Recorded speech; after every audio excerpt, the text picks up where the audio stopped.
Hello guys, how's it going? Welcome back to your favourite simulator. How's everyone doing? Are you any of you guys watched the start of the 24 hours of Le Mans? It was so stupid. Oh dear, pure iRacing. 24-hour race. It's crashing into each other. Good job. Nice move. Oh dear, you've always got to watch the start of the 24 hours of Le Mans. It's like a ritual. Hello, Mab. Get this all updated. There we go. Hello. I'm thinking of I'll join a public server. First in chat. Yeah, well done. I'm not sure if you should be proud of yourself or sad. That's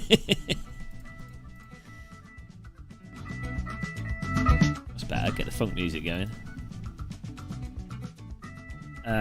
It's not. It happened to be on YouTube, but it's because some Brazilian guy was streaming it. Don't know if it's still up. Yeah, it's all on like Sky and what have you, innit? It's all licensed, but there was a random YouTube channel with it on. Judging by the Brazilian guy saying, "Por favor, subscribe." I assume it wasn't legal, so I'm sure it'll get shut down. But I always like to watch the start of the 24-hour Le Mans, then I like to watch the teams on boards. Skimmed milk. Oh, I think that was what it was. I don't know. Walking with my grandma. Hello, Nipper R.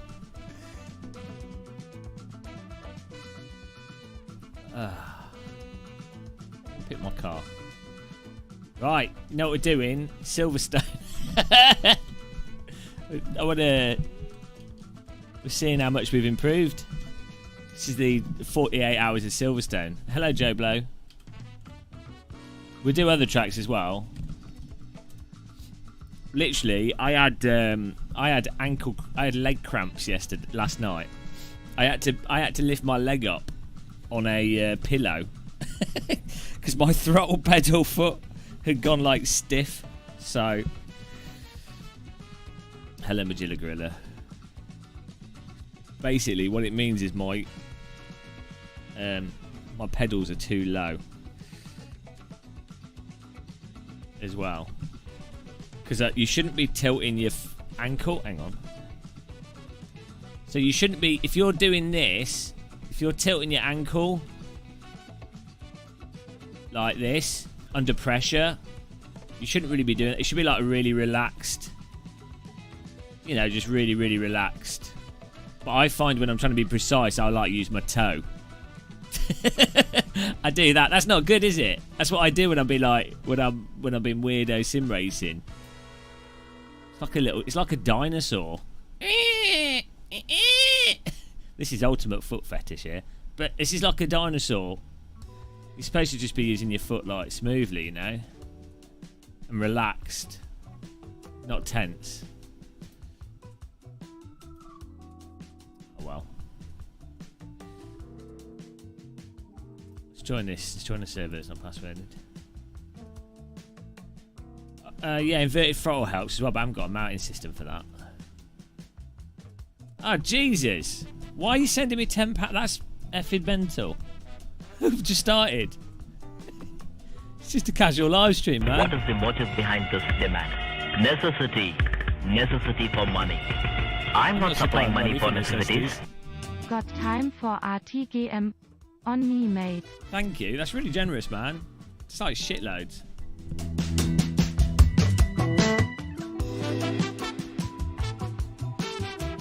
Nipper R with the money. He's throwing dollars at the man in the sim ring. He's gone crazy with his money. Now he's bankrupt. Now he's destitute. Now he's gonna have to go on the street and prostitute himself to earn the money. Oh, no, Nipper, you got to be a prostitute now. Thank you for the donation. Izzy. Jim Bob. Yeah, I think he did, actually, yeah. Can't remember what he called it.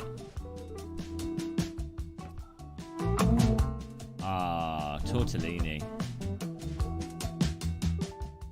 Tortellini's driving the real 24 Hours of Le Mans.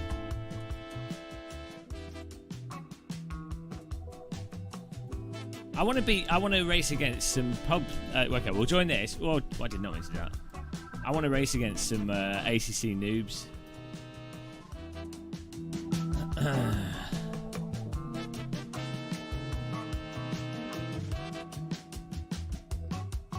Every hole's a goal. Why not?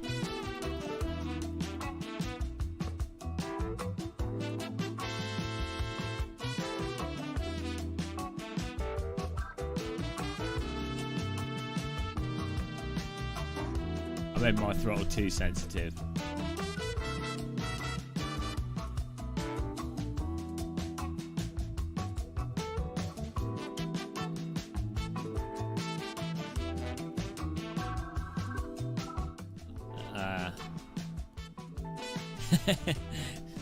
Tortellini was born just to be an annoying alien sim racer. What was the name of the server, Izzy? Crack, did you say?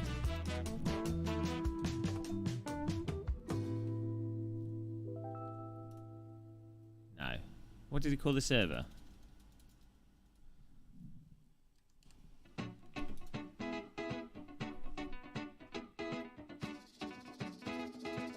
He's got rid of it.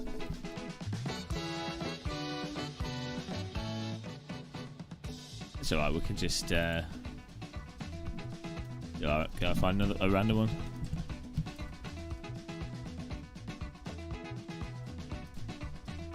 Bloody. Okay, can you make it 15-minute practice, 15-minute quali, 15-minute race? That'd be cool. Hope everyone's got a cup of tea. But yeah, I mean, Nipper R's made the morning there.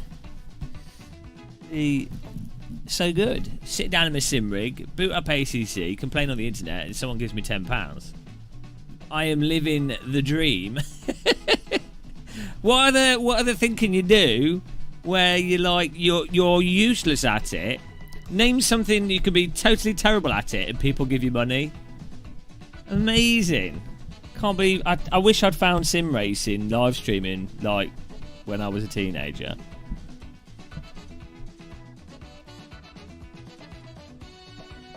Hey Poods.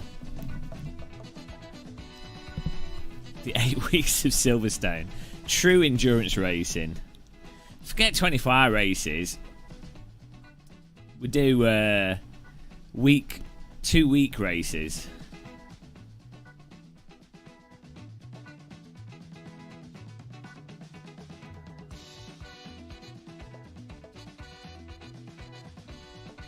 Search for... Okay. Ah, Jesus, this server filter. Server filter. Server filter. Server filter.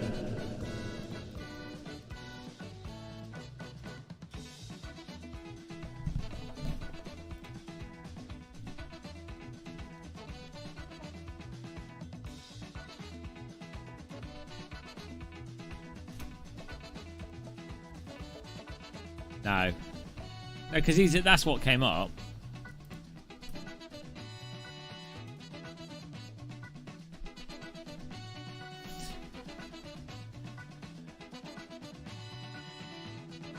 So are you making a server? Or 9?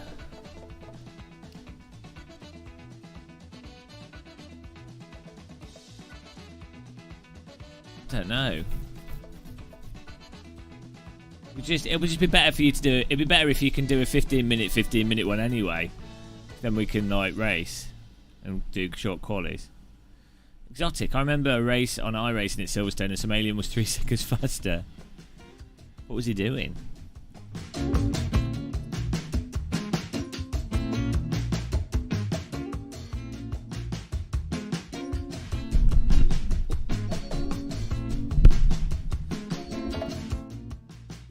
you know, watching the start of the 24 Hours of Le Mans, and everyone's just out.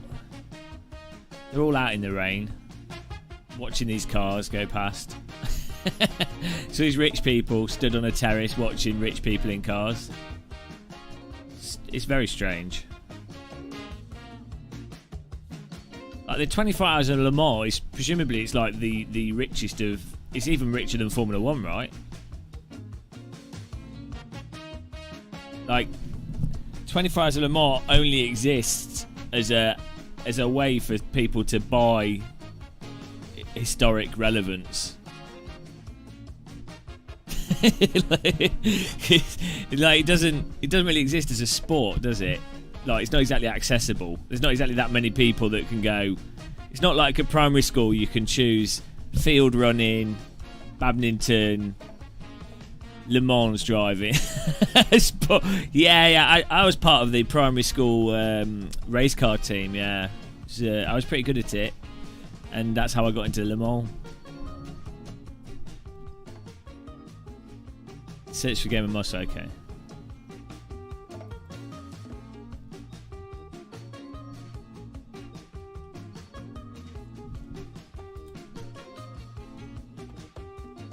I was thinking, motorsport basically it exists as an activity. Like if you're like really, really rich, but you're not actually good at anything. Like you've inherited loads of wealth. You know, you come from like a rich family or whatever, and you've not really ever done anything, and you're like, oh no, I'm not relevant to society. Oh, how can I be relevant to society without actually having to learn anything of use? You know, I don't want to be an artist. I don't want to make anything. I don't want to learn anything. But I've got lots of money, and so you're like, well, I'm not very sporty. Hang on a minute. I can pay £500,000 and I'm in a big sporting event, and I've now bought myself cultural relevance. So, and ultimately it is whoever's got the most money. Fundamentally, you have like a couple of talented actual drivers on the teams who are legit, you know, they're actual pro drivers, but the overarching construct of it is money. Rather, you know, I mean, you've got more money, you can buy a better engineer, you can have more resources for more testing and more, you know. So motorsport is effectively a way to superficially look like a sport, but in reality it's actually just a way for someone with lots of money but not much talent to be presented as if they do have talent. I think I've worked it out, guys. Oh, but you can't buy skill, Exotic. Well, you can in a sense. I mean, you know, if you send someone to like a top-notch training school for a given sport from a young age, well, you've effectively bought skill, haven't you? But in racing, you can literally buy, like, you know, you can buy the better car. You can buy better facility. You can decide how much money you want to burn to get a better result. Buy better computing. But where they've made the mistake is the true billionaires that want to buy cultural relevance, they're building rockets. The people doing motorsports, they've missed it. They're so old-fashioned and backwards thinking. If you really want to buy cultural relevance, you need to be a billionaire. You know, Richard Branson, Bezos, you know, Elon Musk. You need a rocket. No one cares about your race cars. You need a rocket. I'm sorry. They're the true pioneers of wasting money these days. Exotic, they don't have to be the ones sat in the car racing. They could just own the team. It doesn't necessarily apply to the drivers. It can apply to the team as well. You know, or like you see what I mean?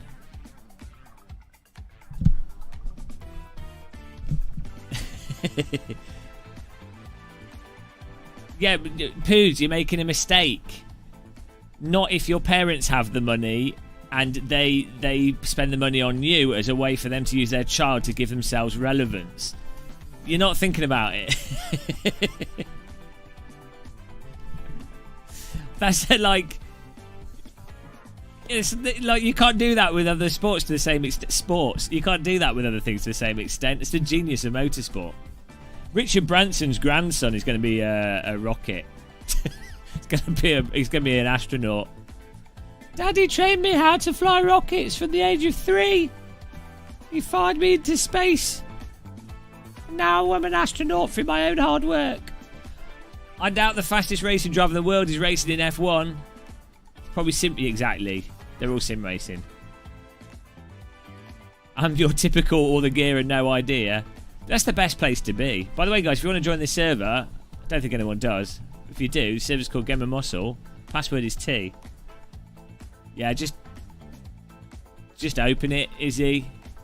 Go, just open it up. I'll quit. Just open it up. We'll fill it up.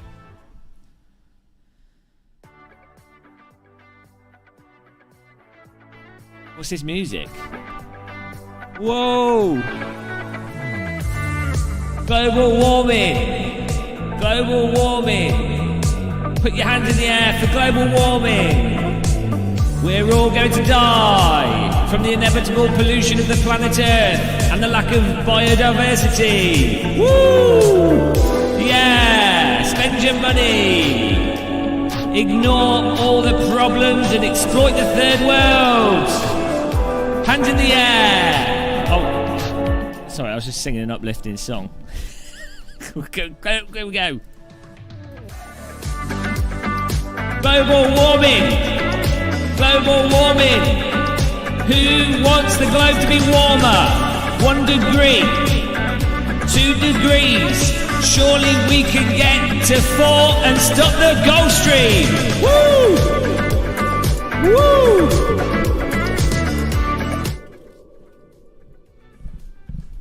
My room's falling apart. Okay, there we go.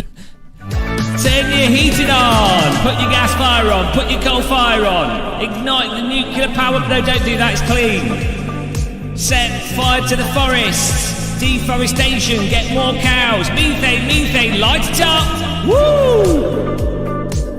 Okay.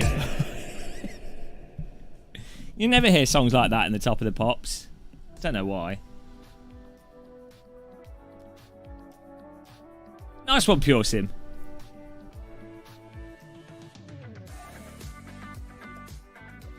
You wheel off. Well, the CSLDD uses less power than the Podium one. I'm basically Greta Thunberg right now.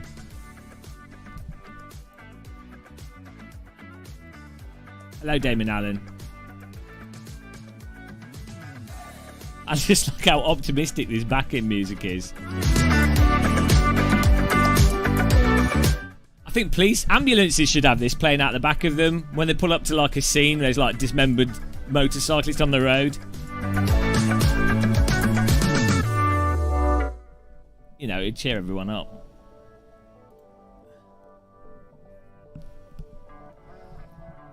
I'm actually I'm pro global warming. I'll tell you why. Like, who do you want to destroy the Earth?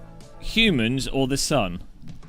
I think we can beat the inevitable expansion of the sun and the destruction of the Earth in 4 billion years' time.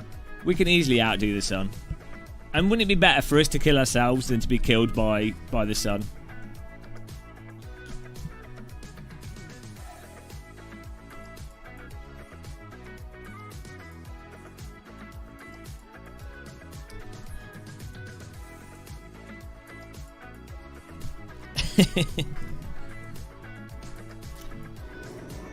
I think people are too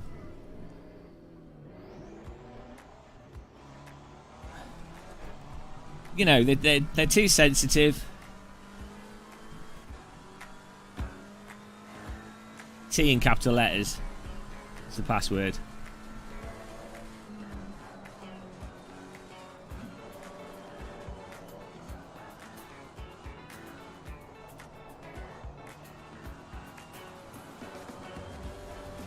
Wow, how old are you, Poods? You got children?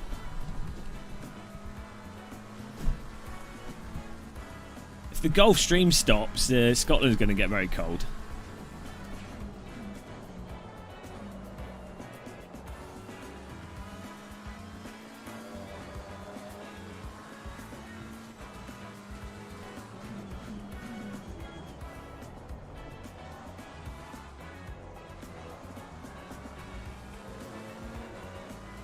$24, no kids. It's probably a good idea. I'm not having kids. I can't afford them. Not now. I'll have them when I'm like Bernie Eccleston's age.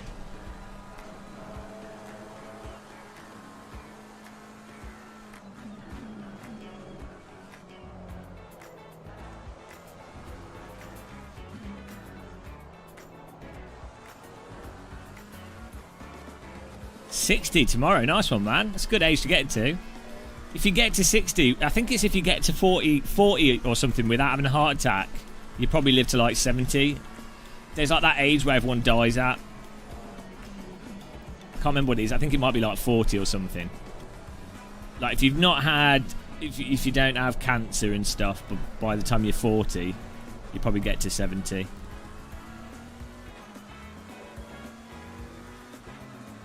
$52 and no kids.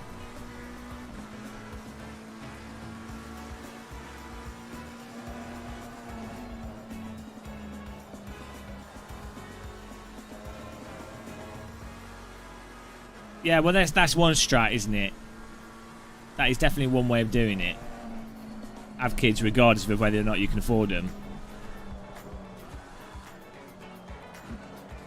I want to be rich enough when I have children so I can teach them to resent me for bringing them into the world adequately.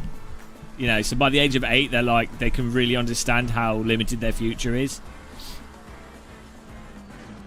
It'll just be one epic troll. Also, I'm only going to have kids so there's someone to feed me with a spoon when I'm like really old. You need someone to like drag you to the seaside when you're like 80, don't you? So it's just a backup.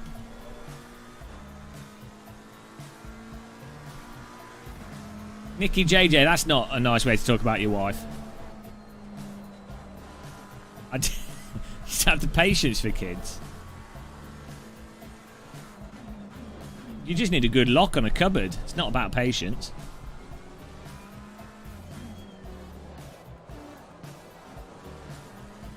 And this bloody... I can smell petrol outside.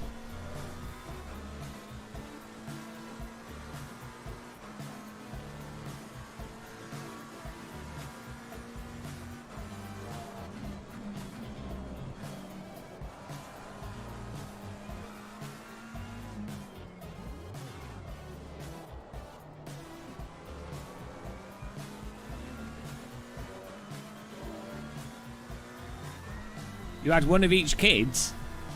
Right, what does that mean?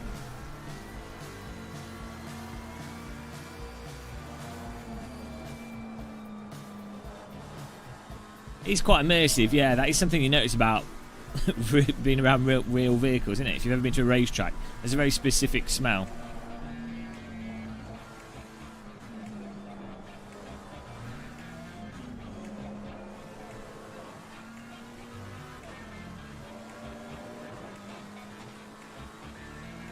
Two huskies is enough.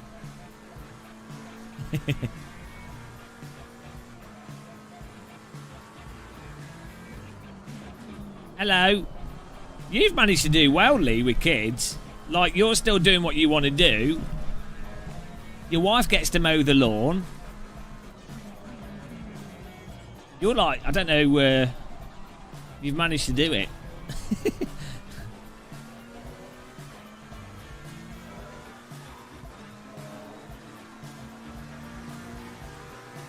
Oh, here's the mouldy pasta.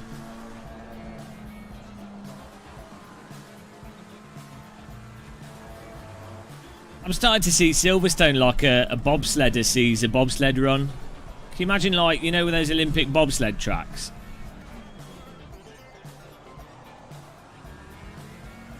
Where they like... They only do one track.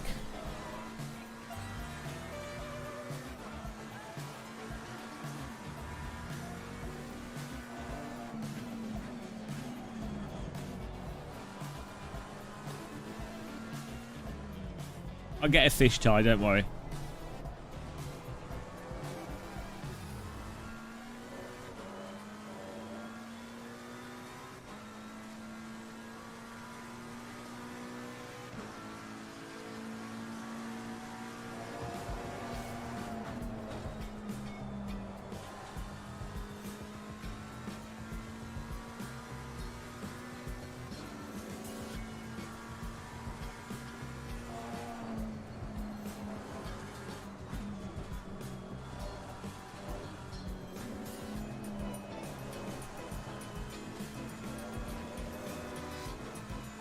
Hyped for fish tie.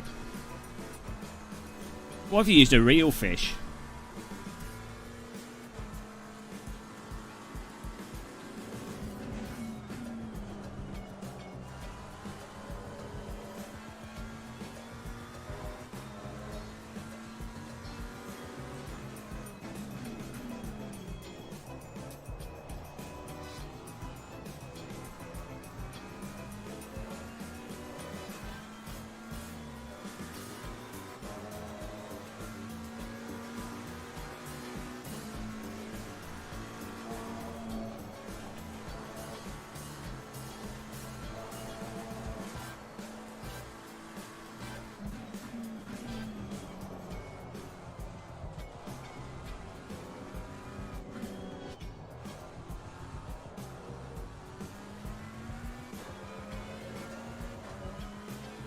Needs a mullet.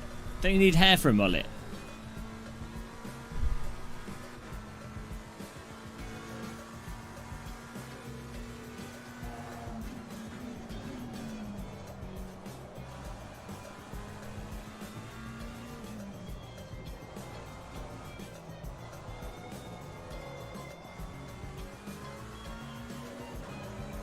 It's alright. CSLDD's chooching along. I've put the hours into it.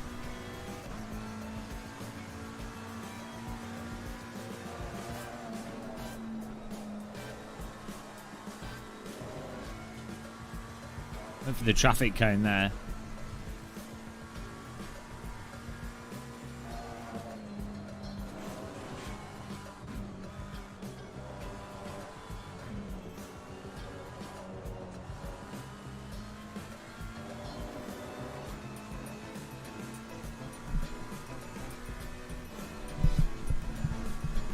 Too much faster. If anyone wants to join this server, search for Game of Muscle. Don't think there's no password on it.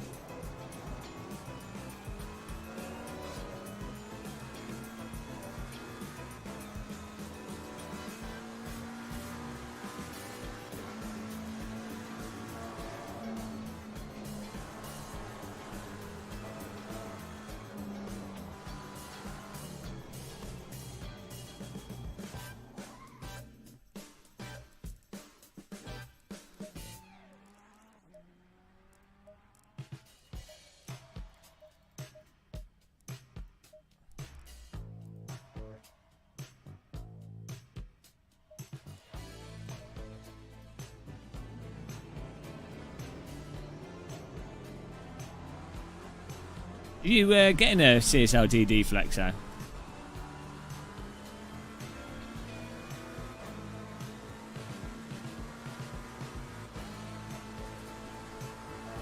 I think everyone, I think they're going to sell so many CSLDDs. It's going to be ridiculous.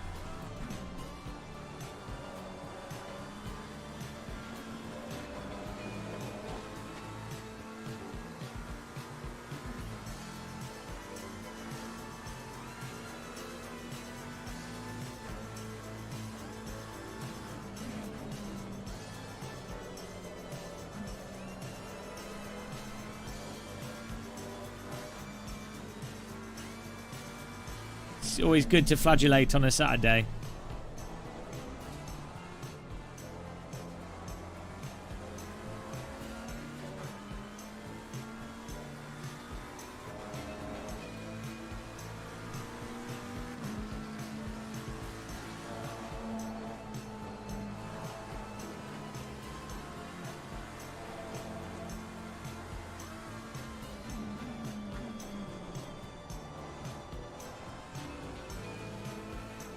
I don't know. I think if anything, there needs to be a DD wheel with like 15 newton meters, 14, 15 newton meters of strength at like 200 more pounds than a CSL DD.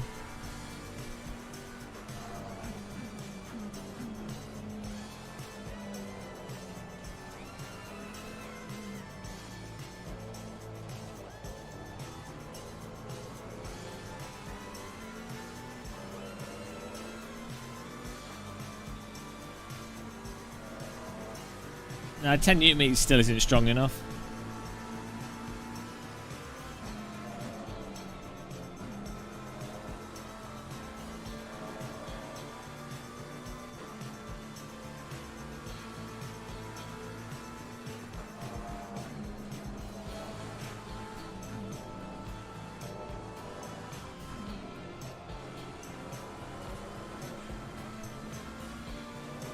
You need like 15 newton meters to get that real punchiness that you get from the higher end DDs.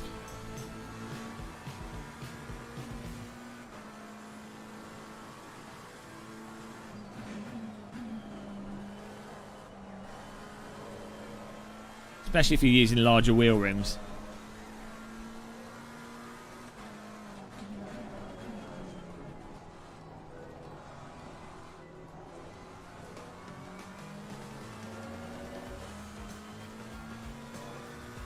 Not so much if you're using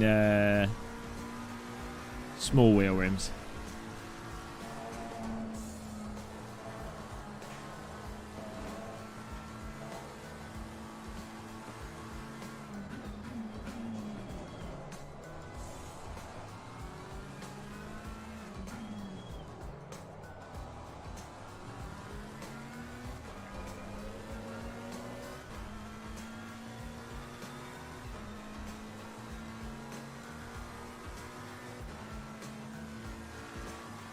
Well, that's a good point, yeah.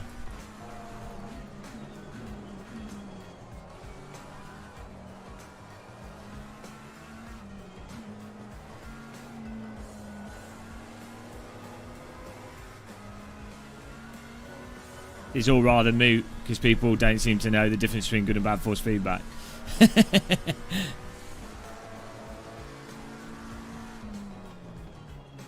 Which is weird, isn't it? Like, at the end of the day, the original Assetto Corsa with a the original Assetto Corsa with like a T300 is better than ACC with a high-end DD for like actually feeling what the car's doing. So, you know.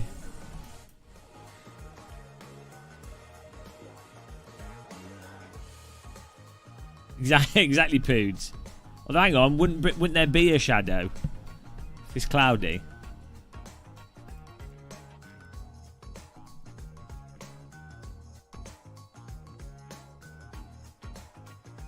It's not about using all the torque, pure sim. It's about like getting like stuff like bump steer or the fast rotation from it.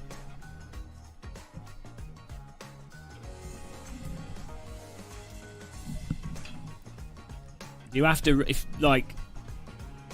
you have to be running at like 12 plus newton meters with a Formula rim to get like really solid force feedback, like really punchy.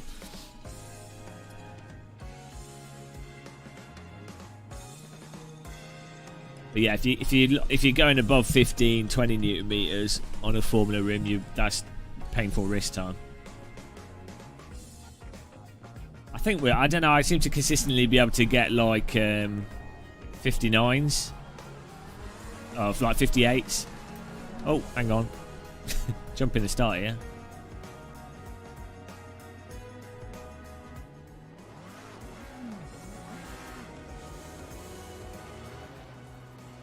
Too much faster, eh? Well, you say okay, James, in a sarcastic way, but I've literally used every DD wheel on the market. I'm just telling you, that's how it is. Just go and get a DD wheel and run them at higher strength and lower strength, and you'll see the difference in feel.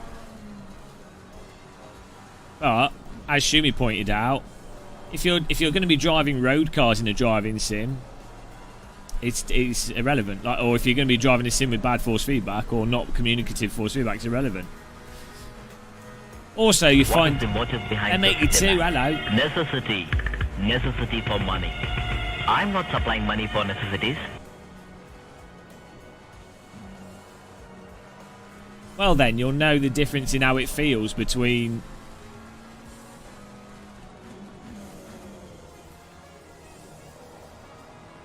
like 10 and 15 newton meters.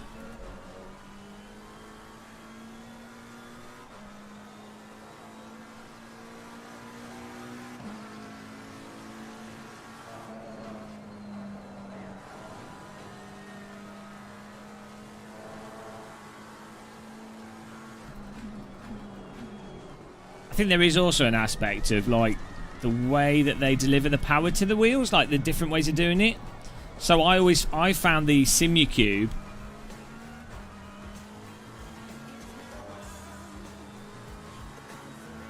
DDs, for example, you can run them at lower power and still get quite a lot of snappiness from them. Whereas with the Fanatec wheels, I find you have to run them at higher power levels to get the same amount of snappiness. If that makes sense. I don't know if it might be just how they deliver the power to the wheel and how the wheel then uses that power. The control. What is the motive M82, thank you. Necessity for money. I'm not supplying money for necessities. Thank you, M82. Really appreciate that. No. In my opinion, from my experience with all DD wheels that I've used, basically, I honestly can't see why anyone would want to use or have a force feedback wheel that was stronger than like 20 newton meters. Like, the only time someone would want to have a force feedback wheel that's like stronger than, or they would actually use more than 20 newton meters of force output would be if they were like a F2 driver or something, but not even now because that's got power steering, but I don't know, IndyCar driver, something that doesn't have power steering, that's a Formula car. I can't think of any other scenario where you would genuinely want that much strength coming, because it's an obscene. No, I mean, actually, maybe if you did lots of go-kart, I don't know, even then you wouldn't need more than 20 newton meters. I'm not about arm strength training.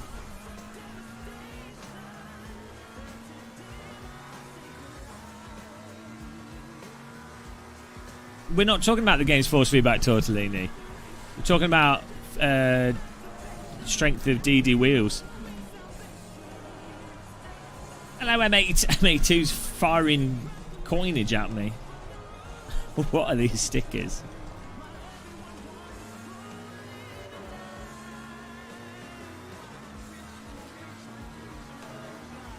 Yeah, well, that's what I'm saying. So if you had a real Formula car with no power steering, or maybe, you know, I don't know, maybe you're like you're a huge fan of 1980s Formula cars in Sims, and you want that really, really tough.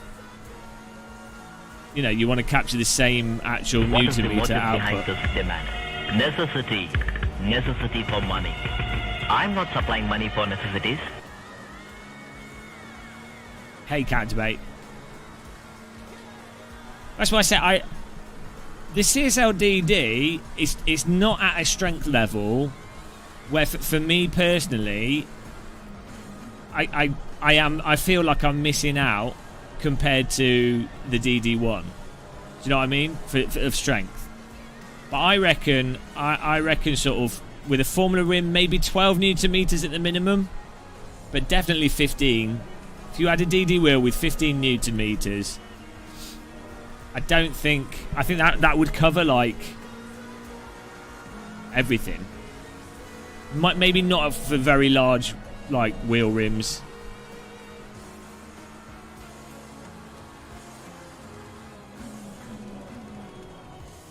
It's not just about the dynamic range. So the CSL DD has quite a good dynamic range to what's coming through it.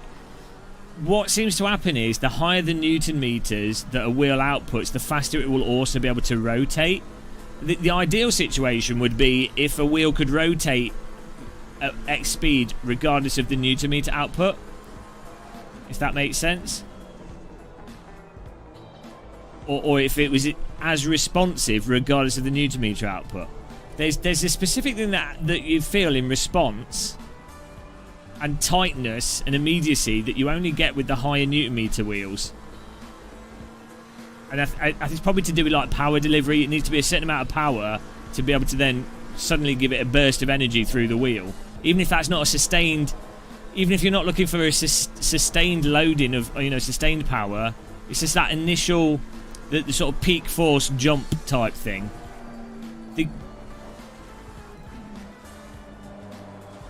You just don't get that on the lower end wheels, or at lower with a higher end wheel on much lower settings. It's not about making you fast. From a sim racing speed point of view, like an esports point of view, I'd imagine like the CSL DD. You know, to be honest, any wheel's good enough from an esports point of view. It's not about driving from what the sim's telling you.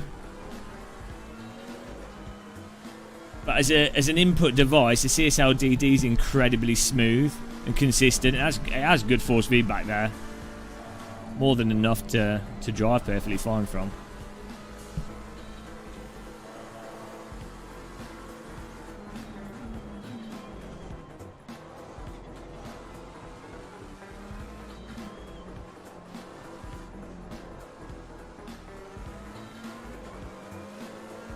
I don't know what this track's called. It's a new one.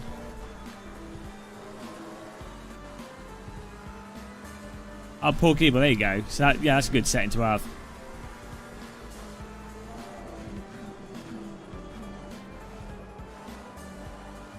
So what I found with the a weird thing I found with Fanatec wheels with the DD1 is running it at a high force setting, but then turning it down in game seems to get more response out of the wheel than vice versa. What is the motive behind this demand? Necessity for money.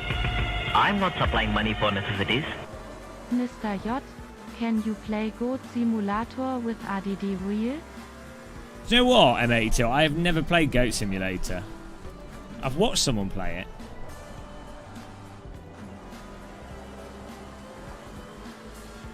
Maybe you can. You might be able to buy it. I don't know how it works. We could give it a go. Thank you for the donation.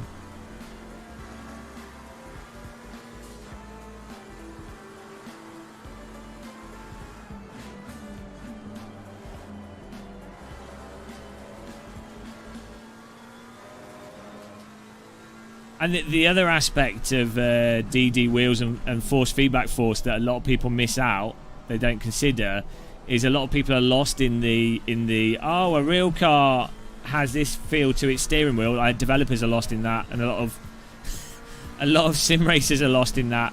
But having higher force feedback through the wheel not only will give you more information, which is lacking in sims, but also gives you that sense a bit of sort of the G-force loading, or like the violence of real wheel driving a little bit. So having even if it's artificially stronger than what you feel through the steering, you're capturing an essence of what you'd feel on your body a bit, which makes it that's really good for immersion, I find. And also in a real car, the G-forces will be pushing on your arms, so you will be feeling those forces on your arms. You're just feeling them from the from G-forces as opposed to the wheel, like back to front.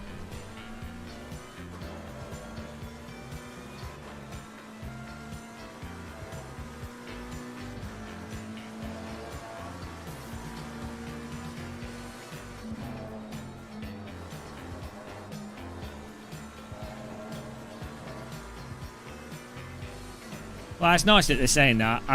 My perception is that most people are saying the opposite.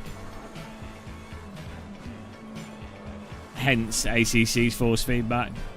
So hopefully we do get more, because people listen to real world drivers. Oh yeah, well iRacing is the same as ACC. Maybe they've not tried IRFFB, because that helps a fair bit.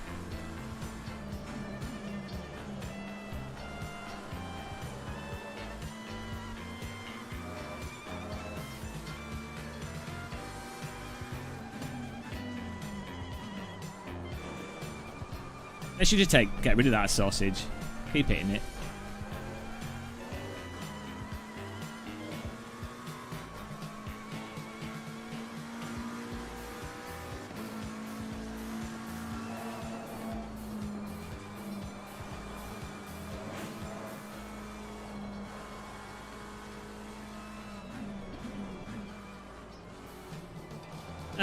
Well, like I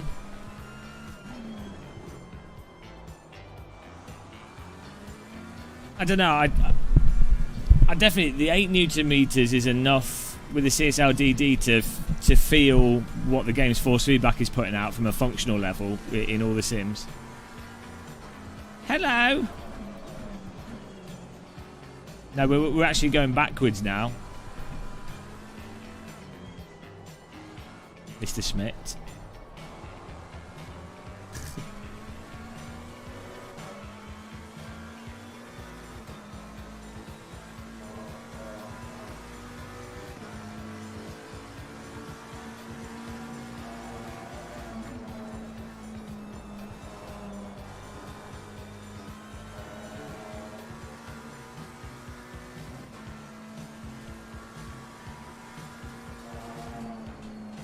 I haven't tried BeamNG recently. I couldn't get it to work, but I know it's got some interesting settings there. Now I've got HidHide working. I should be able to get BeamNG working properly.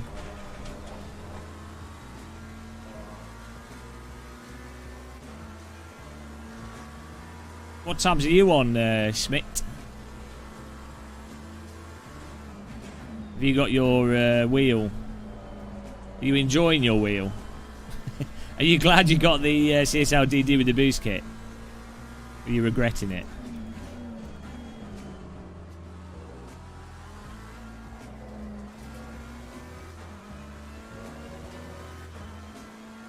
$58.2. Bloody hell. Pretty good.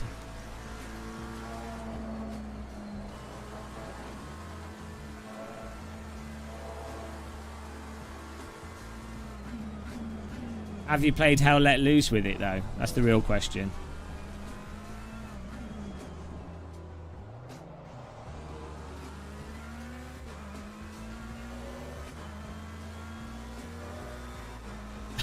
Mega boost pack.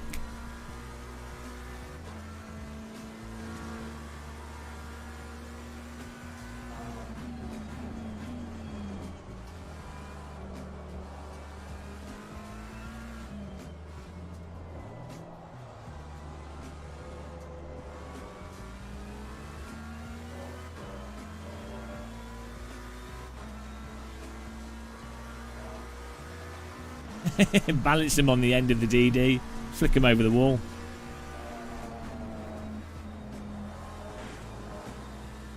You get a well good distance out of a DD wheel tossed FFB wheel.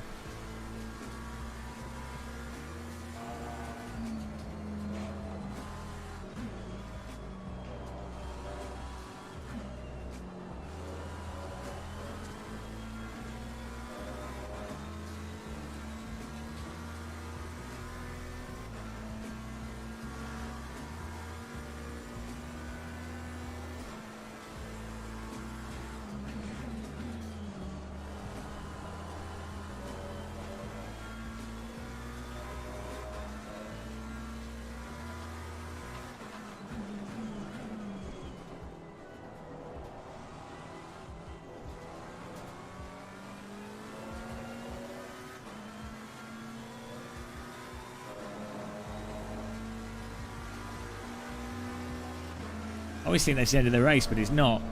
This is like the most ridiculous track with two start-finish lines. It's so silly.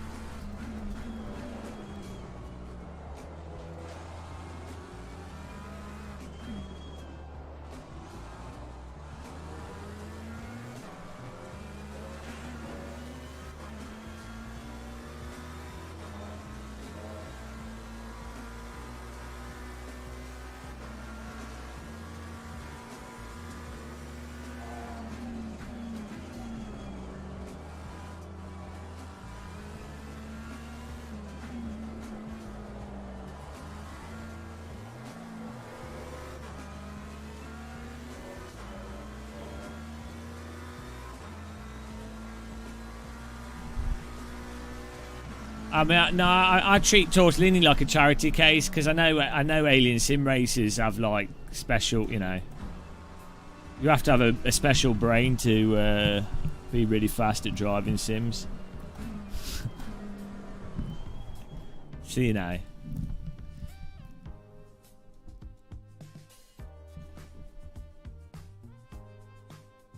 Photo inductor, isn't that British guy with the all the power cords and everything?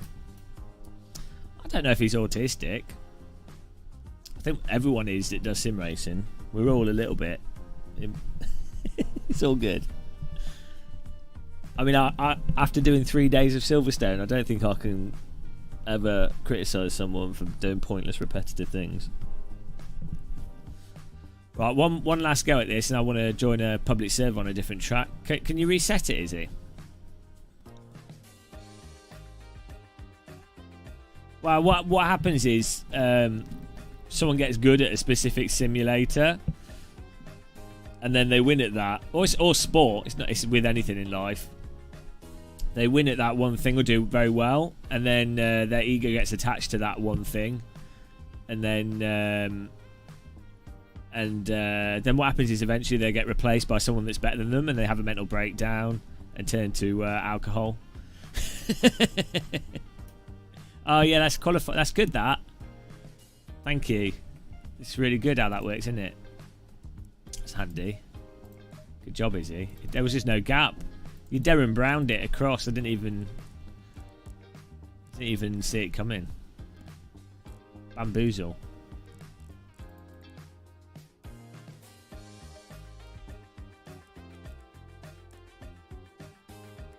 You just proved you wrong. Why's that? I'm getting better slowly. I'm proving me right. I'm just a very slow learner. What DD do I recommend? Cost is no issue. Cost no issue. Probably Simucube 2, the lower powered Simucube 2 wheel. With a nice, you'd have to check. I've not reviewed any of the custom wheel rims for it, but there's some really nice wheel rims. But Simucube 2 with custom wheel rims is probably the ultimate best thing you could go for. If you like Fanatec wheel rims, Fanatec DD1. Other than that,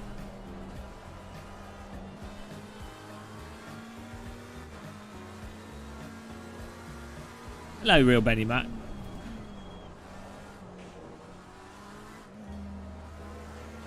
I think a 156 realistic if ACC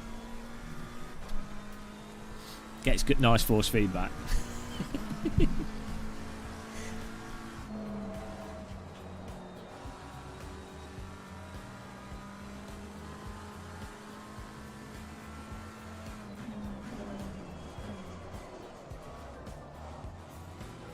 Xbox 360 original wheel, that's where it's at.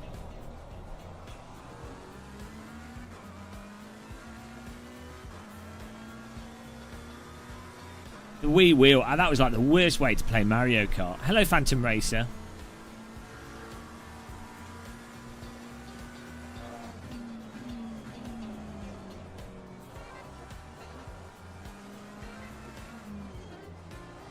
Yeah, Tortellini, we know that people can drive alien lap times with no force feedback.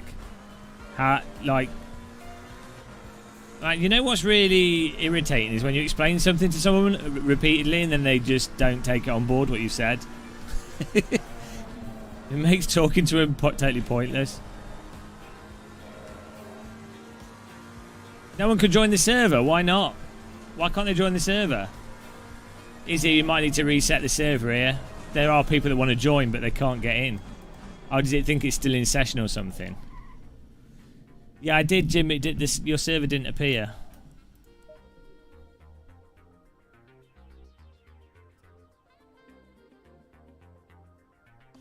Don't think people can get into this for some reason. Search for Gamer Muscle ACC server, guys. See if you can get in. Why can they not get in?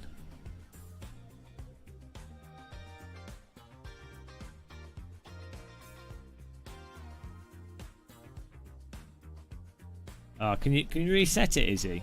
Or maybe take the password. Is it still passworded?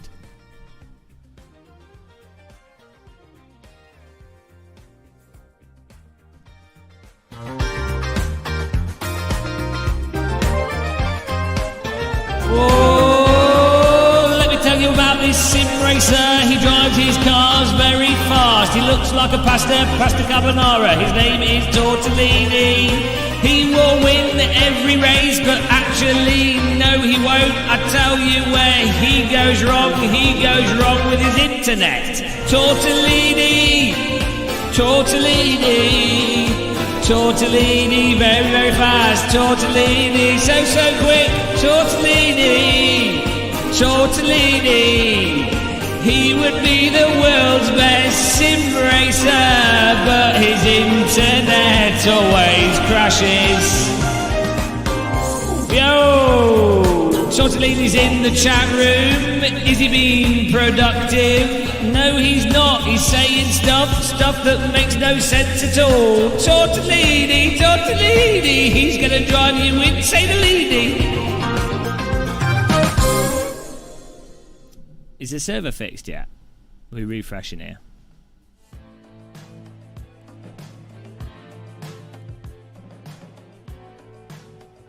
Hello, Sim Racing Wales.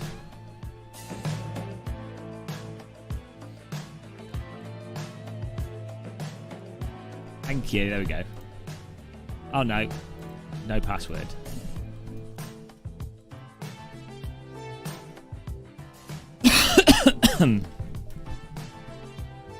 See if people can get in now.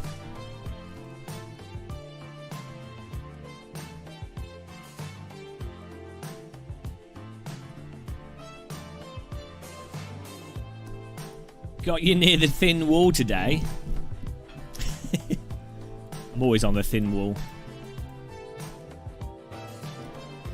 I don't think it's legal to print my my music to or like reproduce it.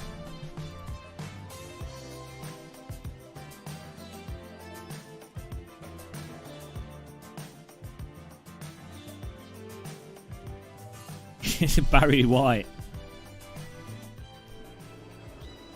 No, I'm just suffering. I'm just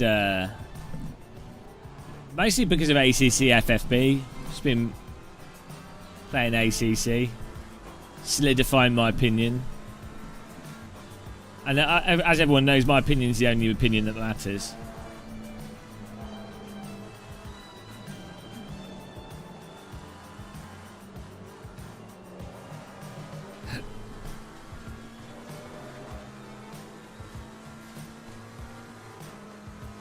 Can't wait for the Jabba to add G-Force effect to ACC FFB and understeer. It'd be awesome.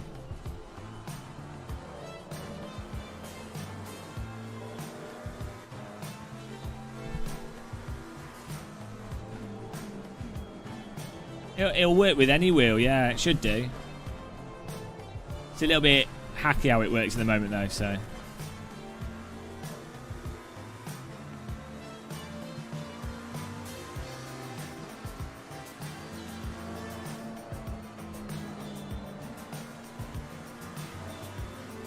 Oh, it's done? You could... Oh, well, do you want to email it to me? We'll check it out now. That'd be awesome. Look at that. The programmer's in the chat, guys. This guy's like the revolutionary... The force feedback revolutioner.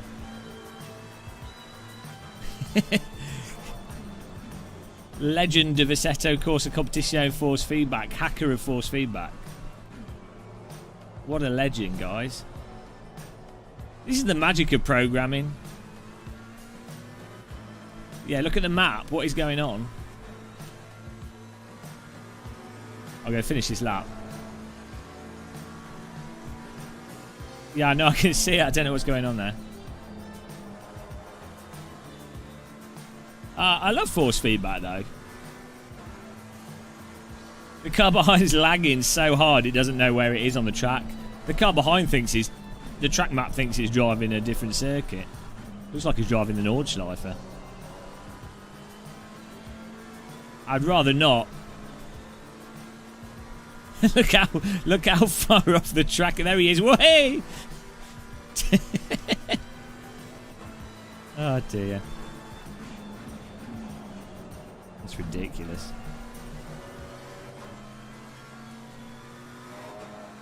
Couldn't you imagine being able to program, guys? I wish I wasn't thick. Well, actually, I wouldn't say I'm thick, but I'm not like... Whatever is going on in my head it's not connected properly. So, like, programmers' brains, they're like... stick together in, like, do you know what I mean? They can follow processes logically and what have you, and... A programmer has to take, like, mushrooms or drugs or whatever to like, be more creative. I need the opposite. I need to take drugs to be more like a programmer. I'm Ritalin. Oh no, I have programmed action script AS3, AS2. I've done some stuff in Pascal, and I did one line of machine code programming just to learn about it a little bit. By a little bit, I mean like toddler. Not, you know, I didn't actually learn anything. Well, I learned that no, I'm never going to be able to do this. I can't believe that the programmer of Roller Coaster Tycoon, he programmed that whole game in machine code. What insanity! I only ever had to know enough about programming to be able to manage programmers when I was doing Flash stuff. So, you know, I understand, like, certain structures and things, and how to look through it to edit values myself. But I think most people could do that. Yeah, I just don't know what happened.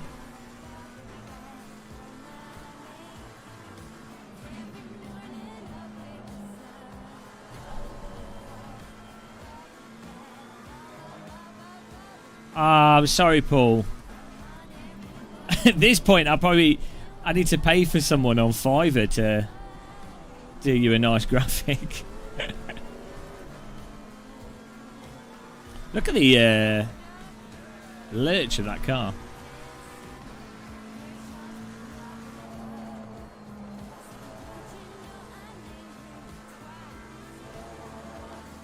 You can get well good graphic design done now for so cheap.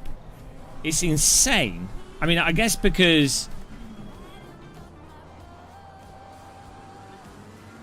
there's more people doing graphic design and the tools are better.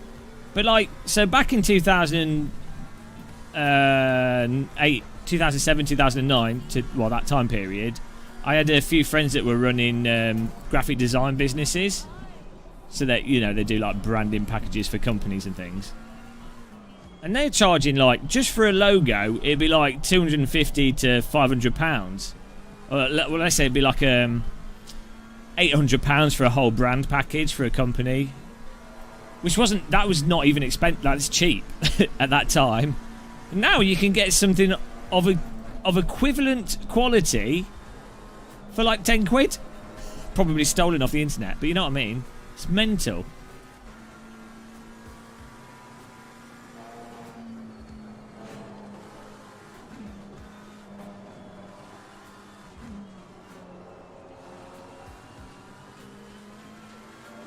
Random call sign. When are you getting Unreal Tournament installed on your computer so I can give your wife a battle at Instagib? Oh, I've run out of fuel. Right, I'm going to see if Jabba's sent this email with new ACCFFB.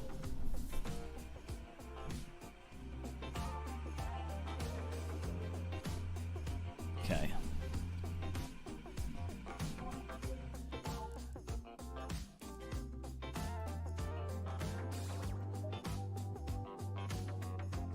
Didn't get you, eh?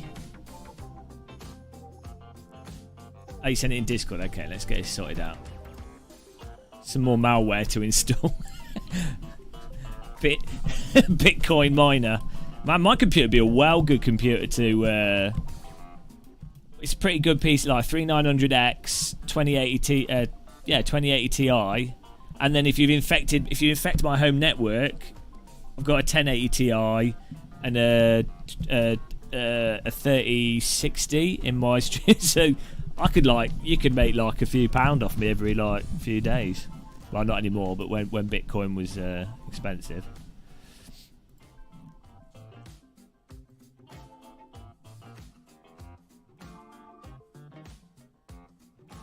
The Rich Energy logo stolen off the bike companies. Here we go, downloading the wares. Should I just be able to run this and it'll feed through the V-joint exactly the same way? See what happens here.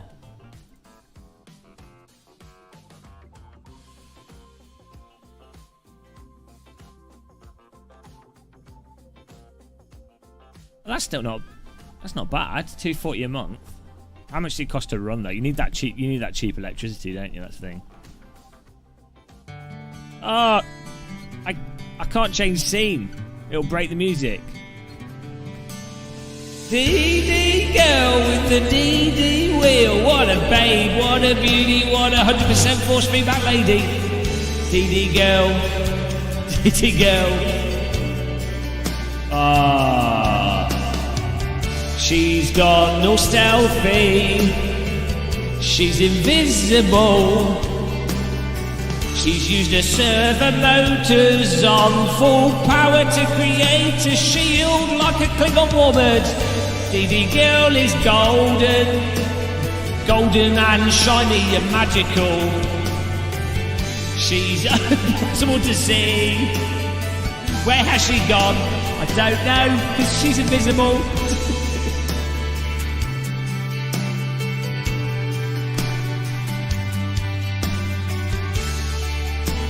Great time, great timing.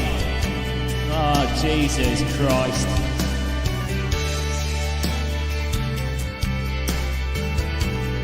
Clap your hands, everyone. Don't know why. Oh, Jesus.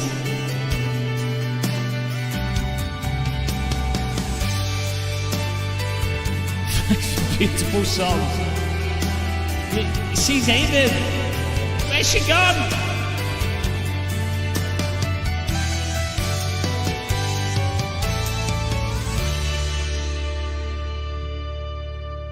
I don't even know who it was. Thank you for sending me money. Look, that's what you get. You send me money and you don't even get nothing. It's like literally wasting your money. We'll find out who it is in a minute. I can't put this on the screen. If I go to the other scene, it would have turned it off. But you can't see it anyway, so maybe it wouldn't make any difference. Let's get ACC version 2 set up here. Thanks to Jabba. Let's see what's going on here. Oh no, is Windows Auto deleting it? Might have a problem here. Might have a little problem here. Virus detected, failed. Oh, now I'm getting the virus detected thing. How do we... Oh, we need to use Firefox to get it.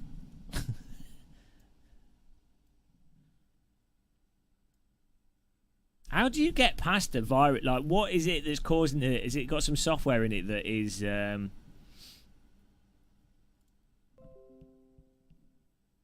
we go. Let me just fix this.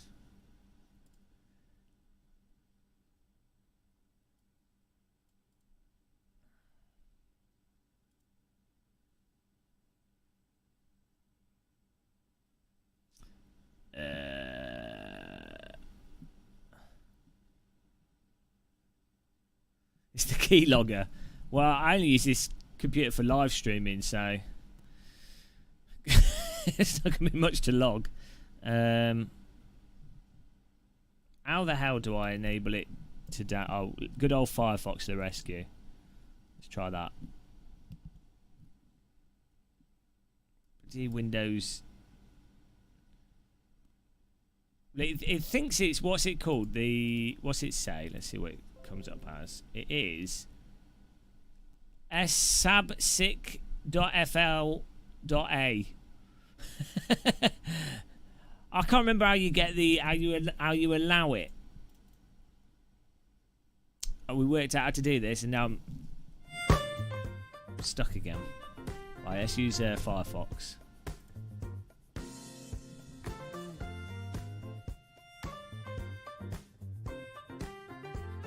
Can you eat? How can we download it without having to use a browser?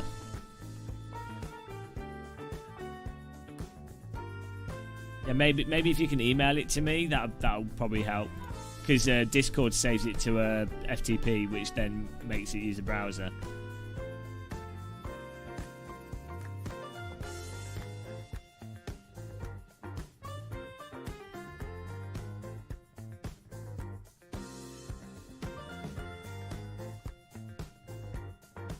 Funk it up.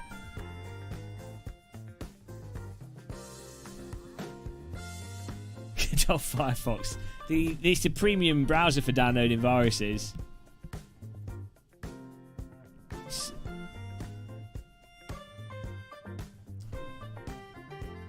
Hang on.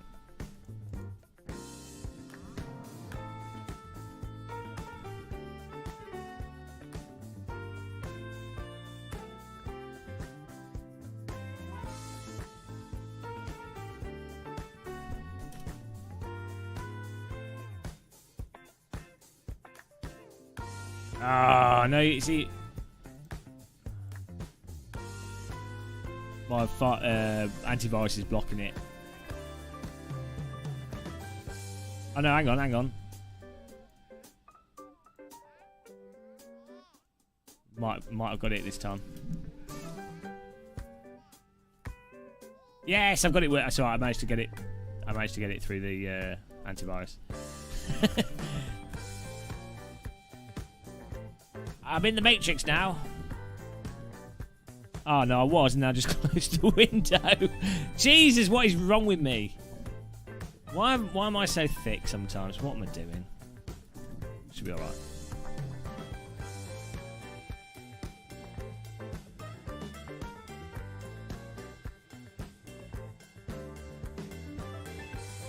There we go. I've got it. It's alright.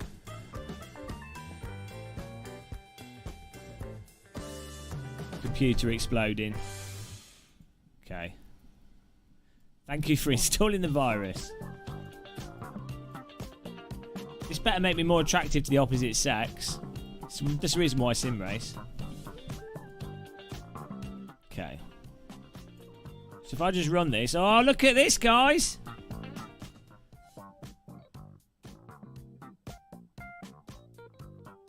We now have...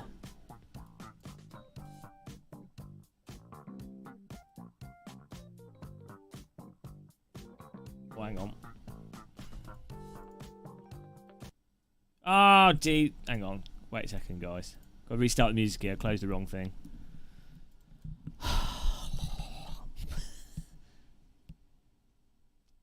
This is high intensity live streaming. Oh, should I keep the funk music going? That's where it's at.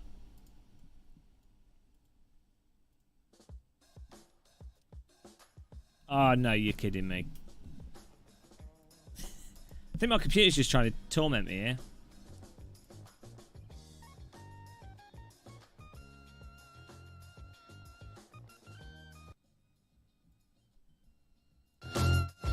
There we go.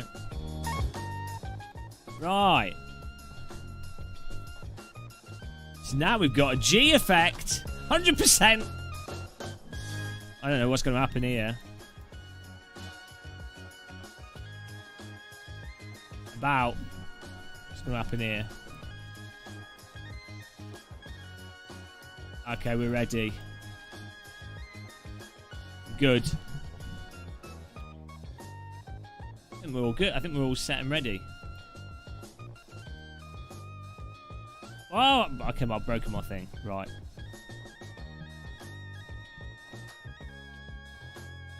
There we go. Right, we're loading in here. Should that all just work then?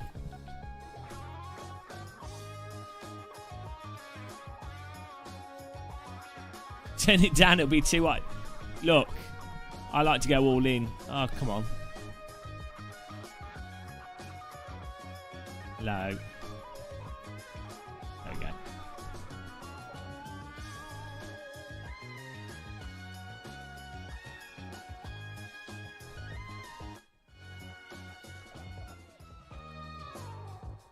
Might have to reset the server, is he?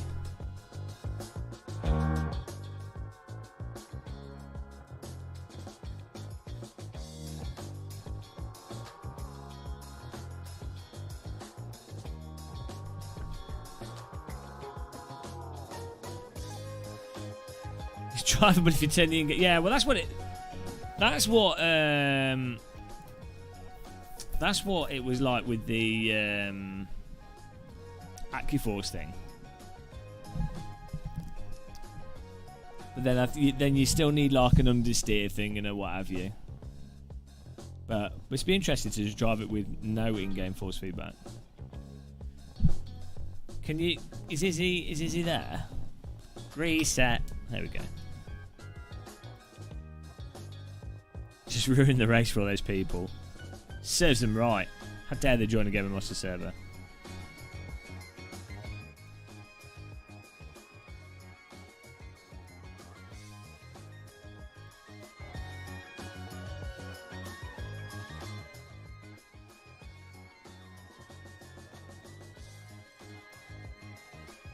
This is like the ultimate force feedback experiment.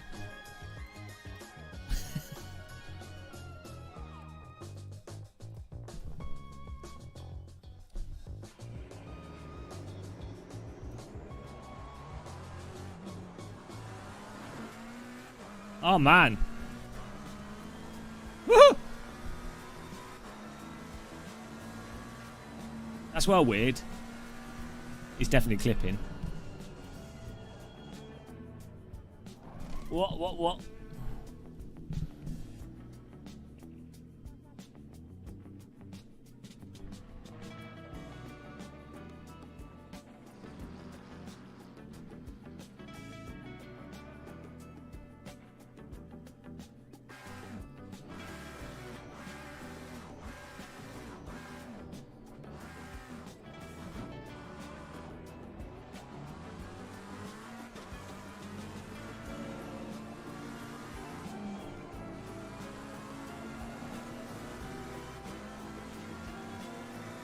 Oh man, that's clipping it like what? More clipping than the hairdressers here. On the ACC FFB app, what should we put that on?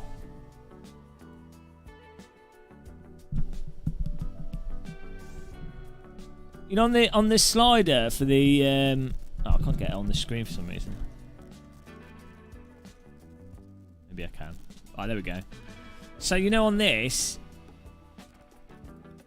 what is this? The overall effect strength? I know you've renamed it, but like, so what is this? The overall effect strength of what? The game or ACC FFB?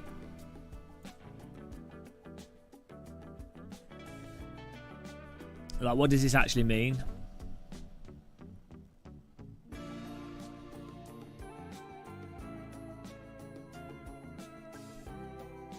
Is that the overall strength of everything after it's gone through the whole thing?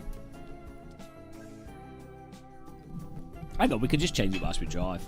Best way to find things out. Jesus, not a good time to drive into me. Now I've got to... Who did that, you pillock? Now I've got to go back into the...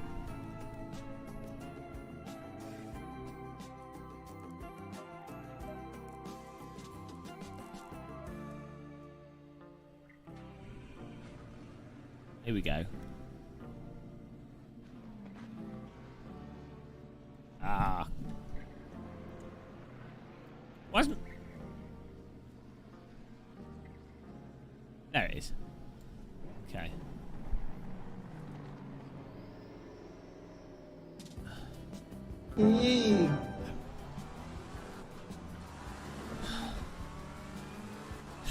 One, 2, 3 minute lap time incoming. Thank you for subscribing.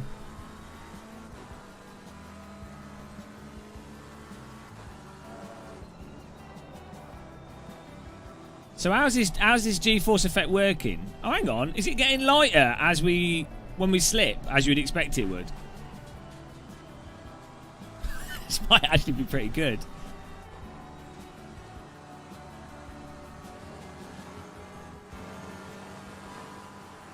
It's killing my frame rate running this with the window running.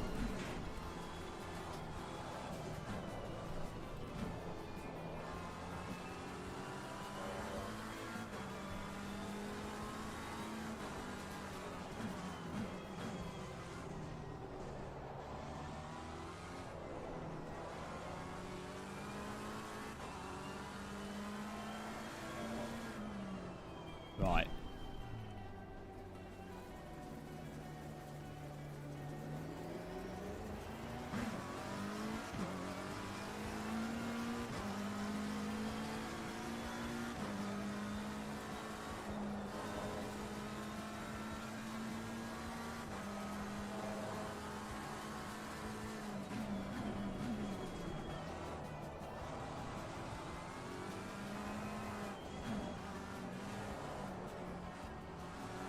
Oh, you know what? When you get on the throttle, you can feel it.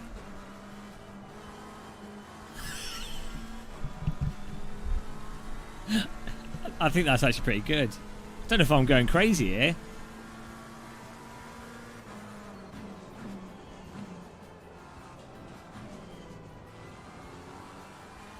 Turn it up a bit stronger.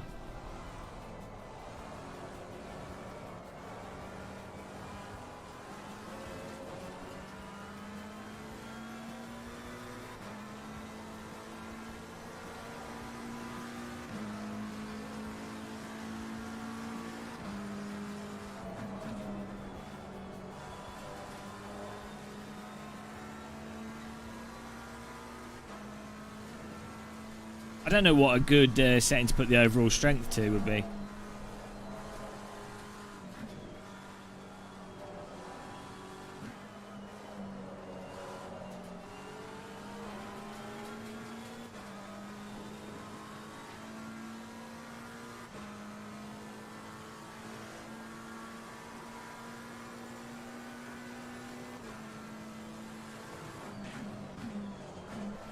Woo!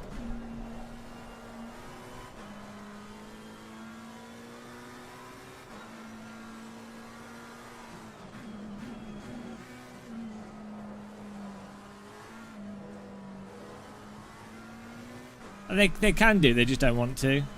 It's just different design philosophies.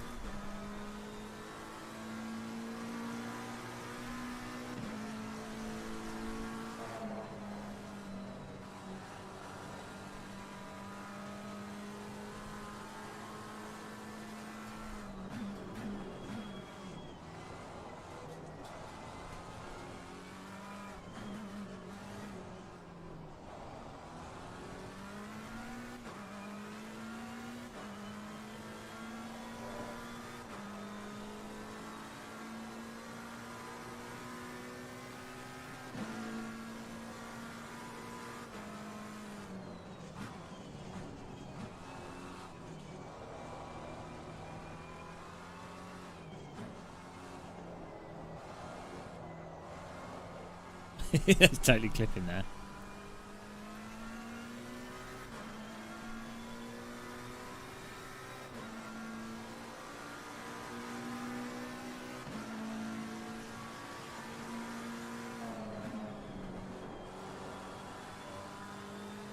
I think the main thing, like outside of what helps you to drive or not, the biggest issue I always had with ACC default force feedback was that you have situations where you're on the gas or you're on the brake mid corner or doing something. You're doing something that's unsettling the car.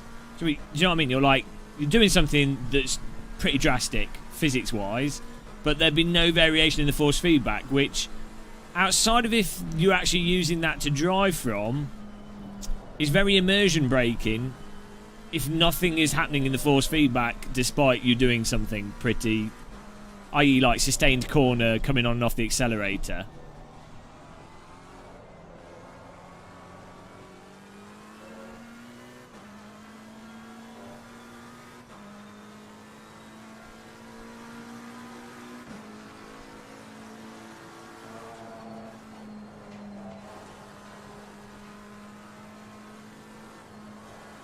How is this G effect working?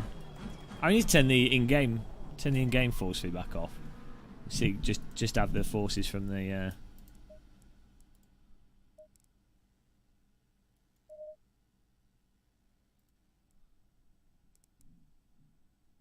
Has my music stopped?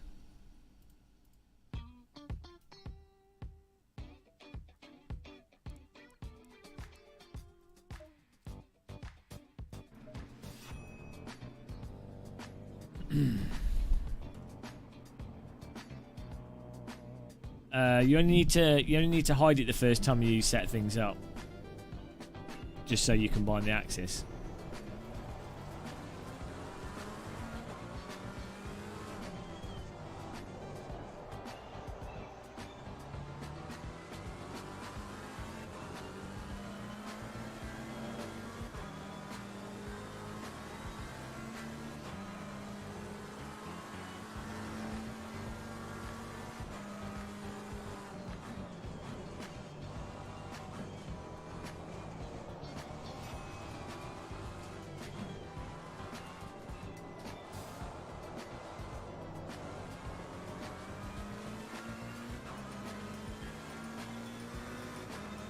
It's weird how because I've got the in-game force feedback turned off here. I'm just using this ACC FFB force feedback.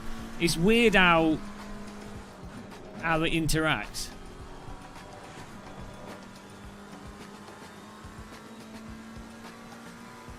Like when you use this software along with the AC force feedback, it's strange how it goes together.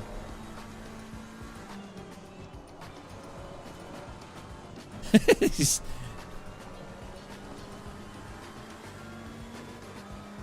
so weird.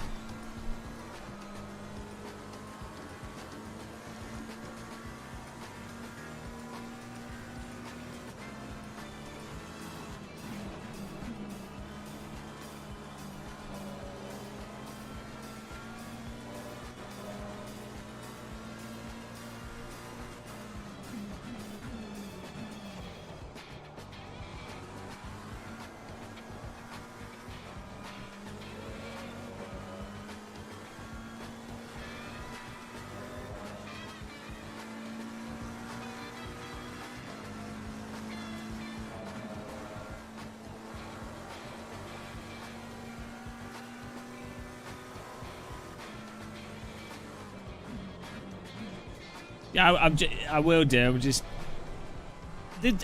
Is the G-force effect actually taking G-forces though, or is it? Because I don't think it is actual G-forces. I don't know. It seems to be more. I don't know. Is it taking it off the tyres?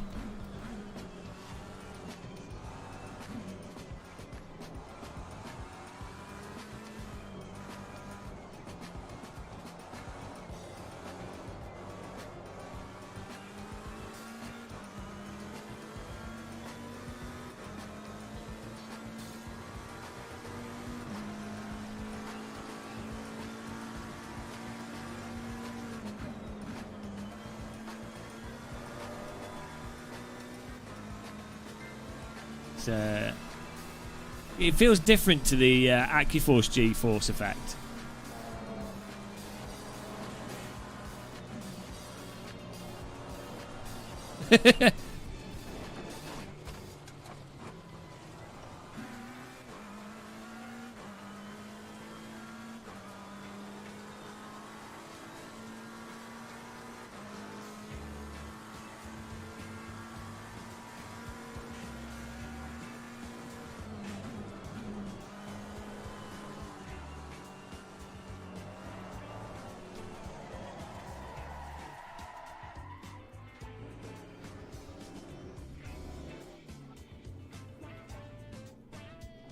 Or maybe that's just clipping at that level.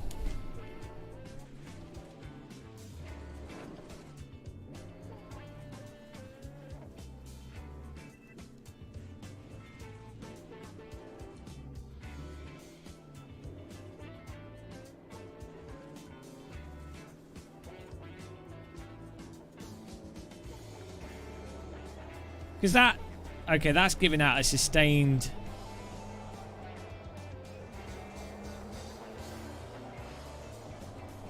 That's giving out the same force.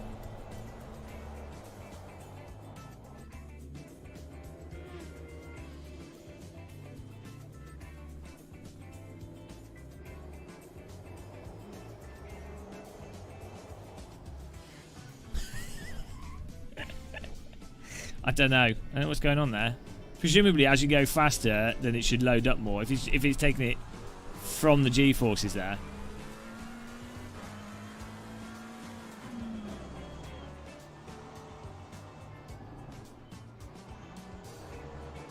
I need to do this with the DD wheel. It makes things a lot more obvious with the high-power DD wheel.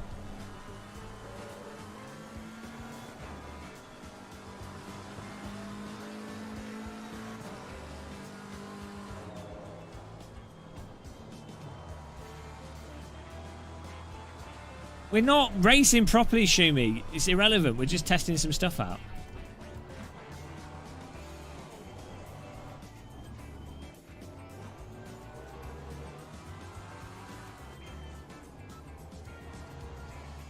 Hello, Steve.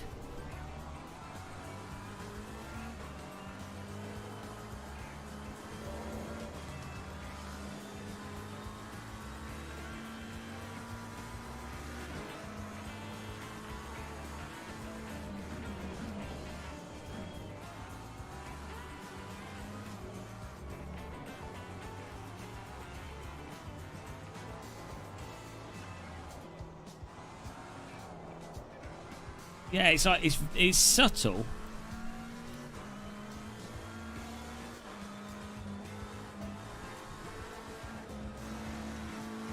When you're running the AC forces through it as well, how is that going over the top of it?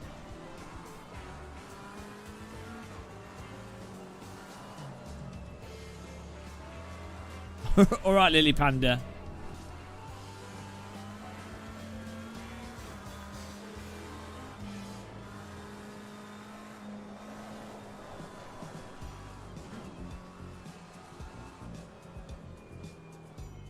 Just yeah, but how is it added together? Like, I don't even understand.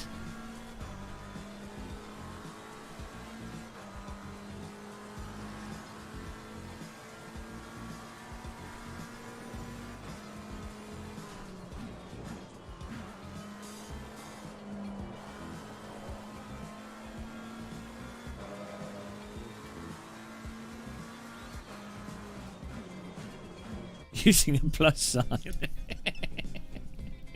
Oh, thank you.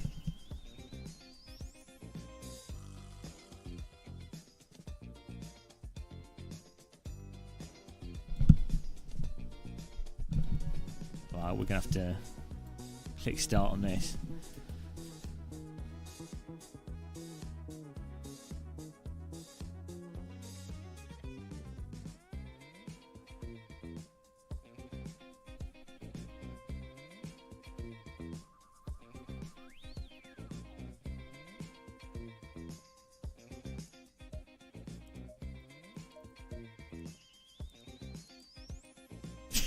Well, you don't have to be here.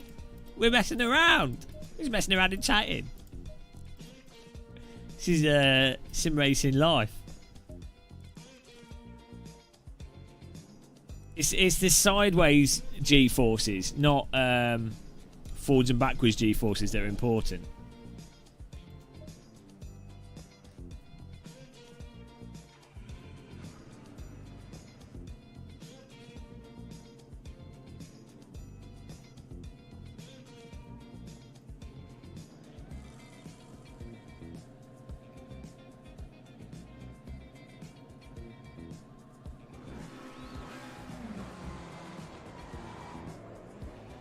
Oh, so it can subtract from what ACC is putting out as well. It's not. So it's not just. It's not like an additive synthesizer. Like, it's not putting something on the top of it necessarily, but it's also potentially removing what AC is giving out.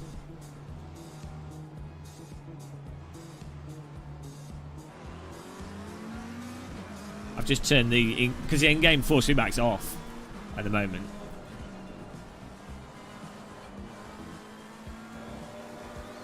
Traffic cone!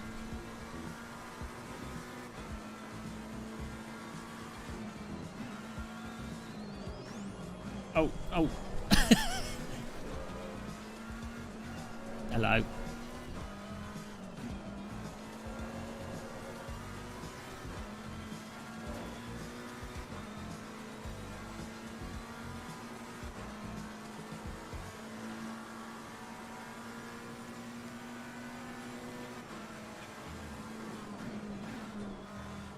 Where on earth is he?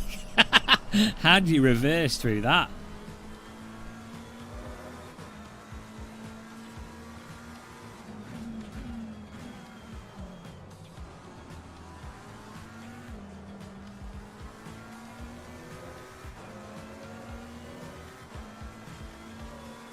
It's weird how, like, I was surprised with the AccuForce wheels, or just in general, how that just a G-force type force feedback is enough to actually drive from, which I find it's quite strange. You'd think there'd be more required.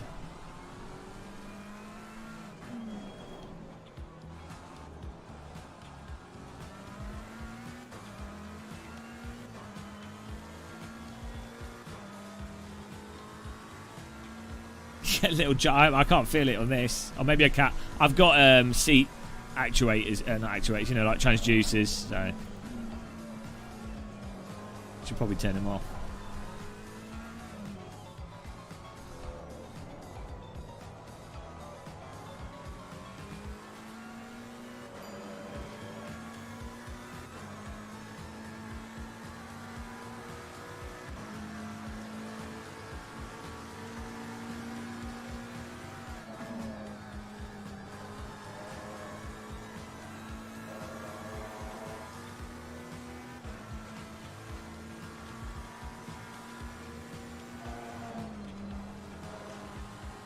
You do seem to get like some of the track bumps and things seem to come through just from the G-force alone, which is weird. I guess it's the suspension maybe wobbling, the car shuffling a bit. I don't know.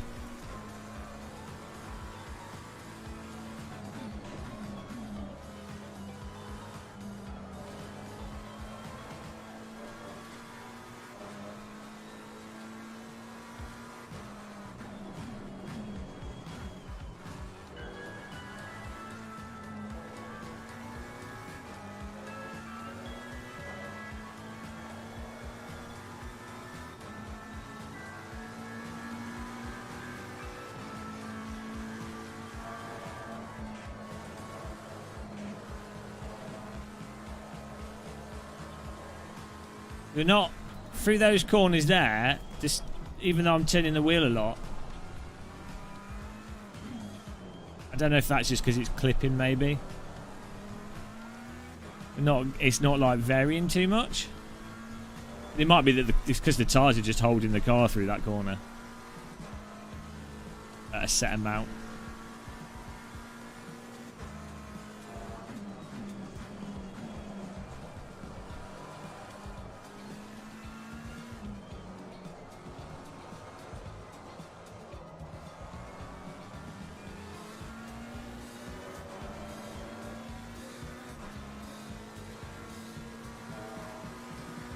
You can clearly drive from it.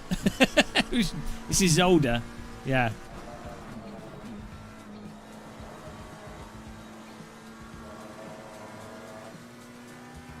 Because we're just messing around with settings.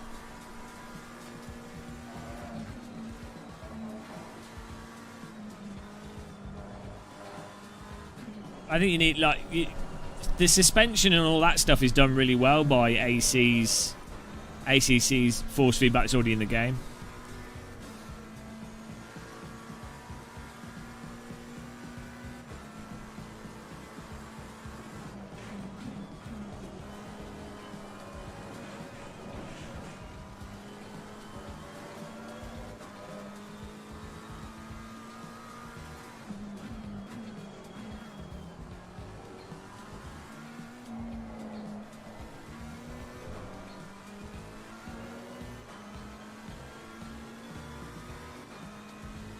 Hello, Bobby W.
What I don't understand with ACC in general is like the tyres are really peaky and tight, but then the actual response of the car is not once it's actually sliding. It's so weird.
Yeah, for whatever reason, this G-force effect is not as pronounced as it is with the AccuForce wheel in terms of variation from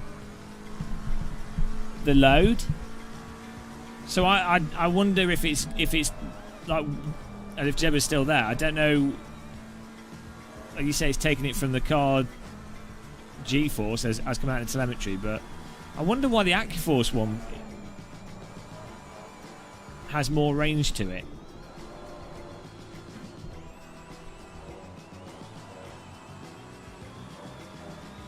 Unless this is just clipping.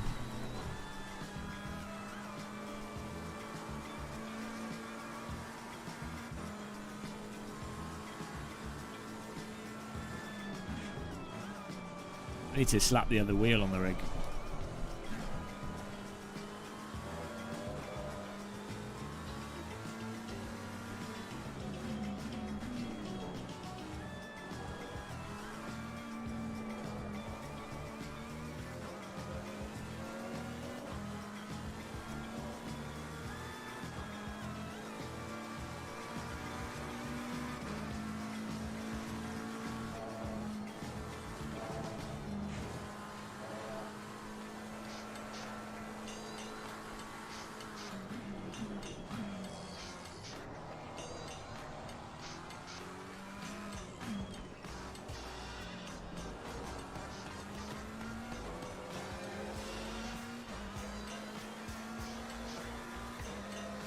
You wish the VR was better, yeah. Well, I mean, I don't know what I can do about that.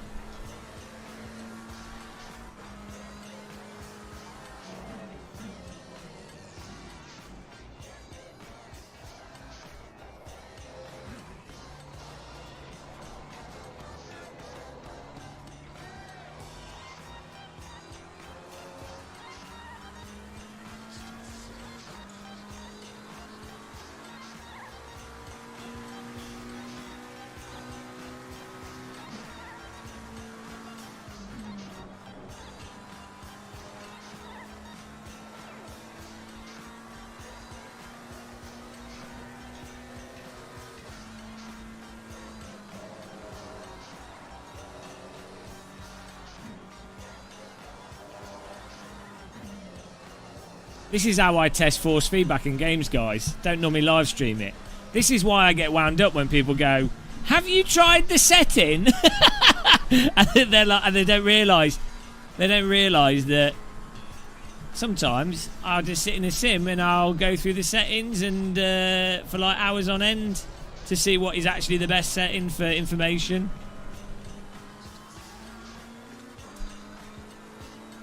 Oh, Game of Muscle, did you not try this setting? Oh, no, I didn't try it in the 10 hours of pissing around with it. Tell me what PC to buy. I don't know.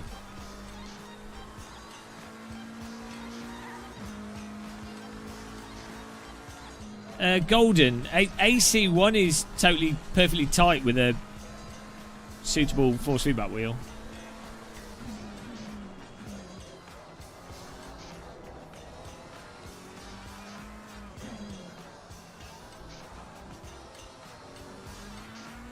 Oh, where's he going?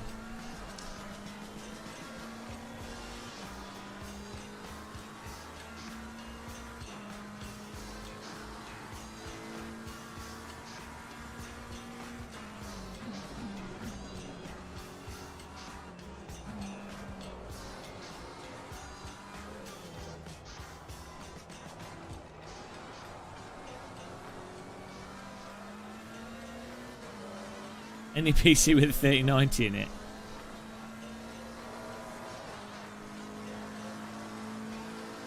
What are you talking about, Turge?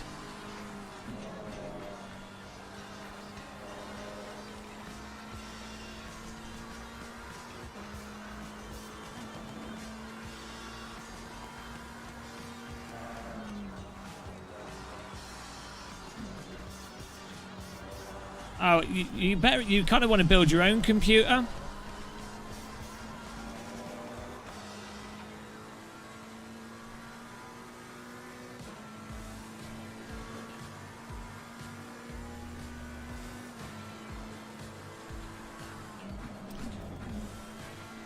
Oh, I see what you're saying.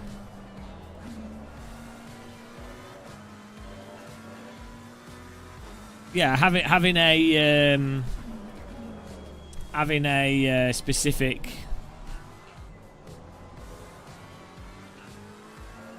thing is nice, yeah. But there are no force feedback settings in the base ACC. Really? I mean, you just set strength and that's it. There's no real force feedback settings in the original Assetto Corsa either, but that game just happens to have more communicative force feedback, be it due to the tyres having wider slip angles or some other subtle differences, who knows.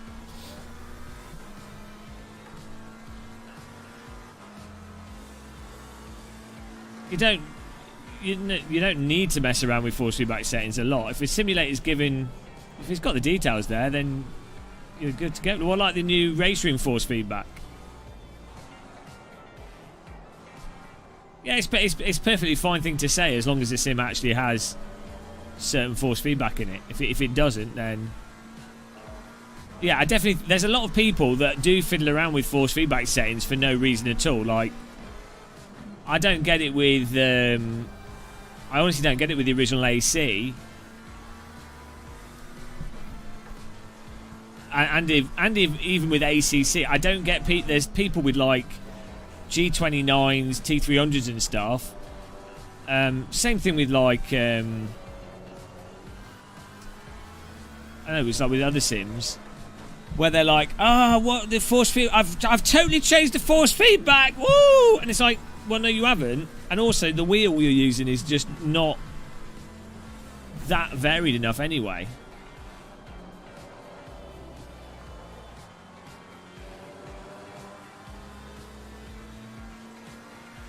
So as long as you've got some force feedback for understeer, for oversteer, and the sort of self-aligning of the tyres,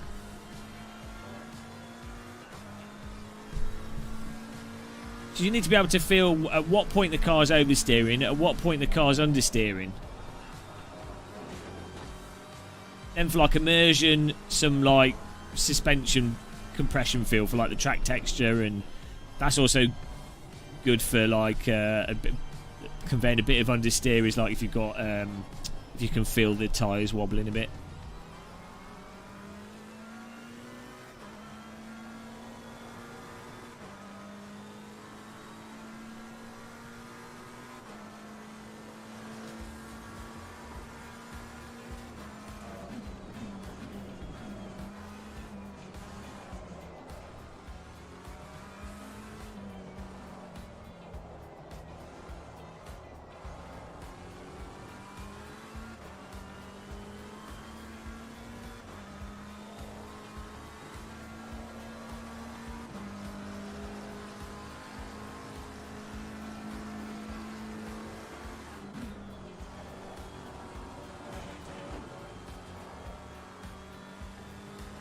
Yeah, I think the main thing that ACC FFB is doing is it's removing that. There's that specific thing in the default ACC force feedback where nothing is happening. Like you're going through a corner, you're on the throttle, you're on the brake, nothing comes through the force feedback, no change in the force feedback happens, which I think for a lot of people that really ruins immersion. And I think at worst, ACC FFB at least makes it so that there's some variation for that. And then also, you can definitely feel the weighting of the rear bit preemptively with the seat of the pants effect. Like how IRFFB is.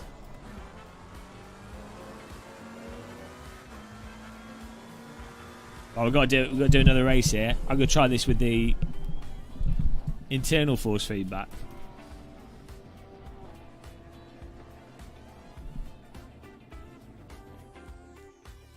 Built it with a screwdriver, Bobby W. No, you just buy like the components, but like if you should ask on our Discord. Go to the Game of Muscle Discord and check there, and people will help you out with what might be a good option for you.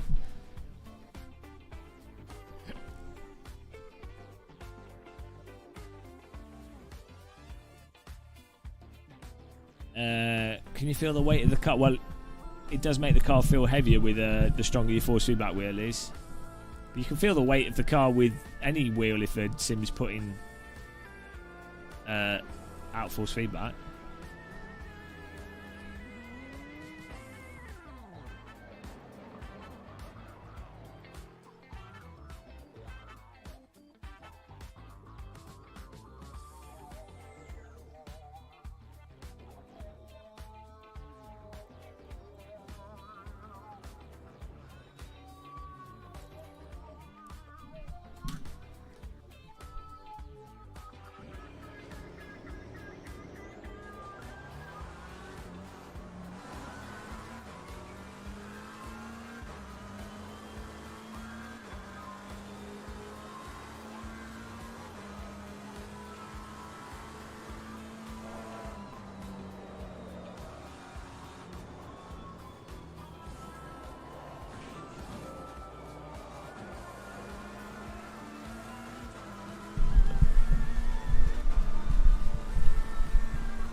Yeah, this is a new version of ACC FFB with a G-force effect slider.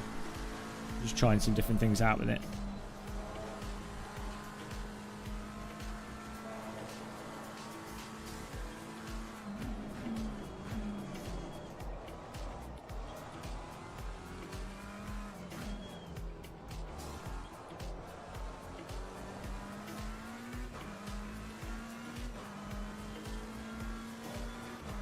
Yeah, I'm not sure the G-force effect's working fully, like properly.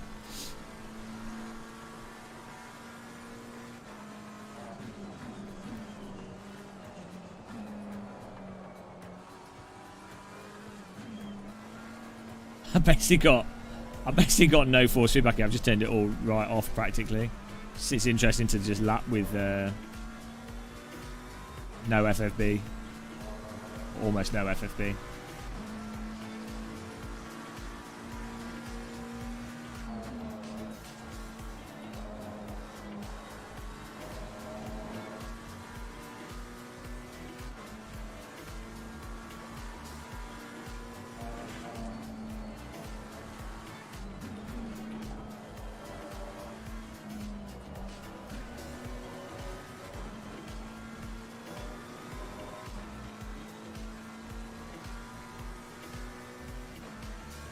Exactly, Erwin.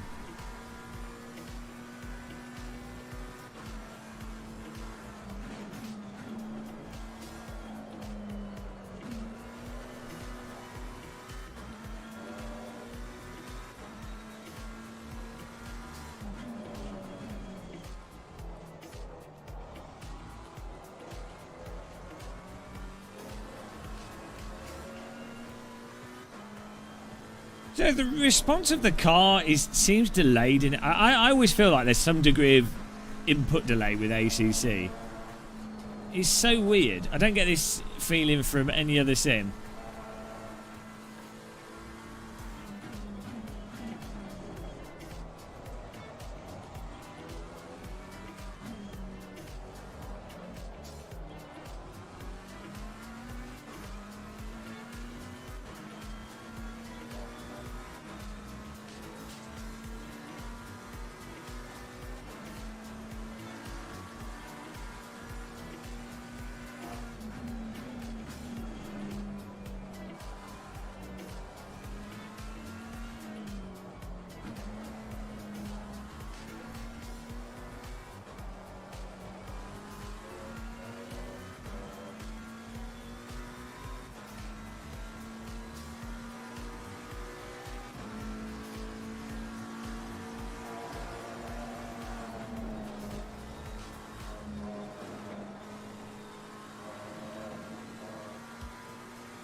I'd already lost it.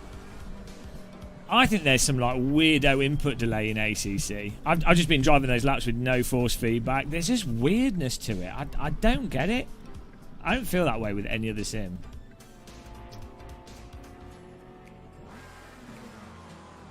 I think it is actually easier to drive with no force feedback in ACC, because I think the force feedback, it makes you drive to something that's not there.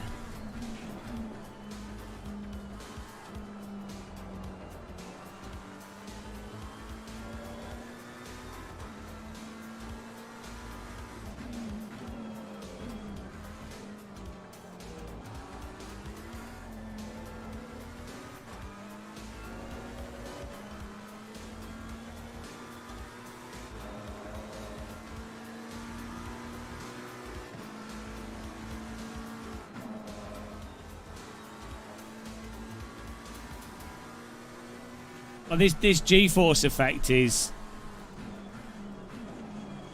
pretty simple. Like, in terms of all you can feel is mostly just centering.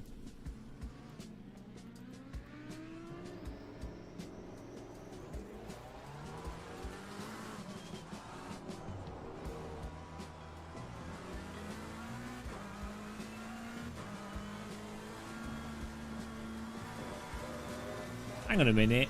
Has he changed the seat of the pants effect? That's like...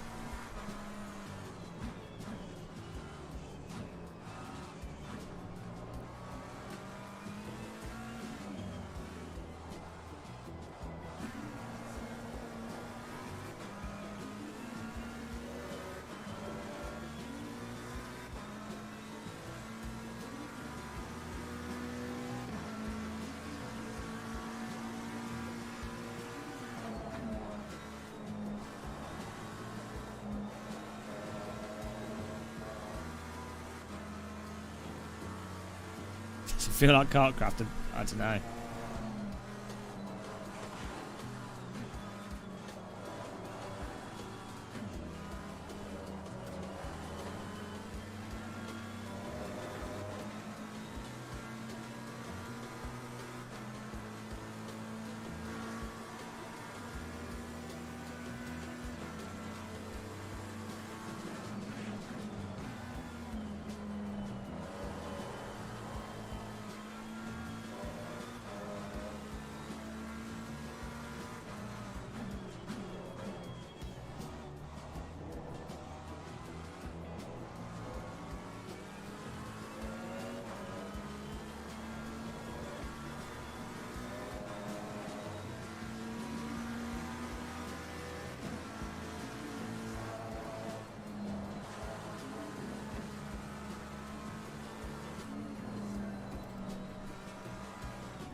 Yeah, I'm not sure what's going on there. I think something's a bit wonky with it compared to the previous version with the seat of the pants effect.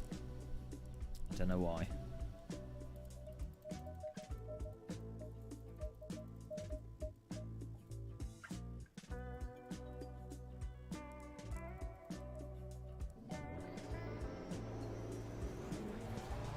Oh shit, that was my fault.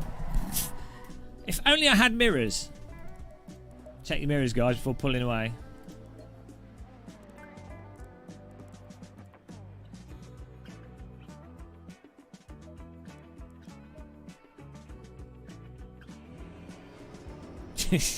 There's no mirrors in this car because the game runs too slow.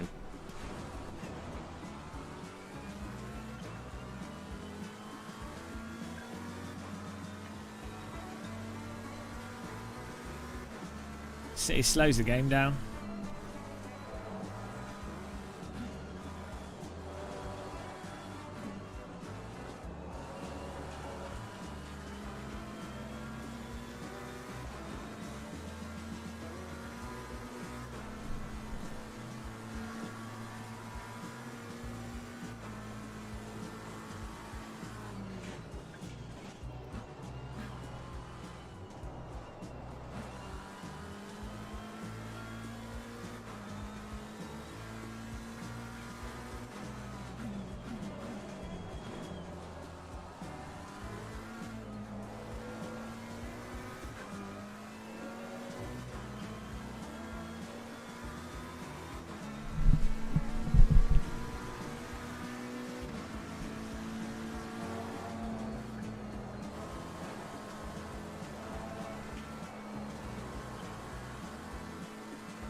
The colours should all feel different. I don't see why not.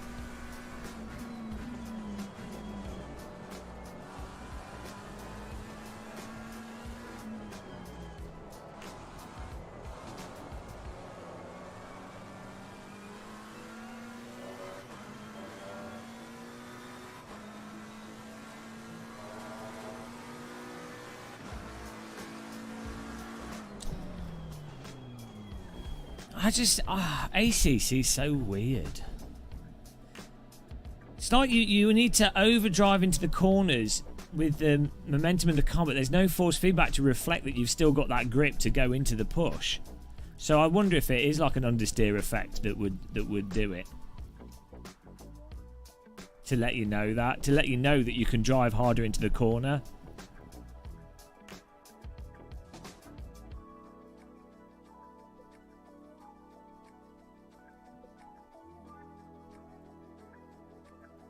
As it is, there's no force feedback cue, even with this at the moment, because it's not got any understeer stuff in it. There's no force feedback cue to let you know through the force feedback that you can go into the corner with more speed because the tyres still have grip.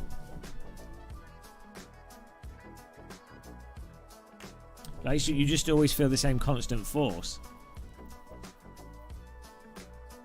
Singing curbs. Should play the national anthem as you go down over them.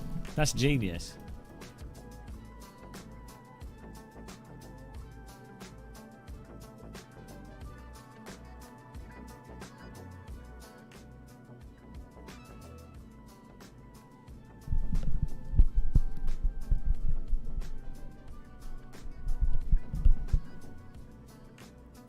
Started raining. Oh, nice.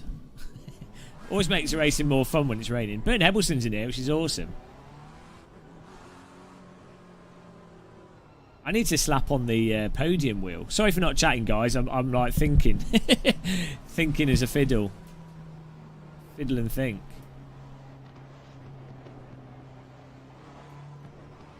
That would only be reasonable, Erwin.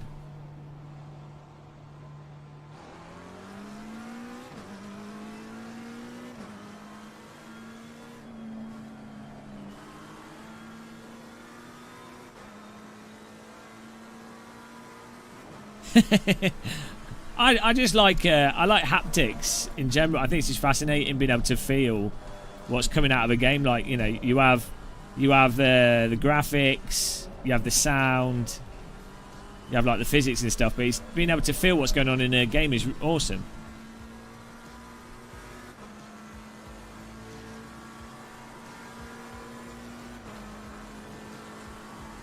You guys, if you ever get a chance to sit on a like D-Box style motion rig,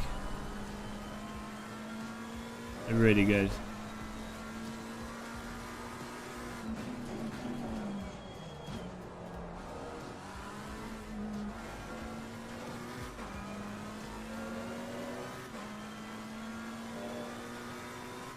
I've got to the point now with Silverstone, I've done so many laps.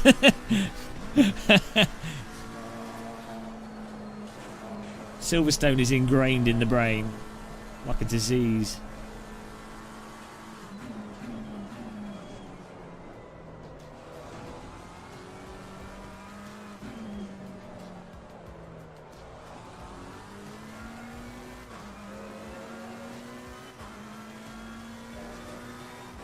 I don't know if does AC have a physics driven curb sound?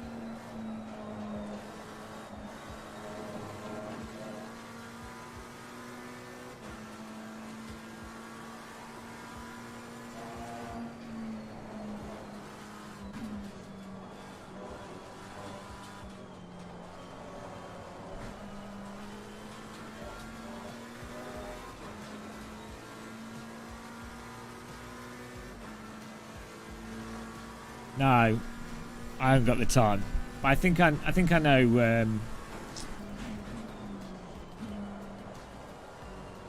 I think I know what's required to get it.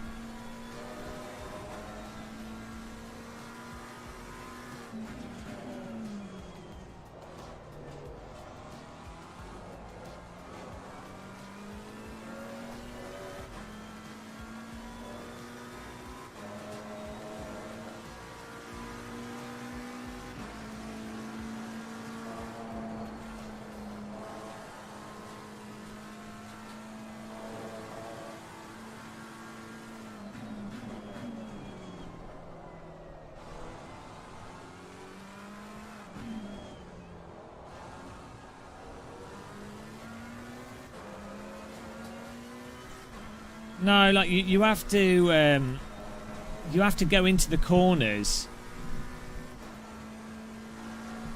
into the understeer.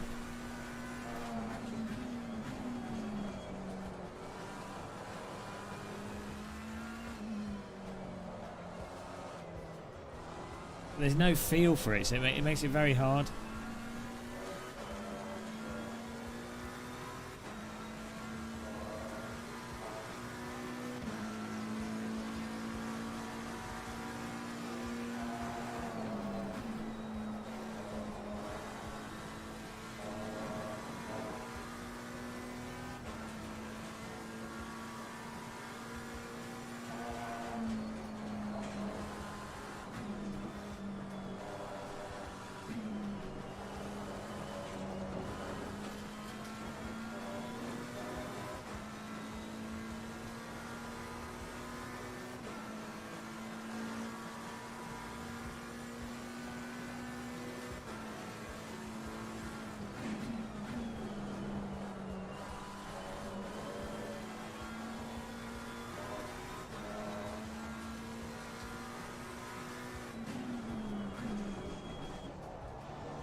Yeah, it's literally, it's all about, you have to get into the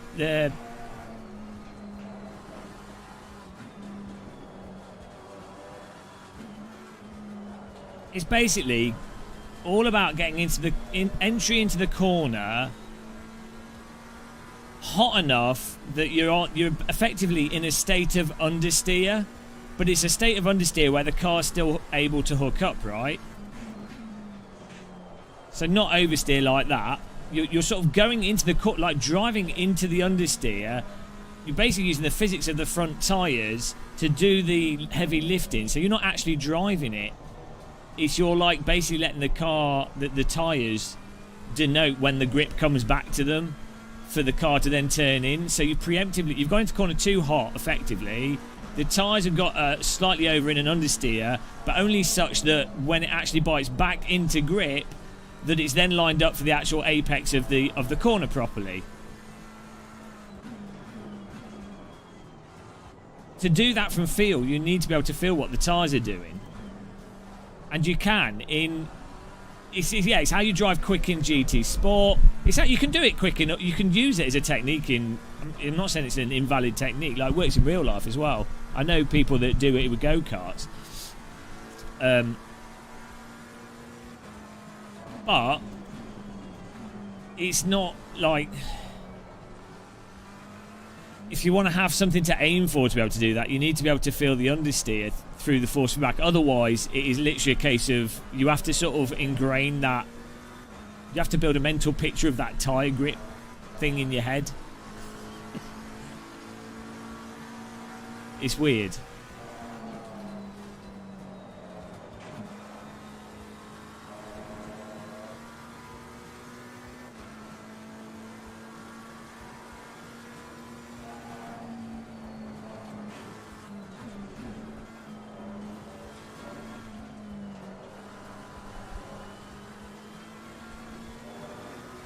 Use the understeer to your advantage.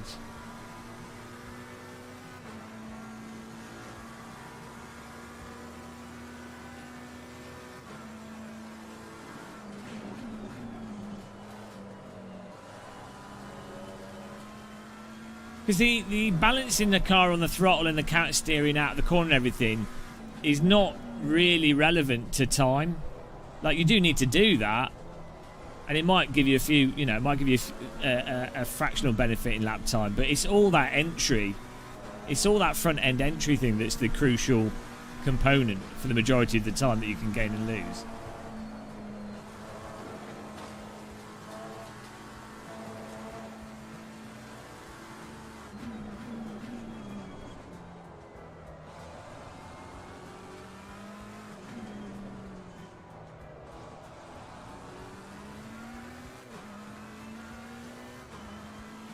Well, yeah, not in the case of this, though. It depends how you're going to break it down.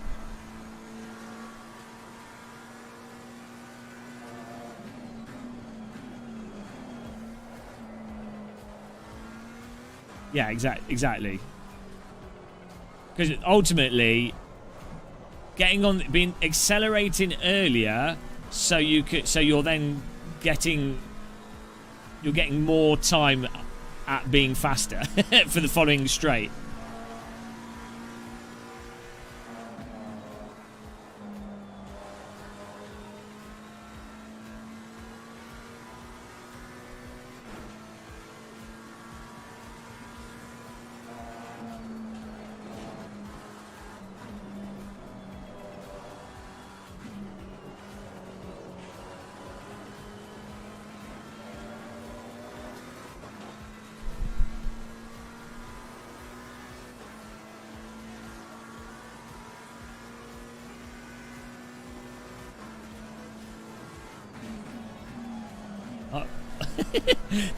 Interesting line through there.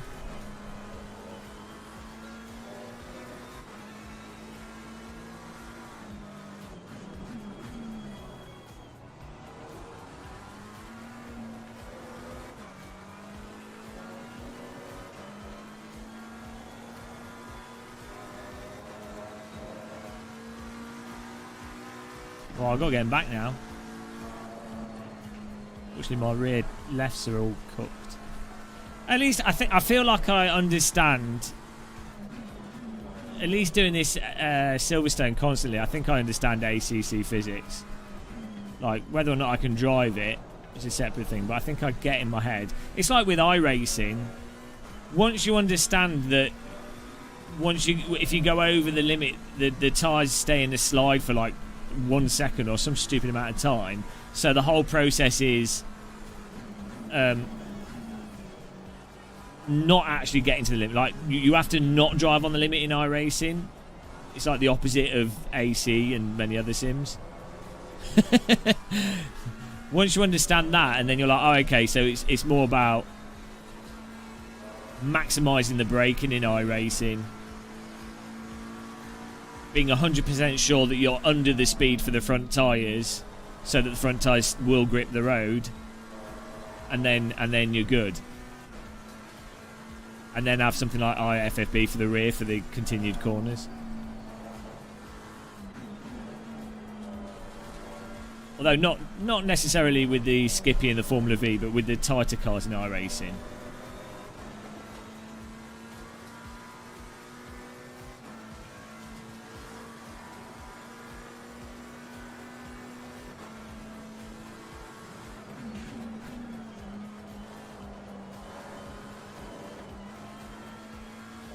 Got to get Bernd Edelson back here.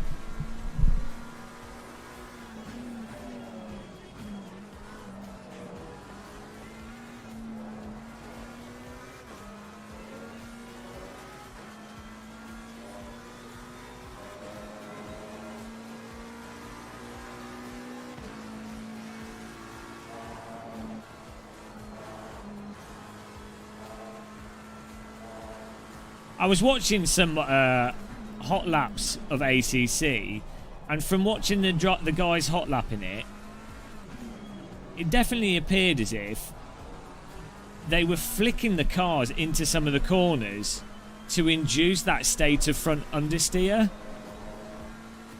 which is like, presumably that shouldn't be what you should be aiming for with driving. Like, presumably that's going to be the way to get less out of tyres. Like if you're inducing them into a not unhappy, but like what you'd think would be beyond the usable grip levels. So I don't know what that's about. You gotta watch the onboards. It's really weird. Like,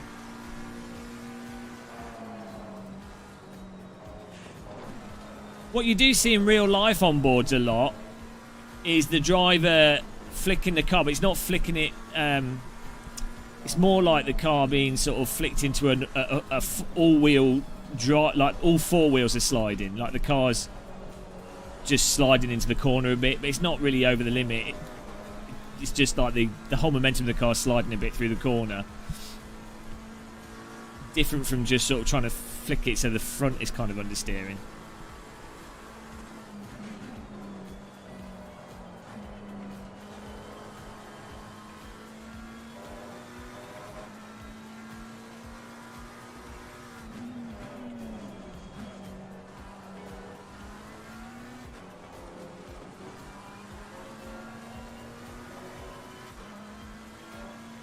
Bit of a cheeky cut there. Oh, we got Hebbled. Oh no, we still got half this lap to go.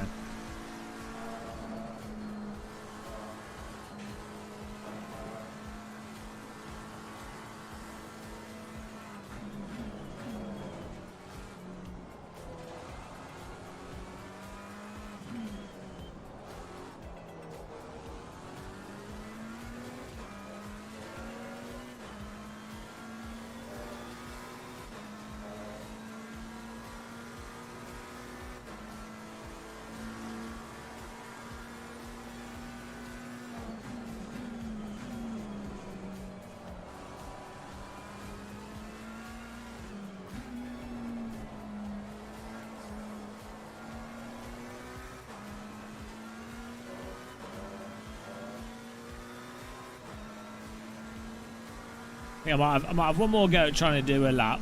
Twiddle with some more settings a bit.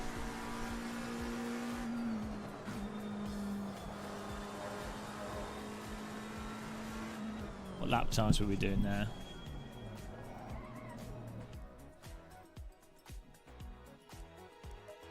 So very consistently doing sort of the 159s, I think. I know we're 158s, 159. I was messing around on some of these laps. But yeah, we're sort of around that 159. Hello, Martin Vandis.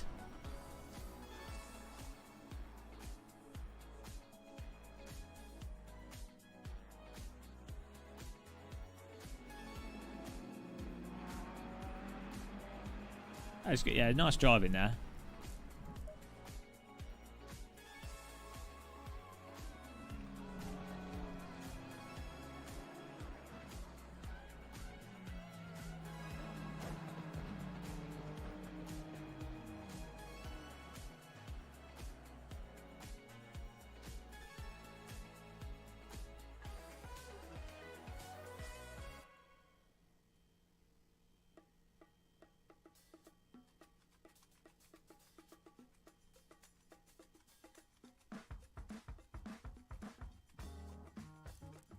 You're in P7. Well done to Bern Hebbelson for winning.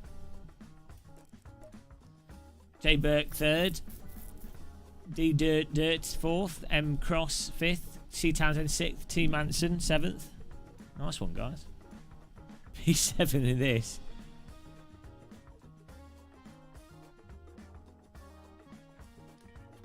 At least you were wearing your bike helmet.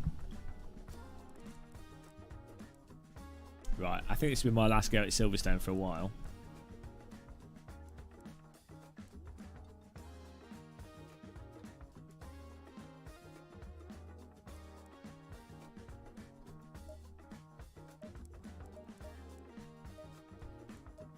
See, I honestly can't imagine playing the original Assetto Corsa with no force feedback and being able to drive anywhere near how I drive with force feedback.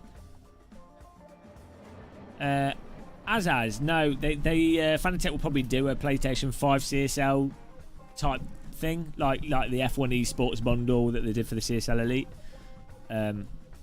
So just wait it out. Last race is Silverstone. Thank God. I'm dizzy from Silverstone.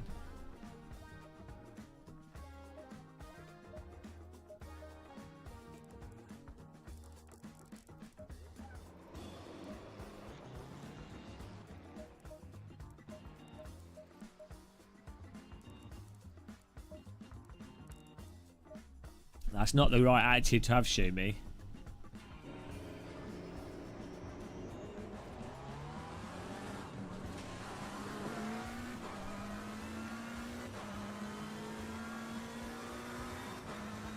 I want to try Race Room. After this, I'll try Race Room Silverstone on the hot lap.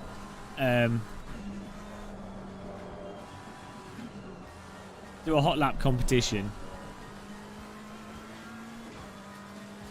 Shumi, you should go for the McLaren. It's the fastest car at this track, and it's the most pokey, and maybe make the steering artificially more sensitive.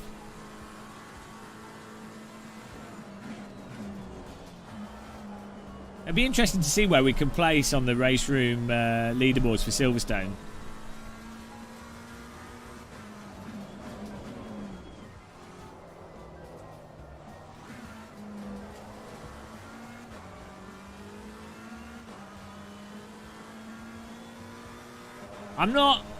I'm not being paid at all. I don't know why this happened. I was like, oh no, I foolishly asked Tortellini. I was like, oh, what's a good lap time? What's like an acceptable lap time at Silverstone?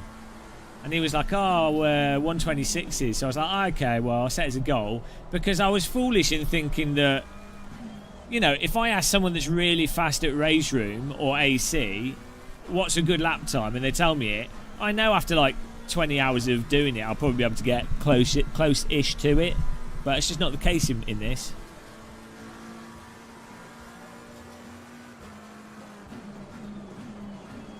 I've definitely got better at driving Silverstone, which will apply to all the simulators, so that's good. Silverstone was one of my weakest tracks as well. Challenge accepted. Thomas, have you played Race Room with CSLDD yet?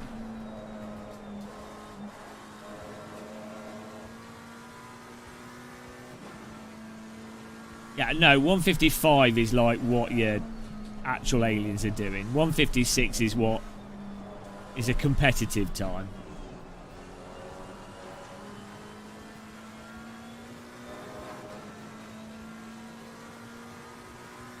I will double apex the final corner once I actually go into the corner hot enough that the car will automatically be taking that line.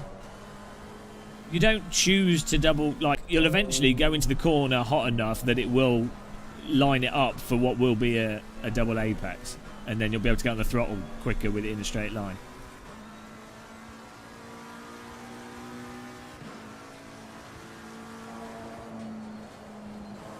Yeah, you need Schwarzenegger arms with the Race Room.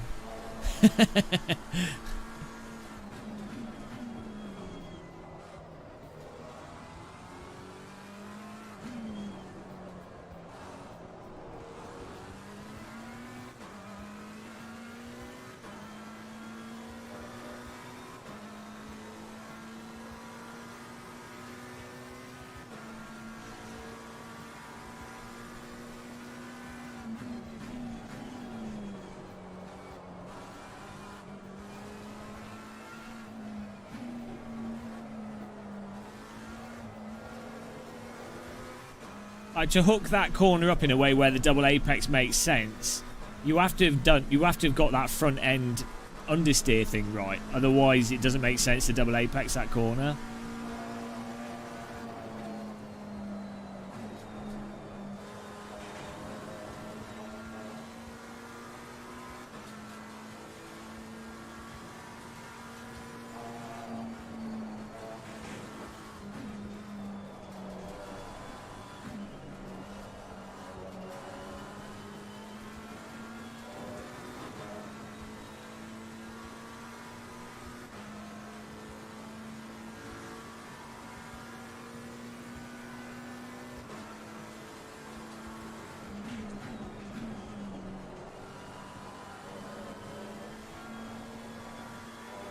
That cone's gone flying.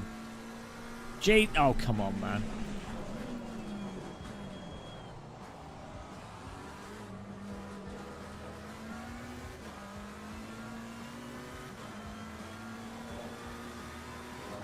Oh, go on, let me through, come on.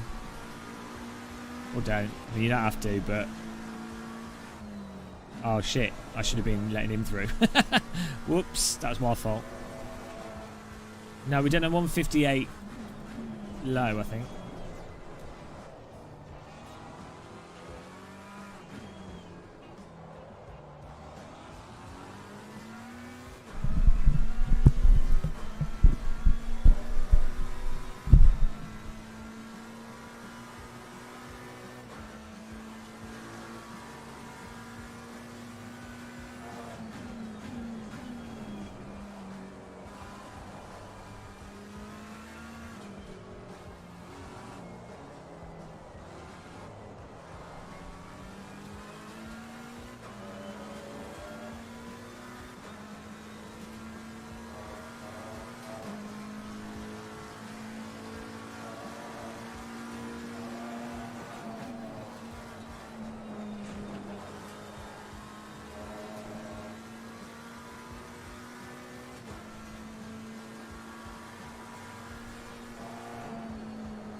See, the cars in this seem to get...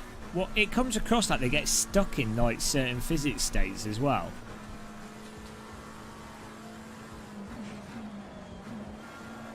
It's a bit like iRacing in that once you're in a turn, in a slide, it's all very progressive and very obvious and very forgiving.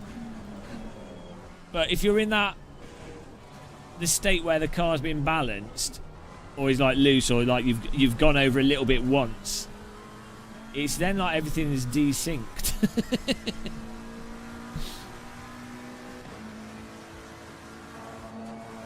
That's how it comes across. I mean, it might not even be... that just might be me, but... that's where I think the input delay thing in my mind comes in.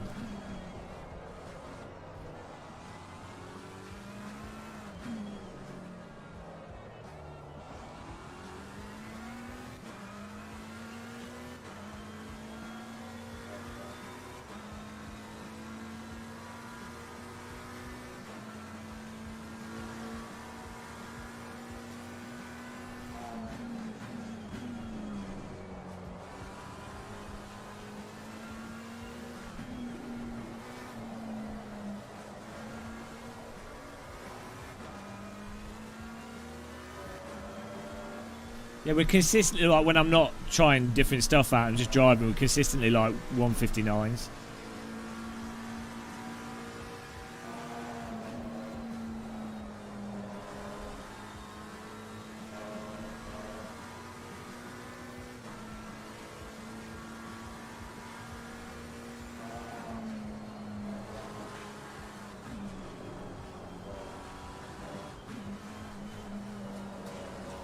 The problem I have is I'm too opinionated for my skill level. So if I say something, I can't back it up, whereas I'll, you know, should never be more opinionated than your skill level. Although weirdly, I'm pretty good at like photography and stuff, but I have like no opinions on that. I'm like, well, that's a good picture. That's fine. I'm happy with my shitty Canon G7X. Oh no, fuel fail. Oh well.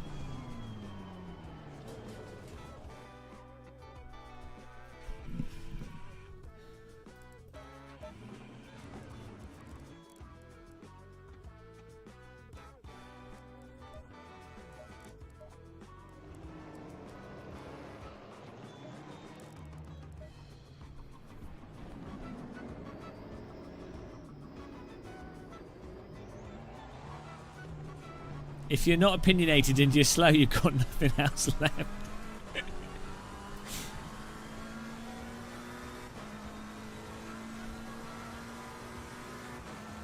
Just emptiness.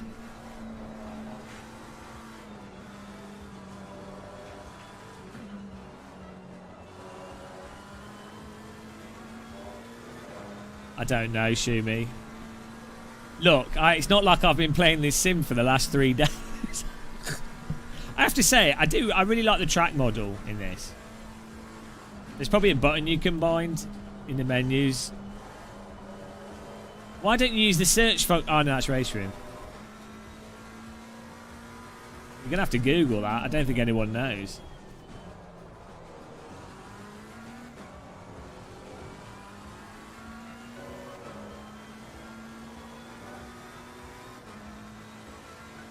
I don't know what the button's called, is what I'm saying. Why don't you cover up? Just cover up the piece of your screen with a bit of cardboard that has the pit menu on it. Does that help? Good idea, that. It'll make the game run faster as well because it won't be showing as much. It'll be like when you played Doom back in the day and it made your end of the view shorter, smaller. Letterbox it.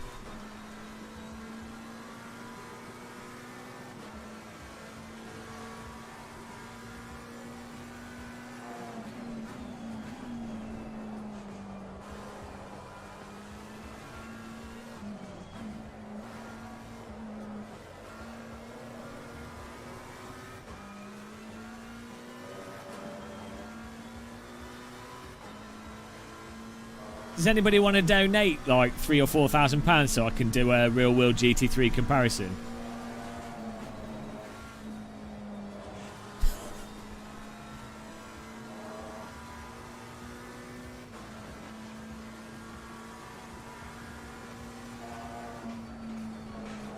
I won't be in the pockets of Blancpain or Kunos. I will say how it is. You'll get the truth from me. Oh, this is the other thing with real race drivers giving their views on stuff, which is funny, is that they're never going to be A real race driver is never going to be opinionated unless they're like, they've got to like Hamilton, Alonso. You know what I mean? They're basically over the midpoint of their career, and they can say whatever they want. Any other race driver has to be so careful as to not potentially damage getting sponsors or losing money or, you know, offending people in teams and stuff.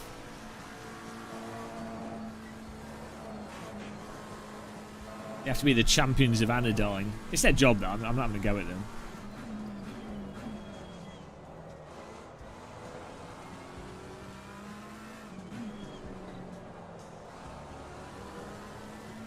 Throttle, throttle, throttle! It's not much, but it is a start. Thomas Schmidt. Thank you, Thomas.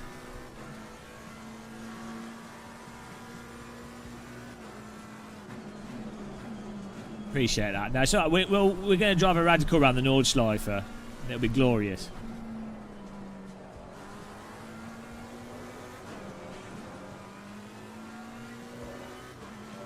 Really appreciate that, Thomas. Fanatec GT World Challenge powered by AWS.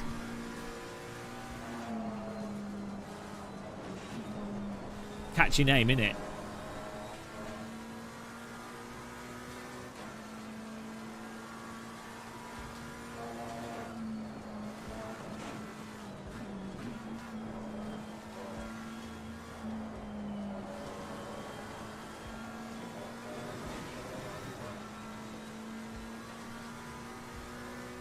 It's weird. ACC has like the best grass in it out of all the sims. It's like one of the few sims where the grass is not stupid. Helga's drunk. She's witnessed too many laps of Silverstone. She's lost the will to live. Can you blame her? I've not got enough fuel to do a Power Beast lap.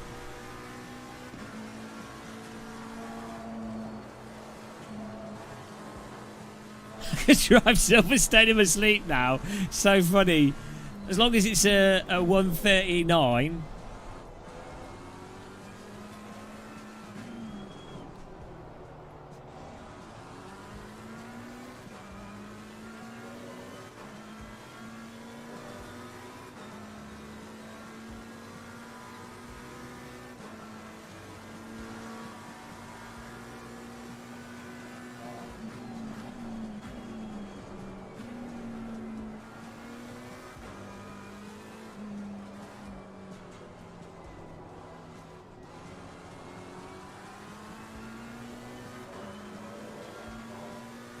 Do not have enough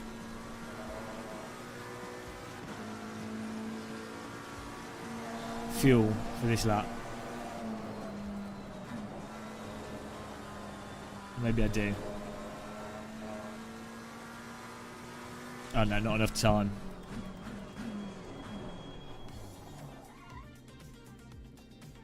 Where's grass physics? Oh well, iRacing.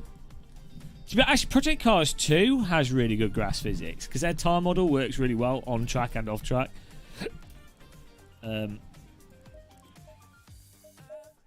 anything, I reckon the Project Cars engine, the Madness engine, could be used to make a really, really good rally game. If you know the Rallycross light cars in Project Cars 2, they're fantastic. It's weird, like, yeah, it's just strange. It's good. Really good engine for off-road driving. Also, it handles older cars better than newer cars. Yeah, iRacing grass is literally the worst. The worst. This is the slippiest substance known to mankind. I don't know what they were thinking. What on earth were they thinking when they did the iRacing grass?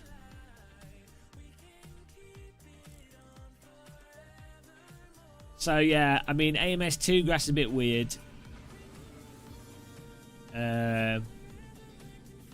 ACC's got the best grass by far. Original Assetto Corsa grass isn't too bad, but then it's got the super slippy curbs. So the curbs are worse than the grass in the original AC when you're in certain cars.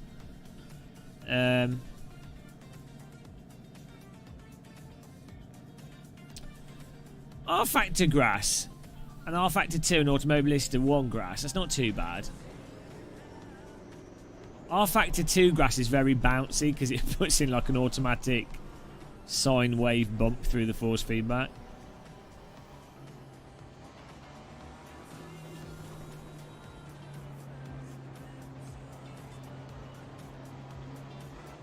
Oh, here we go, guys.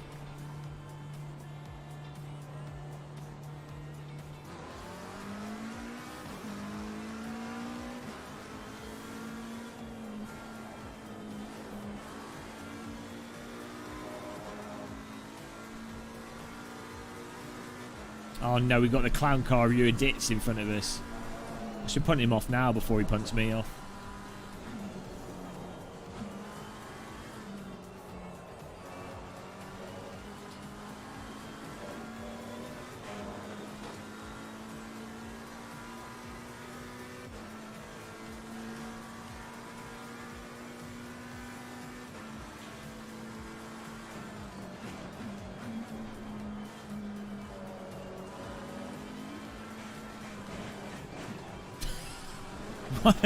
Why is he so slow? I mean, I just totally wrecked him. Look at this grass.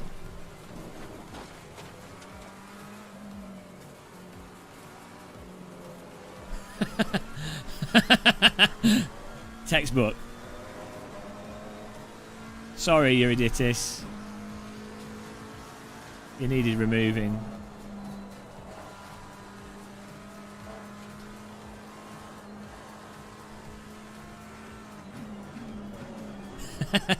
It's a good rejoin of the track, though, you'll admit.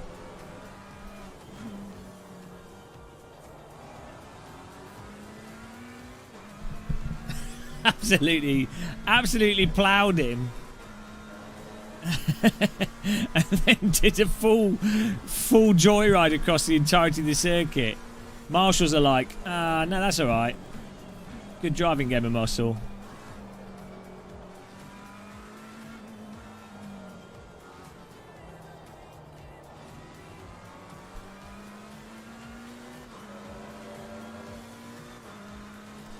I wanted to show off the grass to you guys so you could see. It's quite controllable.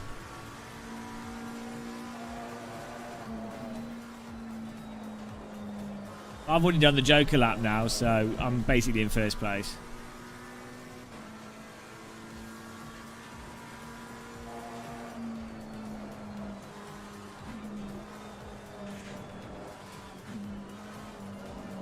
He can't pay his lawyers if he's dead. I am still on the CSLDD, yeah.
We'll catch back up with Jay Burke here.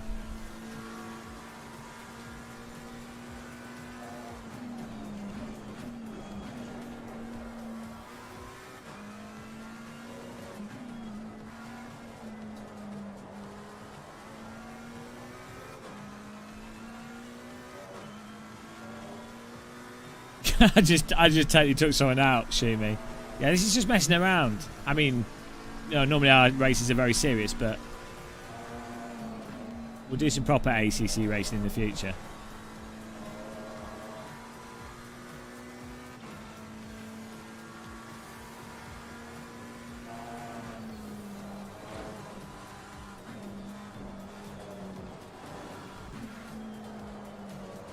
And this is not really set up. This is just We just had it on loop so that we could just jump in, mess around.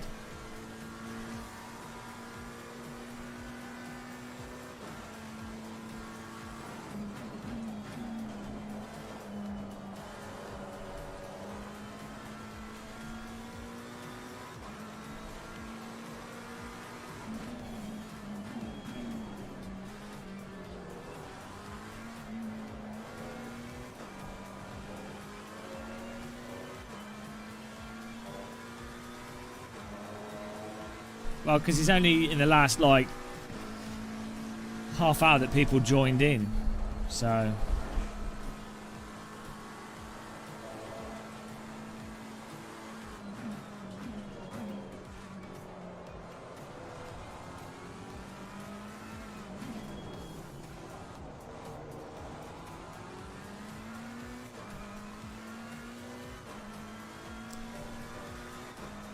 It just...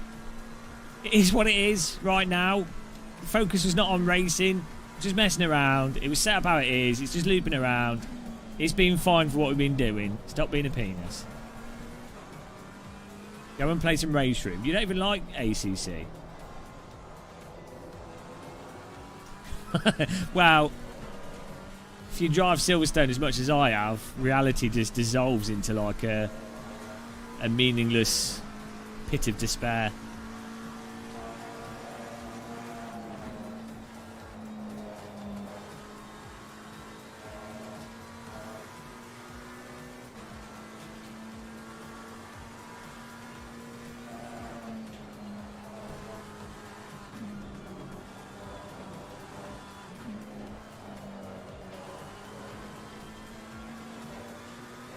It's my normal state.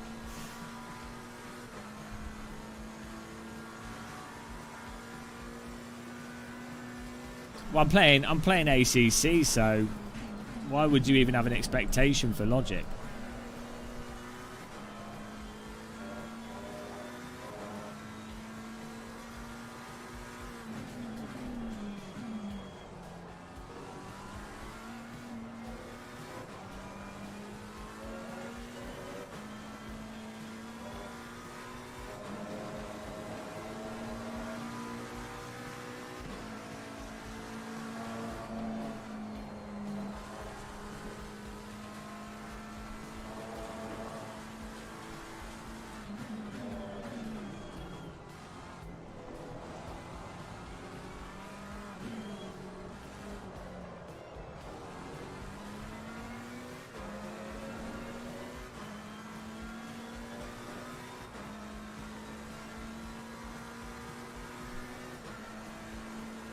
I'm starving. I love pizza.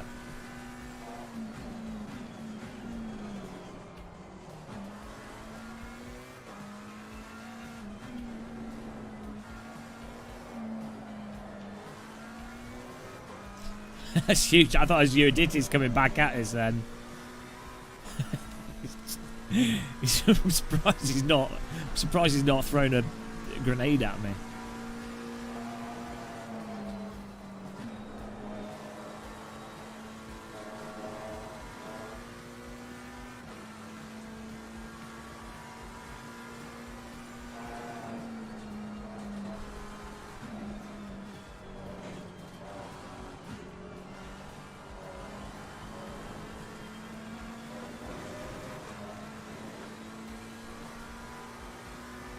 It's very hard to overtake on this track.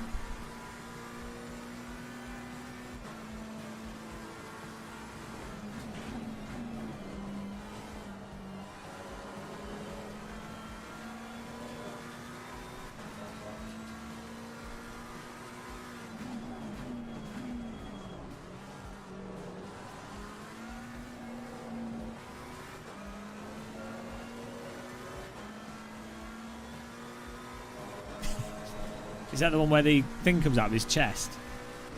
Is that the guy?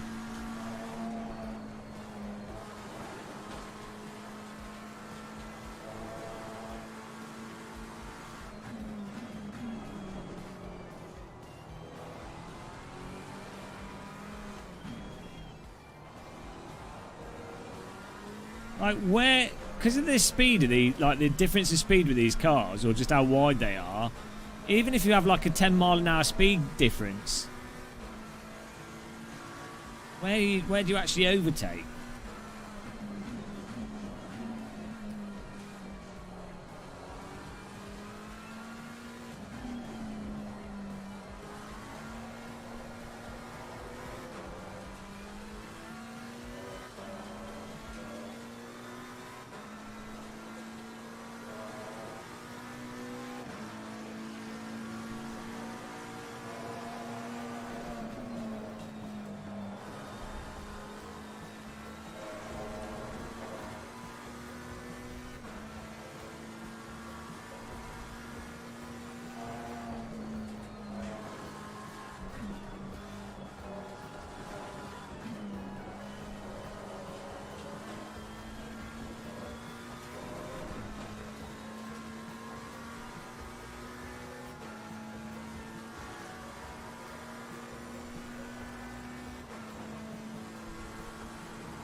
His initials in Aliens is literally J. Burke.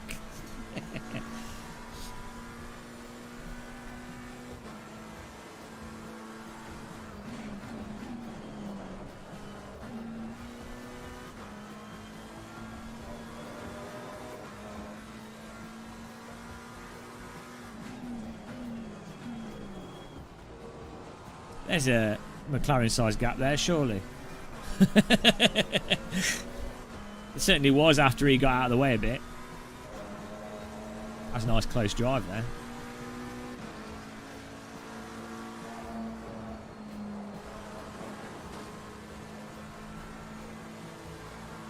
Oh shit! Oh, oh, it's not race room, guys. You can't do that in this. Get another one. Oh, I'm sorry, that was awful. I thought I was like just right behind him. Bloody hell. It's not race room. Absolute takedown of him there. Jesus Christ. He went flying. He went flying from that. That was proper.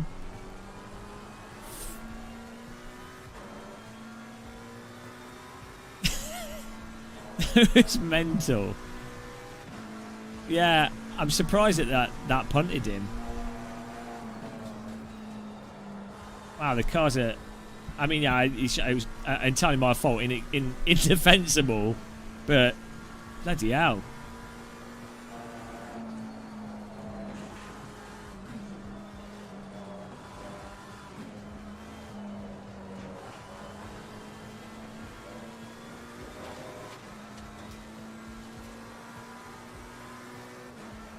He went absolutely flying from that.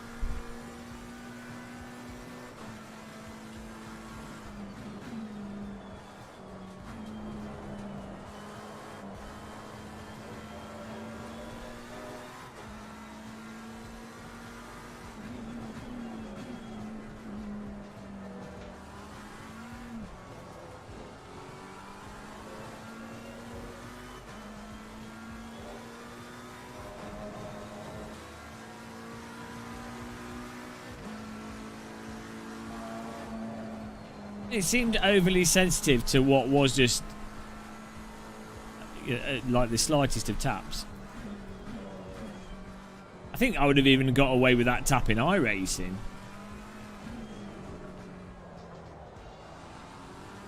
I didn't even like I wasn't actually trying to bump draft him. I didn't realise that that his car was that close.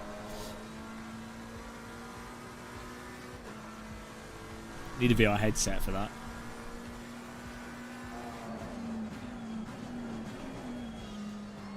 Should always give more space in driving sims.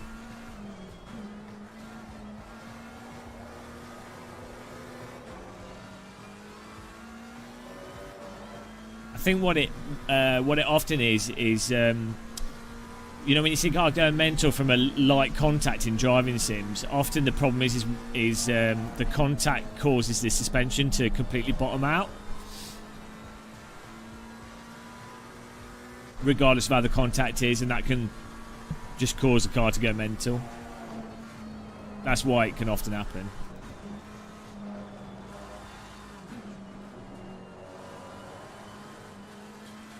In Race Room, it was back to... They've changed it now, but it used to be in Race Room. If you were the car behind and you tap the car in front, nothing would happen, but your car, the front of your car, would bottom out, and you'd go... Which is the opposite to most sims.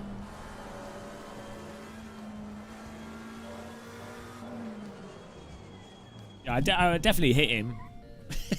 I mean, I don't think it was even netcut. I think it was just a normal car contact. But it's just... Or maybe I did... Like, either way, it was very close. L United, P. Tesker, myself, Hey Jas, driving guys, Teodul, DLK, A. Laura. Yeah, so I was just doing 159s there.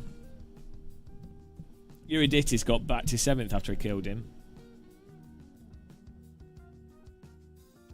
Never heard which excuse. I wasn't making excuses. I was explaining what happened. I don't understand. yeah. It was a good. That was a good punt, Euryditus. Right. Let's try Race Room. I was too busy killing everyone. Huge ass. Absolutely rammed 2 people off the track in that one. Right, let's give Race Room a blast here. See how we do on the Race Room timings.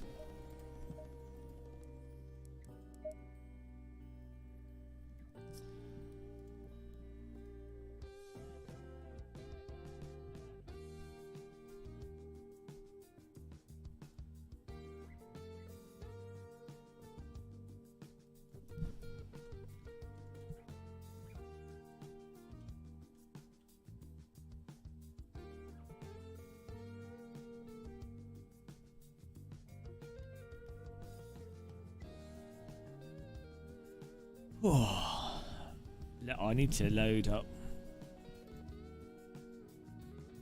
Otter HUD.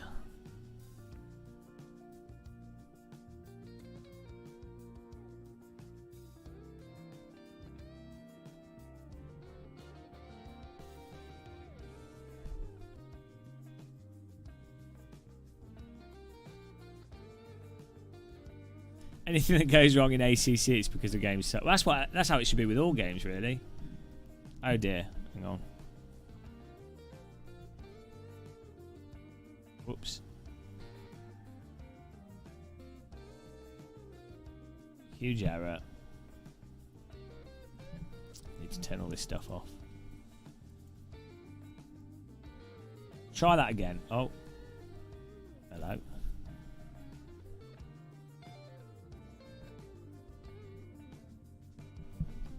There we go. I know, hang on, we need to go into... Is it multiplayer then hot lap? I can't remember where the hot lap stuff is in this.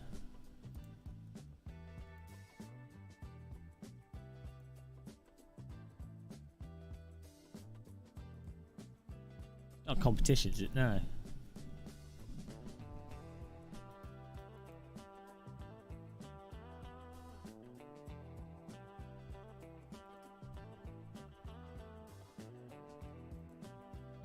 Where is it? Single. Oh, it's leaderboard challenge. There we go.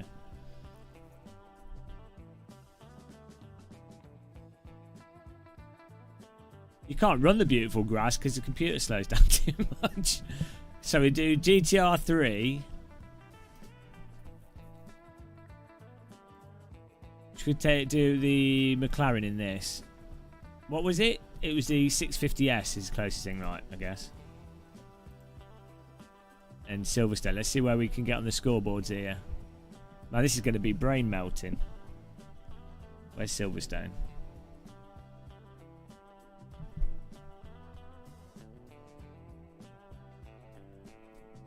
There it is. Which circuit was it? Grand Prix, I think. That's right. Yeah. Here we go. Track time racing rig. Track time racing rig. Track time racing rig. Track time racing rig. They all look identical.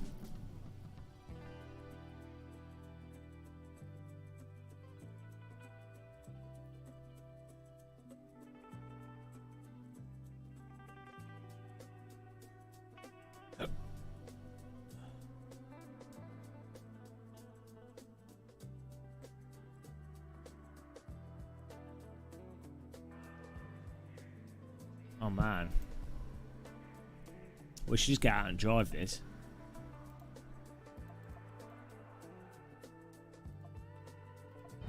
Oh my god, we're going. Whoa, gee. Okay. Well, that clearly didn't work.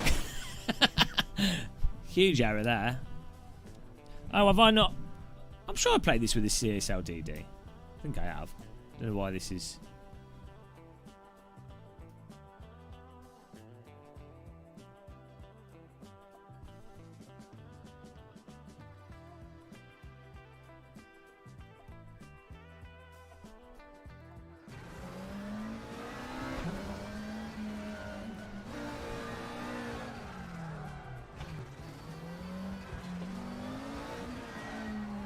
Okay, well, we need tight steering here.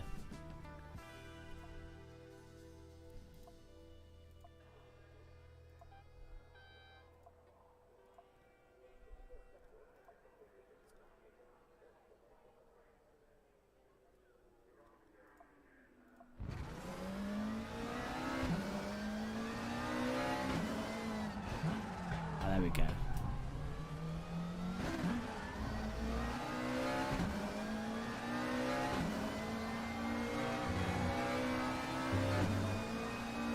Oh man, this feels so weird compared to ACC.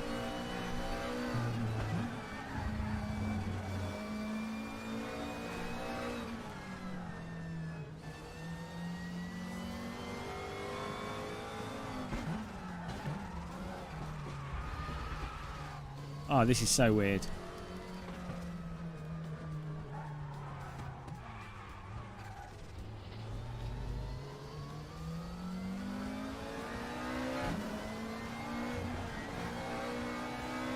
It's so weird going from one sim to another sim.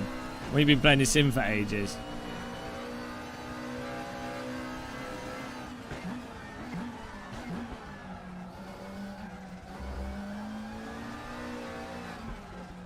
Oh man, this is so weird.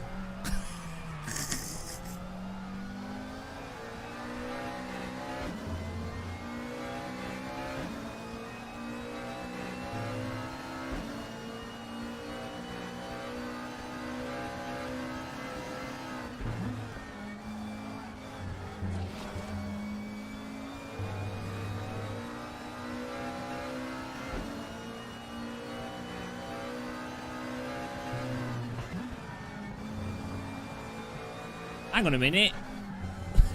Is that meant to be uphill?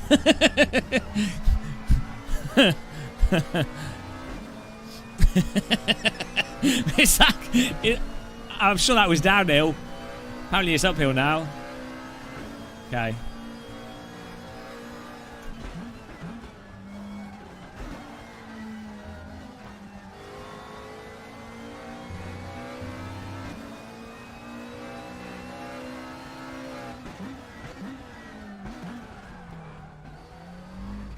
Oh boy.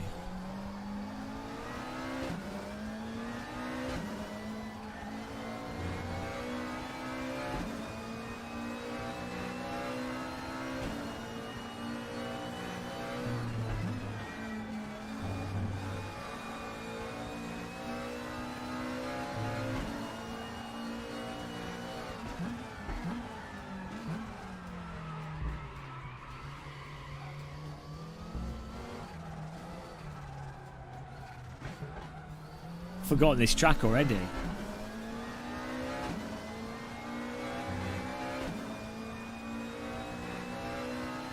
Oh, what? That should be brake bias. My brake bias settings changed in camera view. We've got a bit of a conflict here.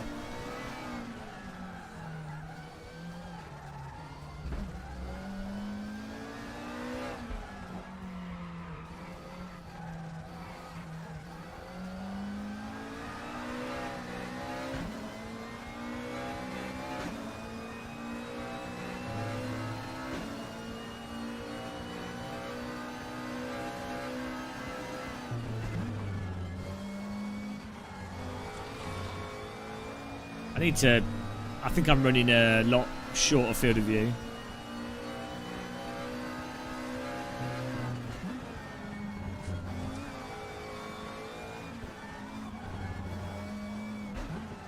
Need to increase my field of view a bit.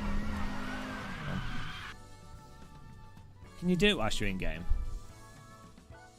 No! I'm sure you can. No. Oh, you can. Well, that doesn't help.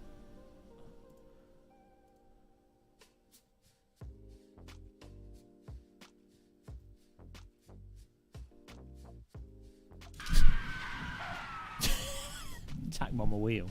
Right. It's a shame that all games don't use the same field of view settings.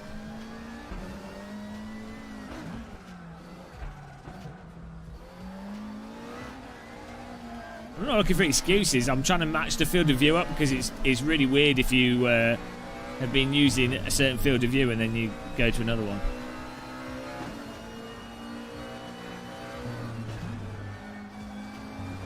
It's a bit better. I think I made it too high now, but...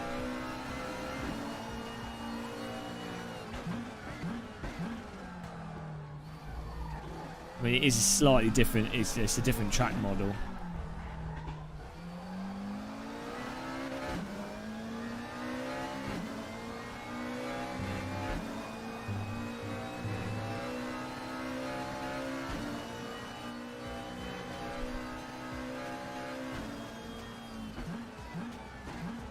Oh, you got to brake sooner in this.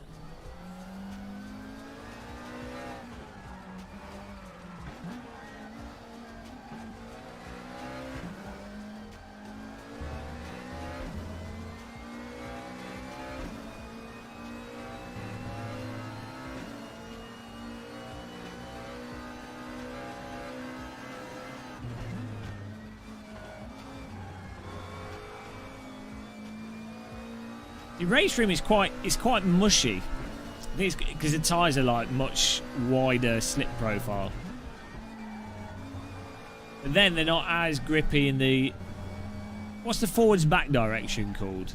You know, front to back grip. Bloody hell. This setup does not like you nipping that curb.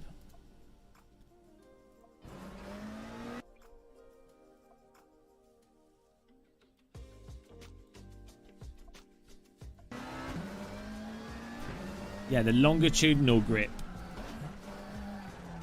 is less.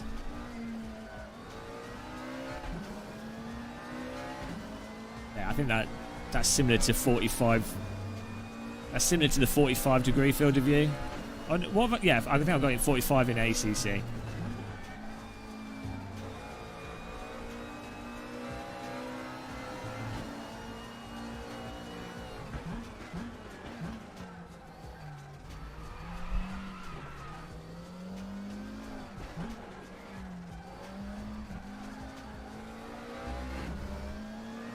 I don't use Mode Tech and Crew Chief now.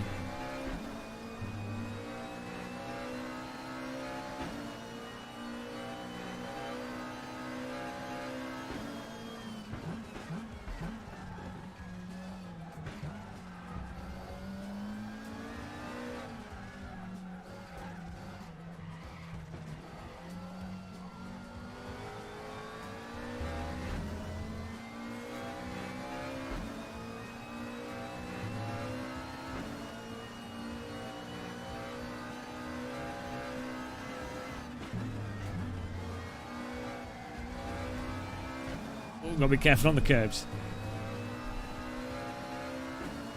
Oh, I don't have the. I need to put the scoreboard on top.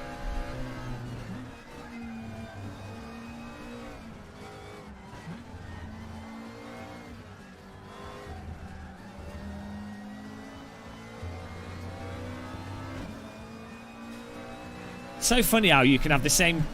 Well, this isn't the same car, but you can have very similar cars in different sims. All the same car. And it might as well literally be a totally different vehicle.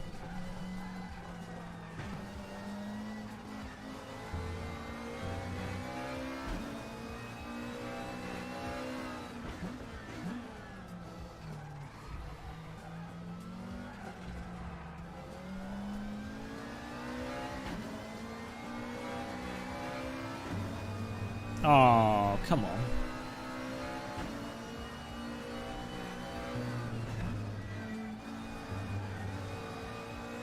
There we go, we're dialing ourselves into the race room tyres here. God knows what I was using for the brake marker in ACC there, because it's certainly not the same in this.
This setup needs tweaking.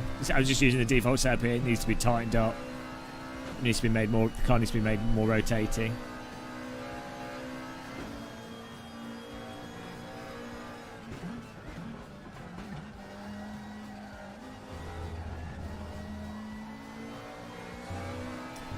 The car feels as if it's got like road car tyres on it, as opposed to racing slicks.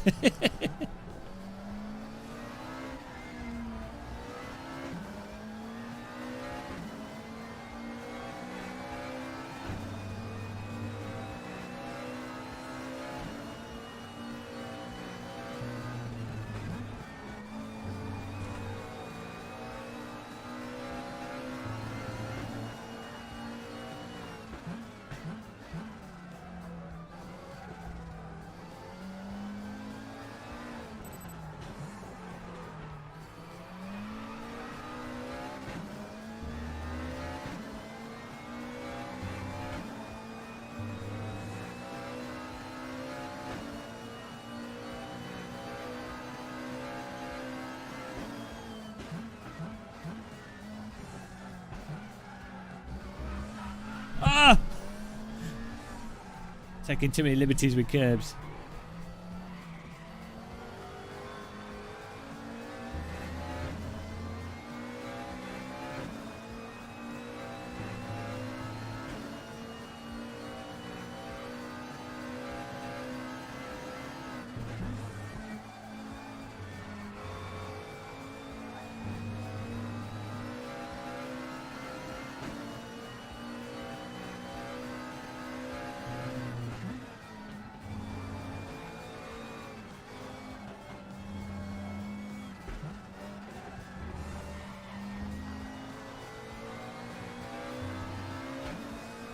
She's not a bad lap.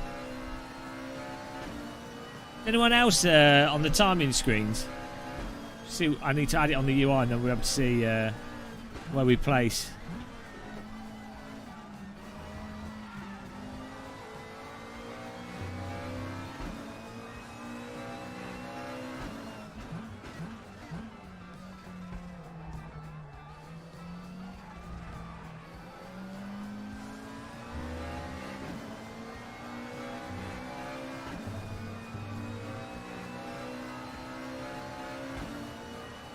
Oh, fourth!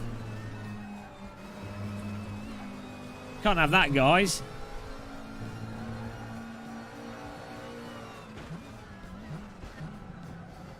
Can't have me in fourth.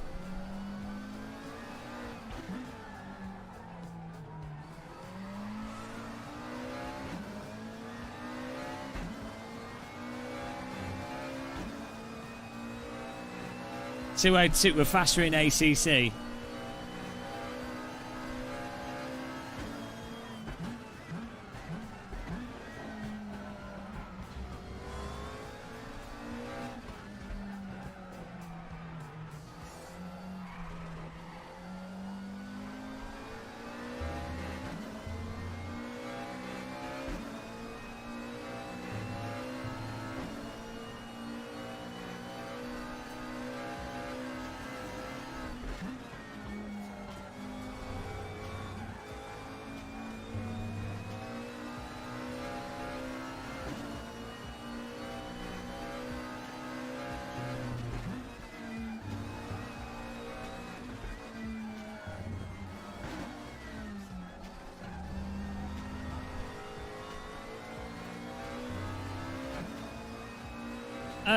Well, aspects of it, like the force feedback's nicer, the car's easier to handle, but the tyres are not as tight as ACC, so the car feels a little bit sloppy in this. It's not as responsive on the steering input and stuff.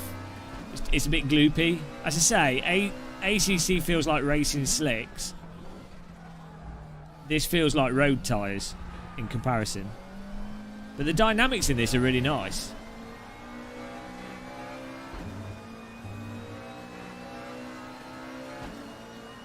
Third.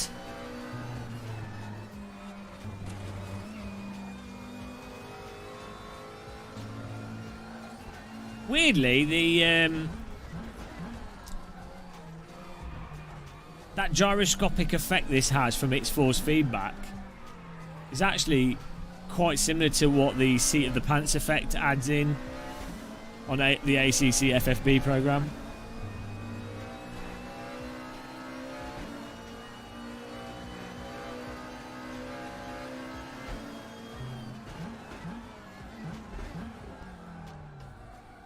Right, who else is on the timing boards here? Oh, I can't. If I load up R Factor 2, I'll die of old age.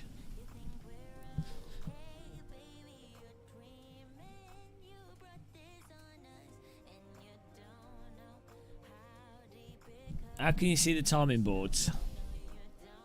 Show leaderboard. Here we go. Oh, Thomas Smith, I'm ahead of you. Who else has tried it? Just Thomas. What's he on? A 2 minute 2-3. Oh, Thomas, you're 1 second off. That's awesome that you can do this with the time at hot lap thing. It's great.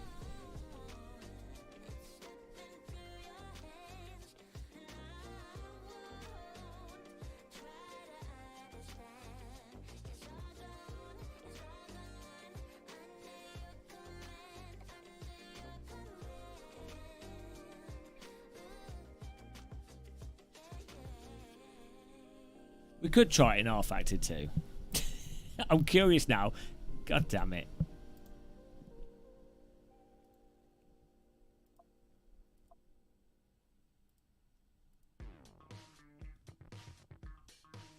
$1:59.4 is the fastest time. Oh, he just beat me. Too late now. I've closed it.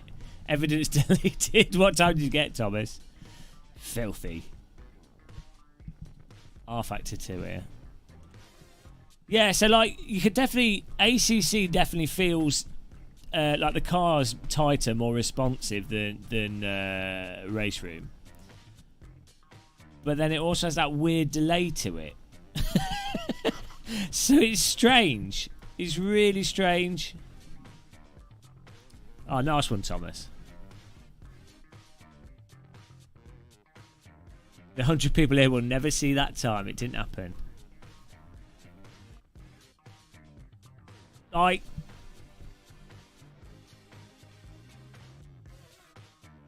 it's weird. It's weird how the Sims are so different. Also, how much the force feedback affects that feel.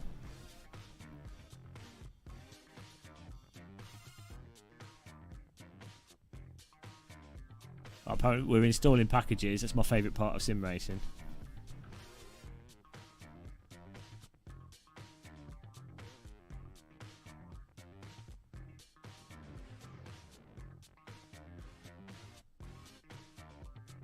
No, it's there without the force feedback thing, T-Hammer. Like, we were doing laps with no force feedback, like no game and no force feedback at all. And it's that sense is still there. Well, it seems that way to me. Right. Oh, well, they've added new cars to this, haven't they? Oh, now my curse has gone to sleep. It's like the 80s. Right, here we go. What am I doing? Customise. Jesus, this user interface. It's like... I don't know what's going on. GT3. Oh, this has got McLaren in it, hasn't it, as well? So, what was it? McLaren GT7. Is it 7? No, it's a 5. Oh, Jesus. What is it? Is it 720? Really nice looking car, isn't it? 720S. Is that the same one?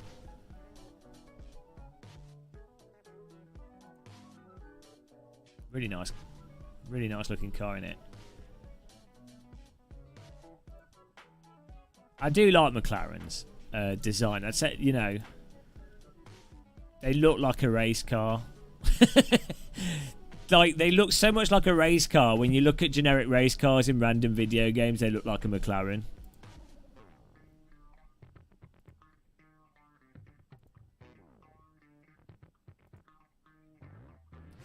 I definitely feel like I've learnt Silverstone a lot better, though. So that's cheered me up. I was getting a bit depressed after wasting so much of my life on Silverstone. Hang on. Which layout is it here? Is it GT, Endurance, or GT? It's GT, isn't it?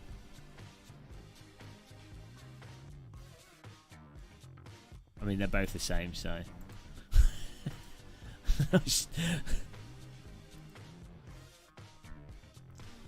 Okay, that's all good. Session settings. We want to make the trackers...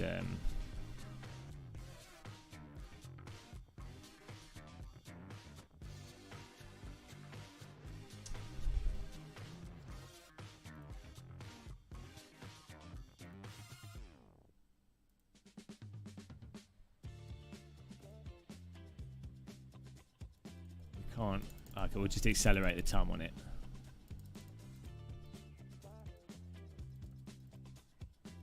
Fine. That'll do. Go. This user interface.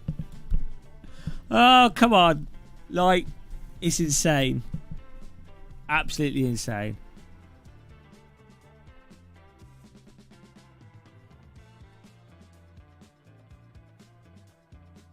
I've used this on and off for like years.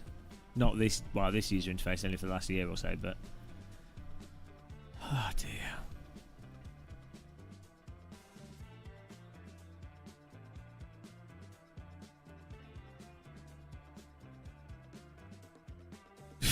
Probably Erwin.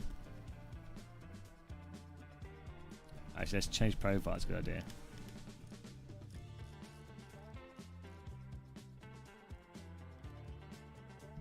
Oh.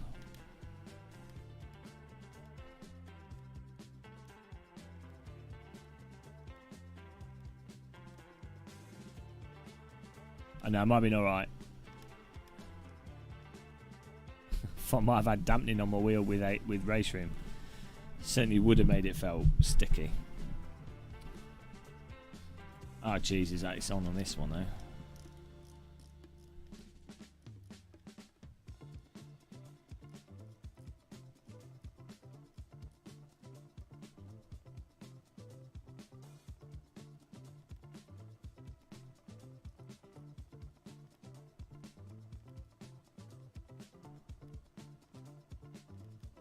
Right. What am I doing? Settings. Why has it still got... Oh, it's got menu spring, hasn't it?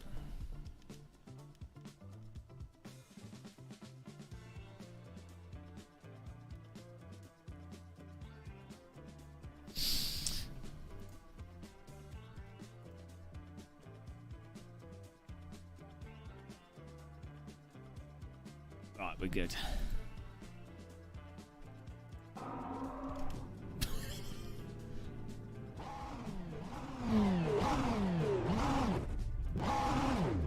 R-Factor 2 is one of the few sims where you can stall. Okay, how do we turn the in-cockpit wheel off?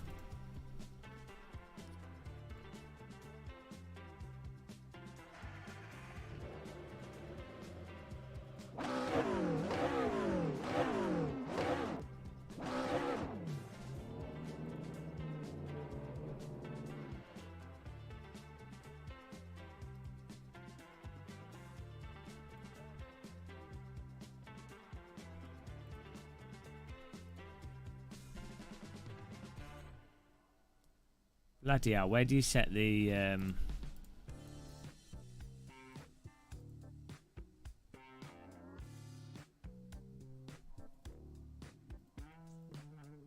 Oh, how'd you do it through my wheel? It's fine. We're good.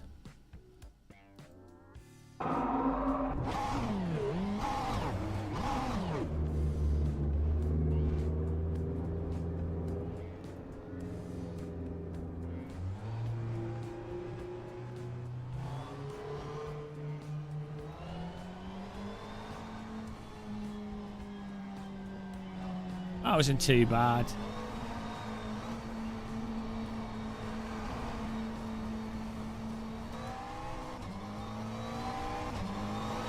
Oh, the track model's quite nice, isn't it?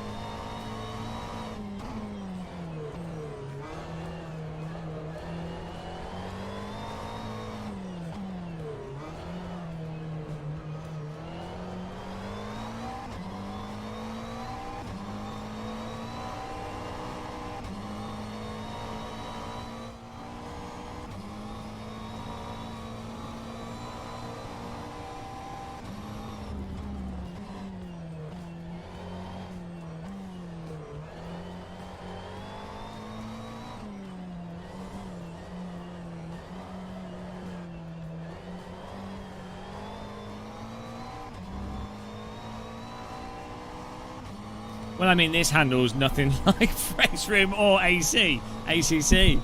So, like, it's a totally different car again. I'll force you, that might be clipping a touch. Let's take it down a little bit. No, it's got quite nice handling, though. Oh, look, this is slightly uphill. So why does it not feel uphill in ACC? Or maybe it is, I just didn't notice. This feels more connected in a set. Like this to me feels more realistic than ACC.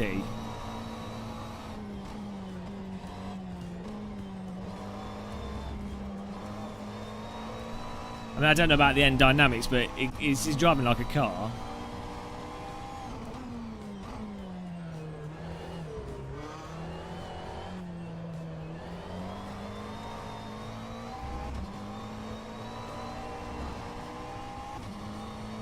It is slightly uphill. Oh, fair enough.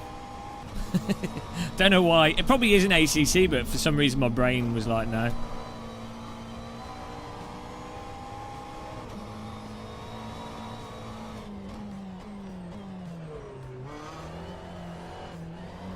I mean, this feels very natural. Interestingly, the engine braking is very strong on this. It is in ACC as well. The GT3 cars just... I mean, I'm sure you can... There's probably a changeable setting, but...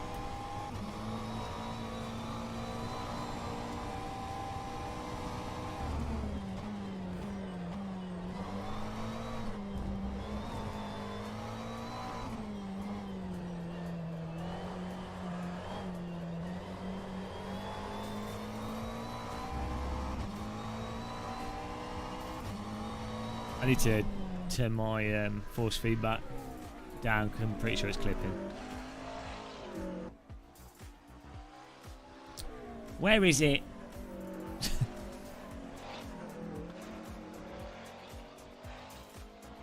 Where's the force feedback thing? Oh, it is.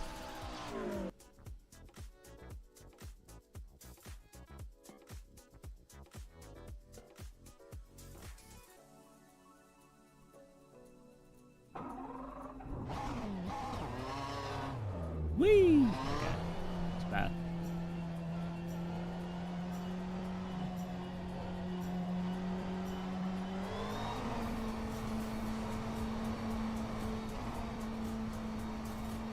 The weird thing with R Factor 2 is that the suspension force feedback is kind of overdone a bit.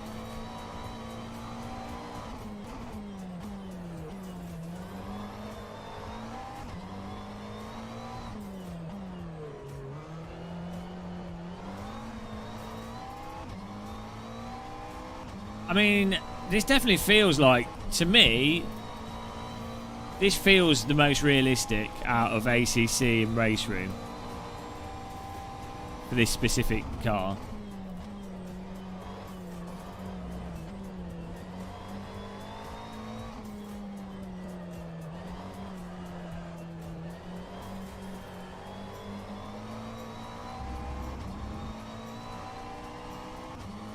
It seems like the way you drive fast in ACC seems a bit cheesy. Oh yeah, AC, the original AC is really good as well, actually.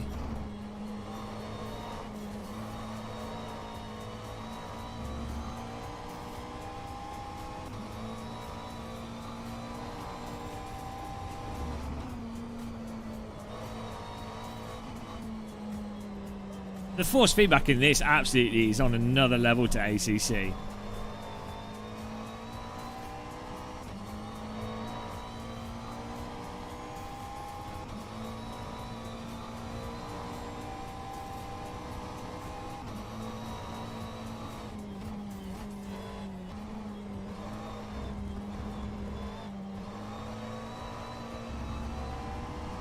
Now this is really nice. The track model's really good in this as well.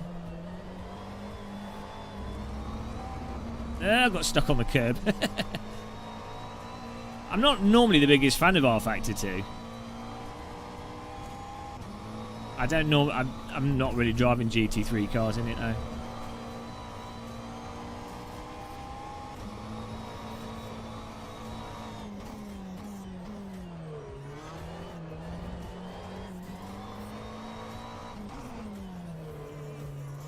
This has way more braking precision to it than ACC.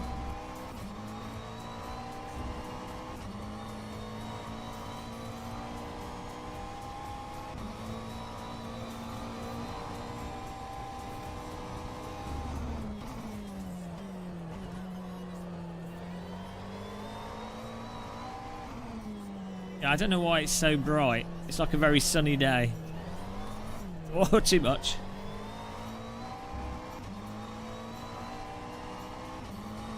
What's my lap time? Hang on, we've got to do a lap here. See, we've got to actually do a proper lap, see what lap time we get.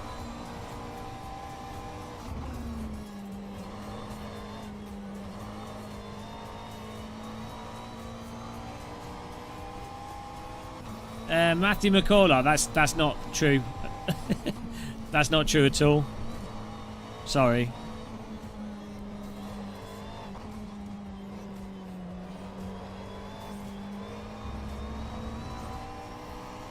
R Factor 2 force feedback is just a progression on R Factor 1 force feedback, and just them trying to do whatever's realistic, I guess, or wherever they happen to be with their development.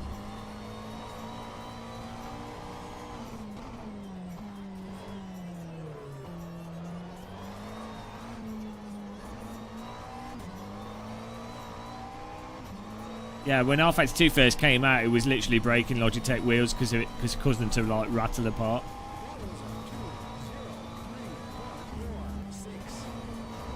Right, that was 2-minute flat. Ah, I need more rear brake bias. It's rattling my DD. Right, I need to bind some rear brake bias. We need the back to come out more.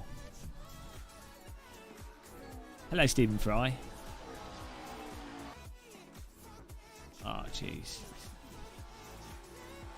No, I don't want to exit. I want to change the bind. Oh, it's this cog up here. That's why.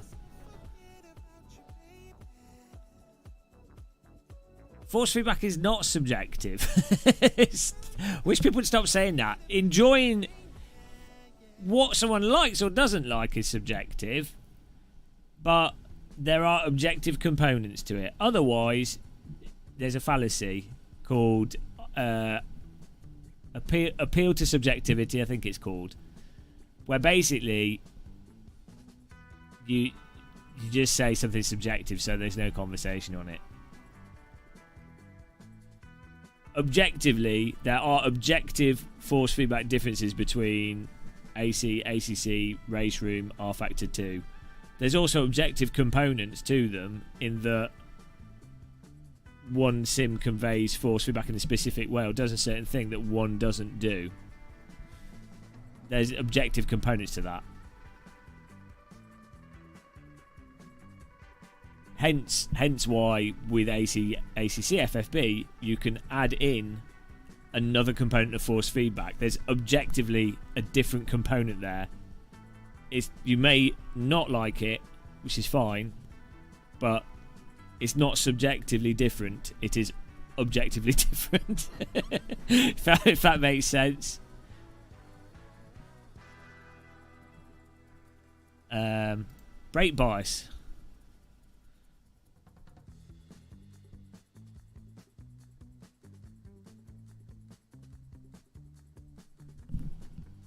Oh, maybe you can't do it unless you're in the pit. Maybe that's what the problem was there. Nope, set up down here.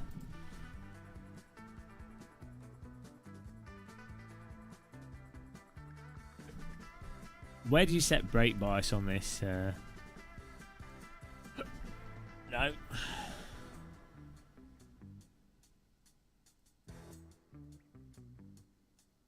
Brakes. That makes sense. There we go. Is that moving it further to the rear? I think that's moving it further to the rear. Or is it not? We'll soon find out.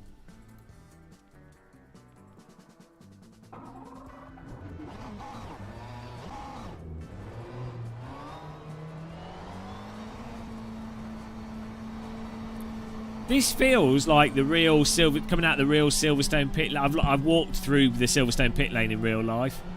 This looks and feels like I'm coming out of proper Silverstone pit lane. I don't know. The problem with ACC is the Blanc Pain series uses the old pit lane, which I have been in as well, but it's very bland, so there's not much to really see. Oh, it does work in the car. Perfect.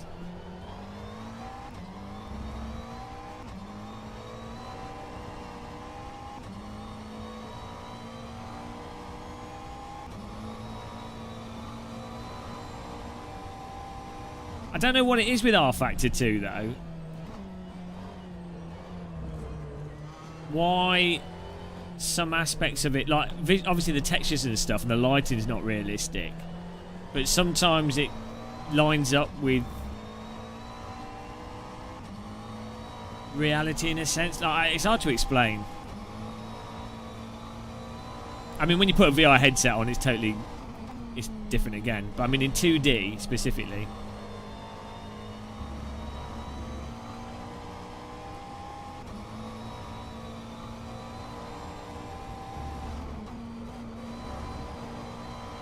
I mean, this feels like a completely different car in R Factor 2.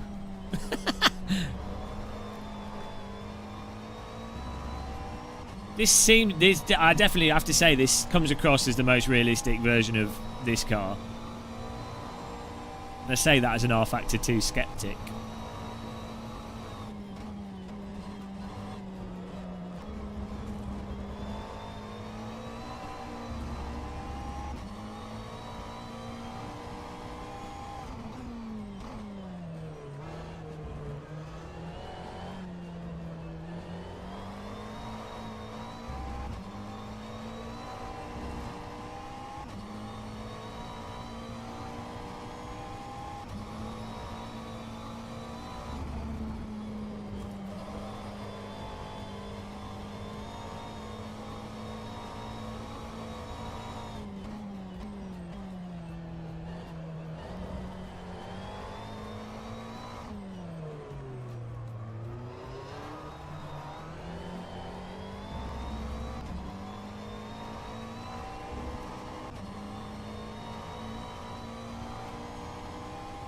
They don't park the buses there.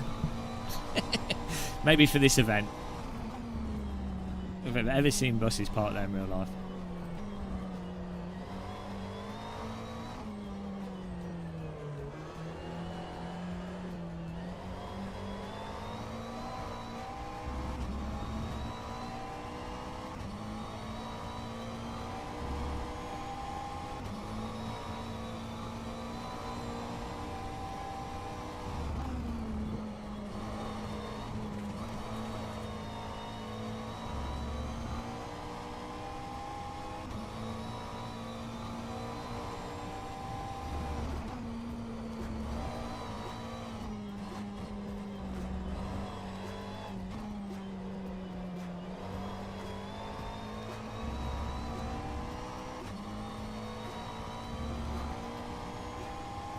It feels very, very natural.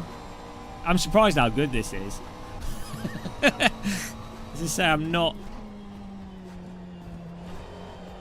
normally find R-Factor 2 a little bit annoying. It's mostly just how it's all set up.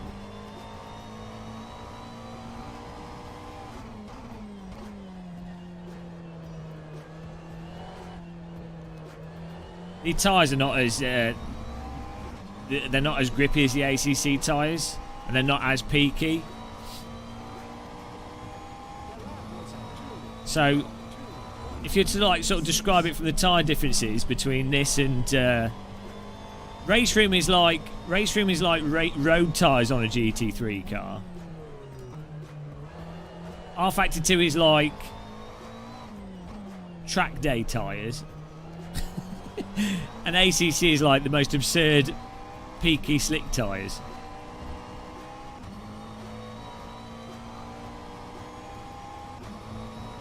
What time are we doing here? I'm trying to actually do a fast lap here.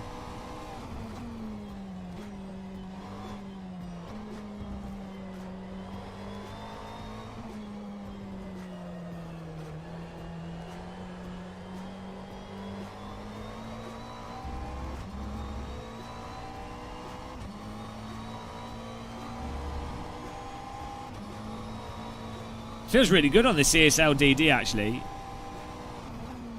You've got a CSL DD. This is a good thing to test it with.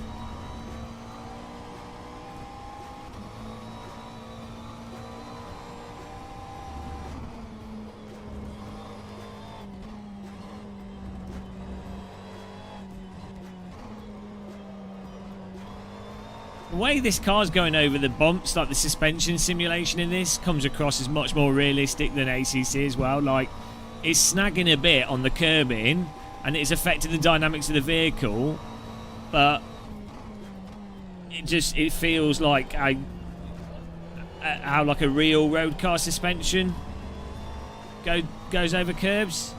It's not massively unsettling the whole vehicle. It's just, I don't know if that's with a GT3 car. Maybe it does unsettle the whole vehicle in some cases. I wouldn't know. I've never driven one, but it comes across as very natural.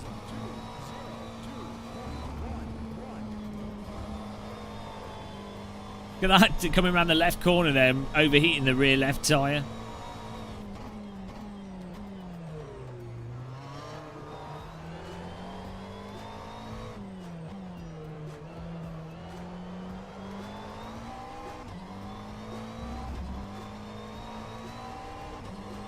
Pure sim, because I just have I'm the only person with that version at the moment. Still being tweaked.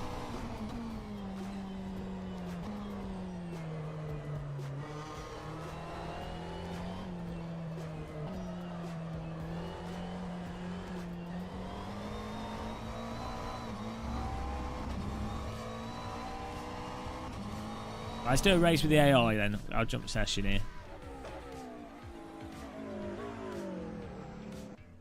How the hell do you go to the next session? Wait, that's it.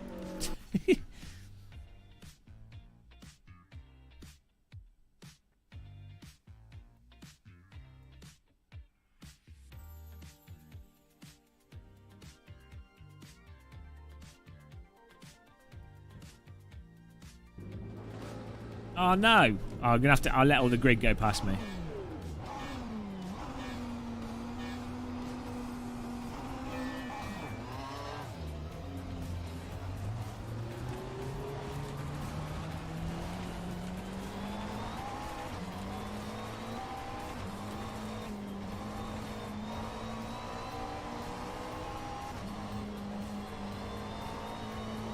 Hello.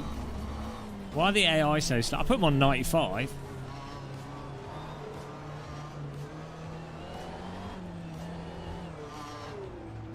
The AI is so bad through here. Come on, guys.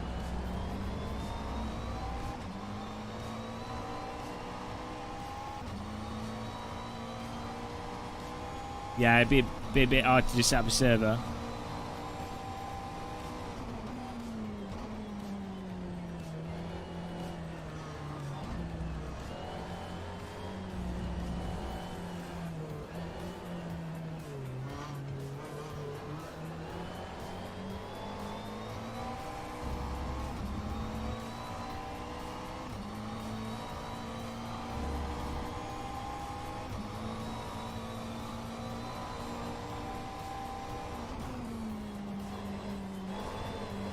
Come on, guys. These AI have not spent the past 2 days practicing this track. Absolute noobs. Well, hello. He's now attacking me because I called him a noob.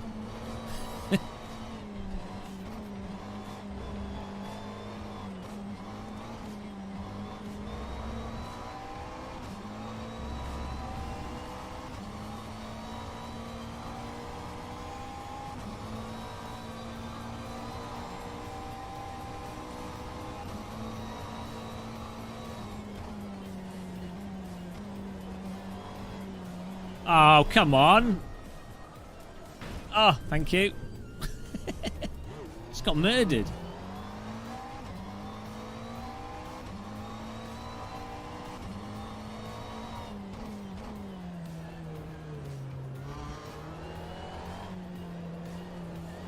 Yeah, I'm not sure why they do that. That brake tappy thing.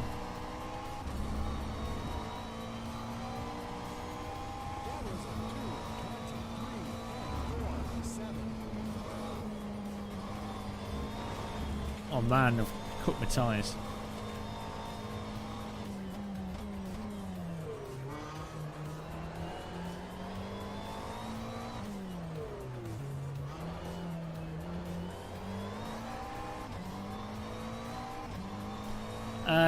R Factor 2 really depends on the track model that you're racing on it, but this, yeah, because this looks really nice. It runs really nicely as well.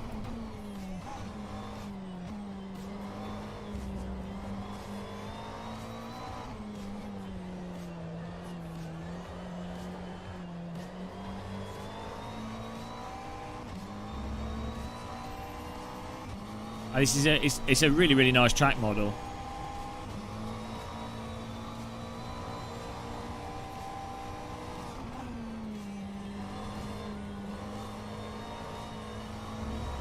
Yeah, I mean, this is really good. I'd say this is the best version of the 3 sims. We'll jump into AC again and give that a blast.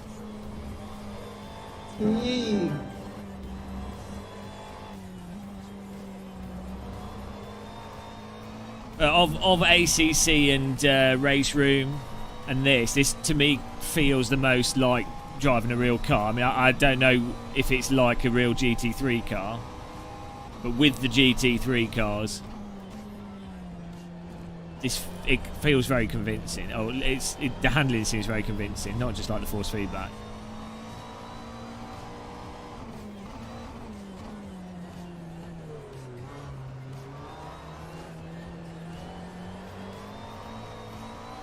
I mean, that's the thing. A GT3 car should be a piece of piss to drive for an experienced sim racer.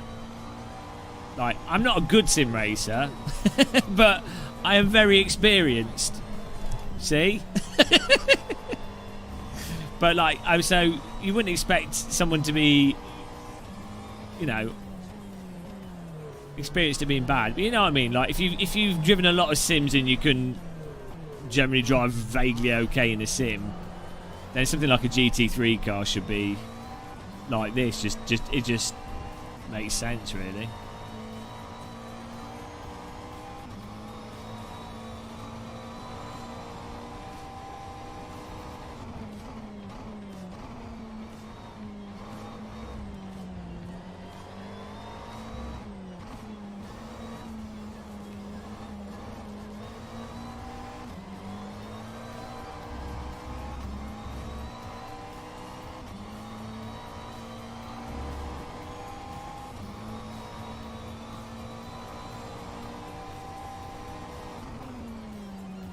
Pretty hopeful though, because Motorsport Games have bought Studio 397, so our Factor physics engine is going to be used in like other games.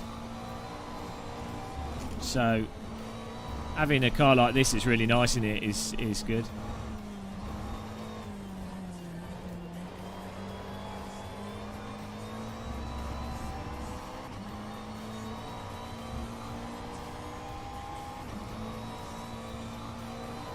See, I feel the dynamics of the car in ACC, it's just there's some like weird cheesy thing going on. Whereas this just seems much more planted and calm and... Mini Champs car models, nah, I'm not really into like buying objects of things. I have houseplants. I collect houseplants. That's it. I don't like getting stuff.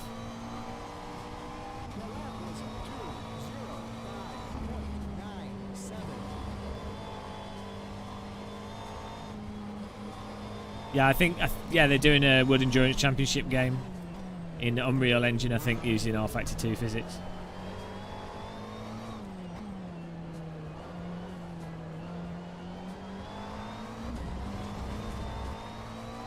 Are these like a filter and a delay, Thomas? You've got R Factor 2, haven't you, right? You should load up this and play it with the CSLDD, Thomas. You'll love this. It's really good. Really, really nice. It's actually plenty. This is very strong. Weirdly, ACC on the CSLDD starts clipping before you get a lot of strength. Race Room's a bit like that as well.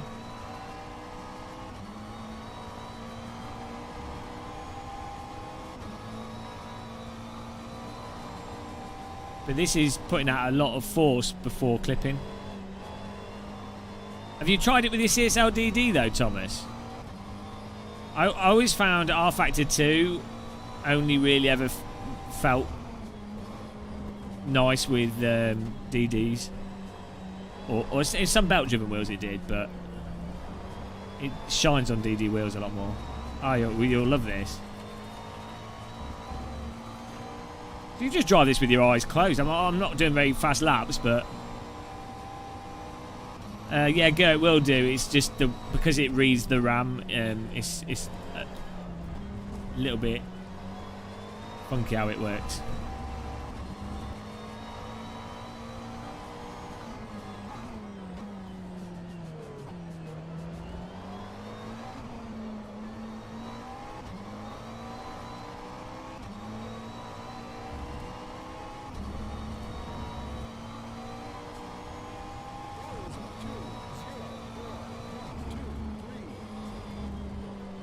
You're too slow.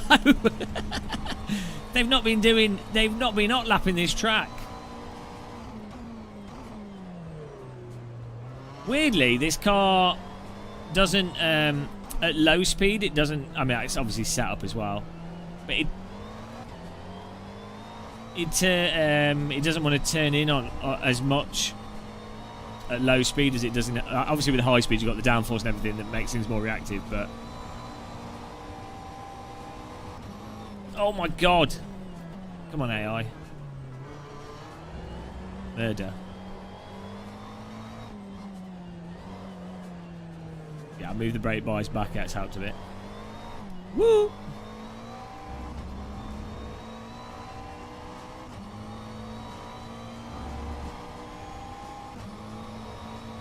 Totally guilty. It's alright, they're not human.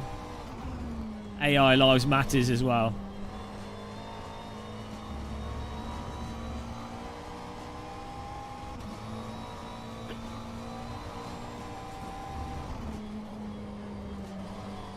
Look at that, they're noobs. Come on, guys.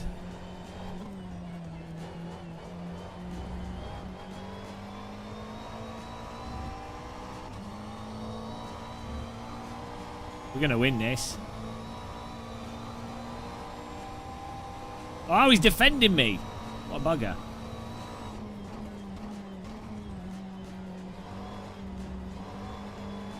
Oh, you ready? You ready? Dive bomb inbound.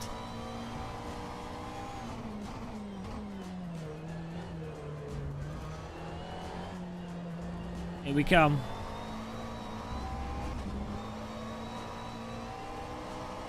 Ah! Oh no, it's alright. No, it's not. We're using this start finish line. Ah. Ruined.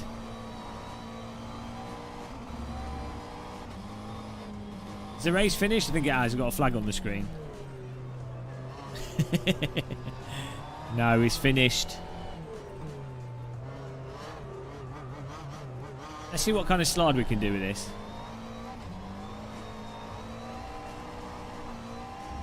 I mean, to me, this just seems very natural. But the force feedback as well is, compared to ACC, it's just on an like. If anyone wants to like argue with me about force feedback in ACC, just bloody load this up. And like, how can you even? You can't argue it. It is inarguable. My tyres are cooking.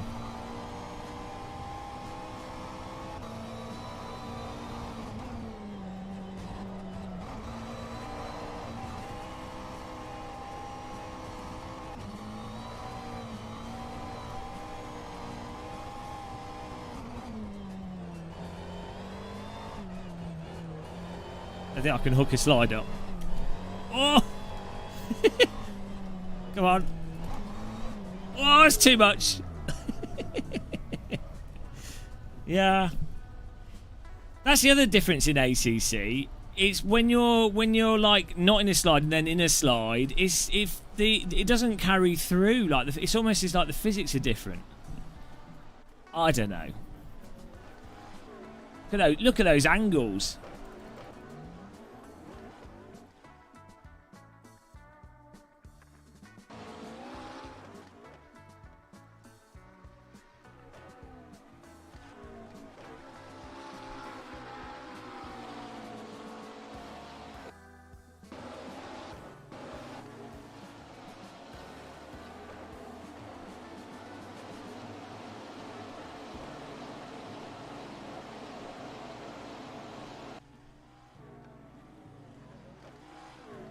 It's a very strange thing.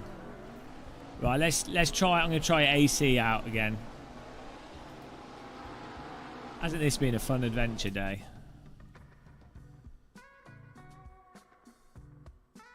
AC1. Then we'll have tried all of the sims. Oh my god, I can't even quit the game because my. Yeah, I'm not a fan of iRacing. For GT3 cars. So far, my list would be... Well, I don't know about A6. We've not tried it properly. But... R-Factor 2 is a lot better than A6. It's not even close. It's not even like... I can't even explain ACC. Oh, hang on. Content Manager. That's what I would do, AC. Cross-game review, yeah.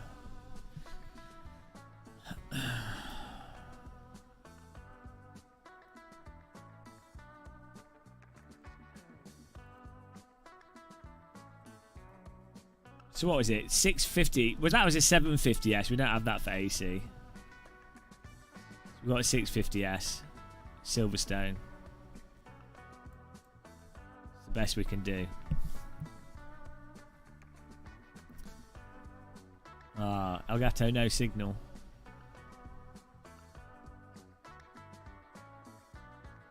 Yeah, the ABS is weird in iRacing, isn't it? It's like it's not even ABS. I do this with the medium tyres. Put the soft tyres on. Turn the traction control to 1.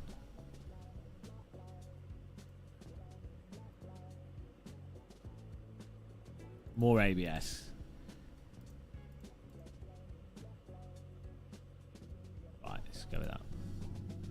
Yeah, we just came out of R Factor 2. Phantom Racer. Right, ignore my steering lock. Because it's not, I don't use one-to-one because I'm mental.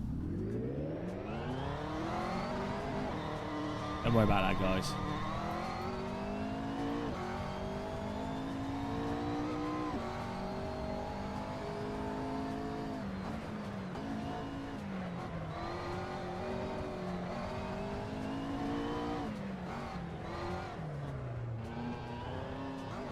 Yeah, no, I was saying that R Factor 2 is like the best in many ways.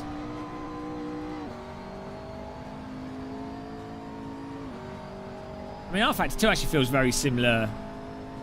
The vehicle dynamics are not...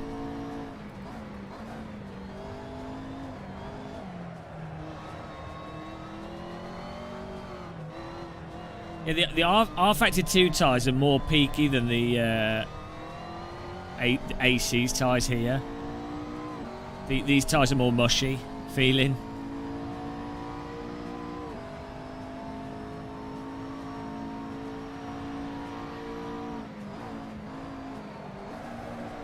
Woo! This is awesome. The force feedback in R Factor 2 is really good as well. Like as it is, it's really good in this as well.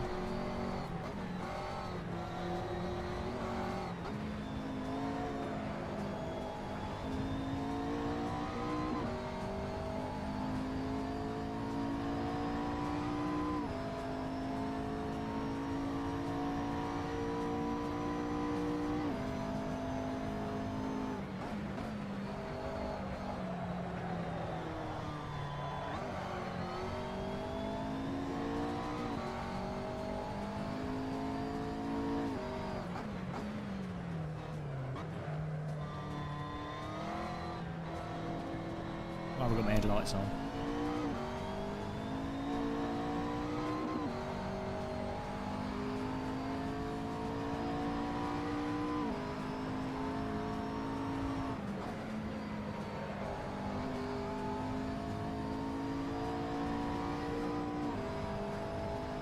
Well, yeah, I mean, I hate to say it. I think R Factor 2 might be better than AC for its GT3 car. I don't think I'd ever say that. This is a different car, but still.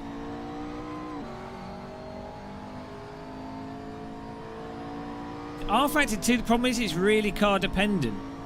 Everything in AC is vague, at least passable, and normally passable to a better level than any other simulator. R Factor 2 has stuff in it that's literally God knows what's going on.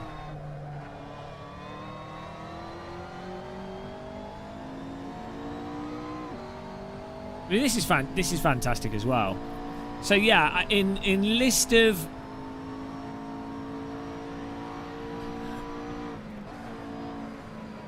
I don't know. In my if someone was to go to me and say which sim do you think if someone's like, right, you're going to go out and drive a real GT3 McLaren, we're offering you a drive. First of all, they'd have to have brain damage to do that, but let's say they did. And I was going to jump on a sim to practice the GT3 car as best possible. I think I would go for R Factor 2. But if it didn't have the track in R Factor 2, then I'd go to AC. But I think R Factor 2, I think it comes across. It just comes across as the most realistic GT3 car. Something about it seems very natural.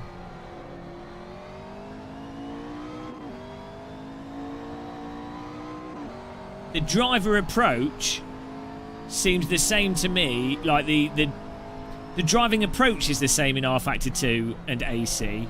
Like what I'm doing to respond to the car, adding the accelerator and the brake when I do. Like that approach is basically the same. It's driving, you know, same thing going on.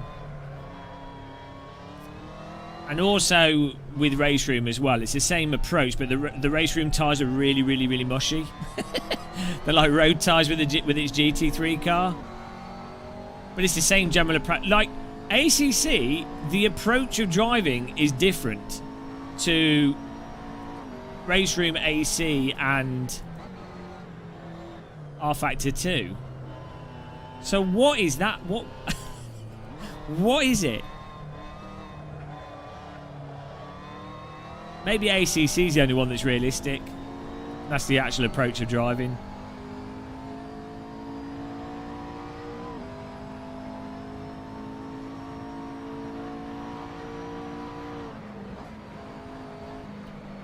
Oh yeah, iRacing is not like the real.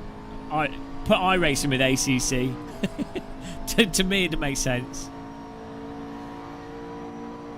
It's like ACC and iRacing are like gaming as opposed to driving. It's probably the best way of putting it.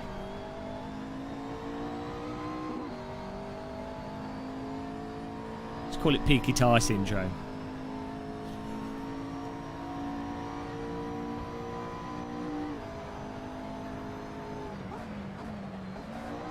What? That is, whoop! Okay. It's a nice drift.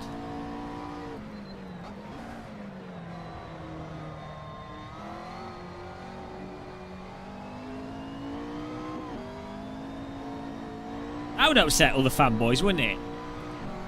Because if you were like saying, oh, Factor 2 Race Room and AC1 all capture the essence of driving, but ACC and iRacing don't. I mean, that's really going to confuse the fanboys, because I'm already saying I'm preferring a sim that I don't normally prefer, so that's confusing them.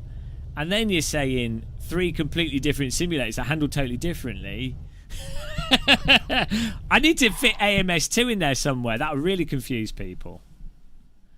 It's possible, Gerode, but then you've got the G-forces and everything. It makes it exciting, and the risk and the potential of dying. That keeps it entertaining.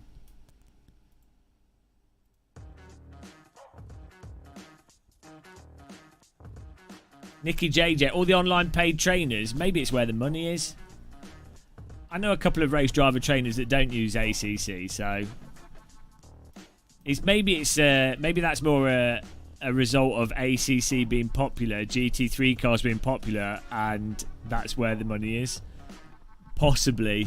I mean, that might be a cynical view, but the most likely. You know, there's a lot of driver trainers for iRacing as well. You know, it just makes sense. You know, all this you can see from us doing from us driving ACC around Silverstone. I'm a lot faster and better at driving Silverstone now. You know, so it all transfers. It all transfers. Yeah, everyone's gone bloody GT3 mental. What world do we live in? We should be going radical mental. Not GT3 mental.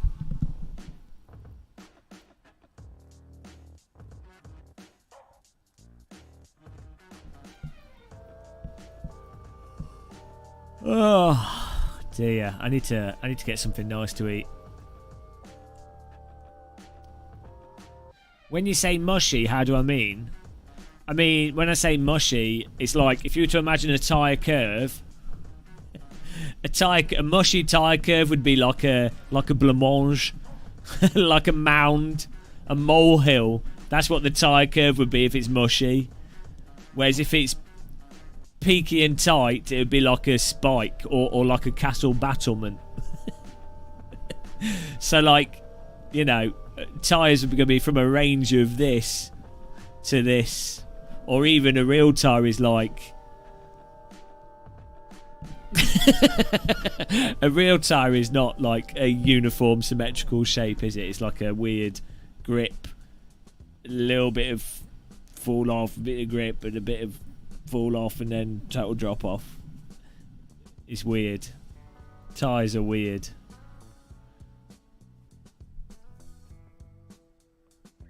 Vinegar and red sauce. Vinegar and red sauce tyres. Plank tyres. Yeah, there's definitely... The problem is the tighter a tyre is, or the more square-like the fall-off of a tyre is, or the more pointy it is, the problem with that is it's harder for a simulator to then extract detail out of that and range. And it also, from just in a real... Outside of Sims, in real life, if a tyre has a more abrupt fall-off, well, the way you're going to have to drive it is going to be like very pokey, because that's just how it is. You know, like, so imagine like compared to like a 1960s Formula car, that would have like a really smooth fall off to it, and as a result, you know, the cars are all sliding around. That kind of thing is a lot easier to simulate and do, and you've got more time for a range of forces to come through to the steering wheel. There's more time for everything to happen in the simulator, like the suspension doesn't have to react as quickly. Everything has more time. Whereas if you have like a go-kart with like square instant fall-off tyres, there's no time for anything to happen. So everything's super abrupt.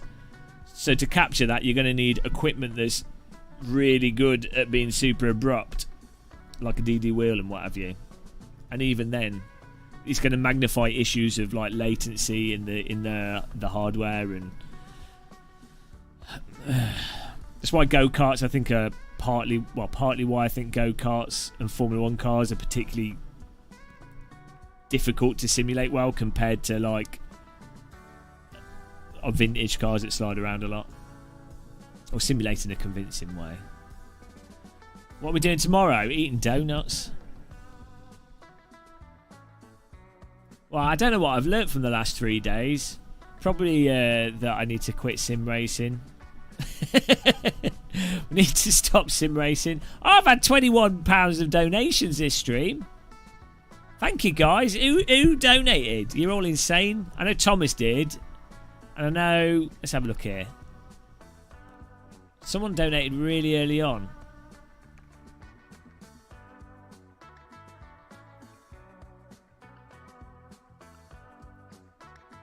Not showing it. No super chat. No, we did have super chats. What are you doing? You learned a lot. Never watch a Game of Muscle stream. Oh, it's not showing my super chat history. Well, you know, we really appreciate it. It's saying that I've had £21 of super chats, plus people have donated separately, and we've had DD girls. Yeah, it doesn't matter. I'm gonna do a miniature version. I'm gonna get Scalextric's track and sheet my way. Oh no! Oh, I've ruined my shirt now. Oh well, pretend that's not there.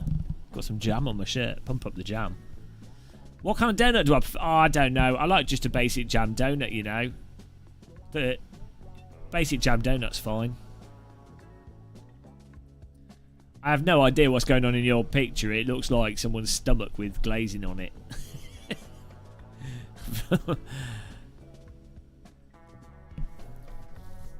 What sort of shorts are you going to be eating? Well, there's no way I'll do it. There's no way I could do a 57 unless I could master the ACC, go in hot enough into the corner for it to then understeer with the right amount for it to then be lined up for the actual apex properly. And I can't master that. I now know. I can't master that. It's not in my skill set. I need car where you're using the throttle more. Straight away. Downforce, poke, go. Poke driving. So anyway, I'm gonna that's it. I'm quitting Silverstone now. Hawaiian boxer shorts. But yeah, thanks for watching, guys. This has been a chill stream. You guys can put the 24 Hours of Le Mans back on now and watch real racing in the rain. You can't say that, Lee. It's not like you're a real driven real race cars. It's not like you have ever run a race team or anything.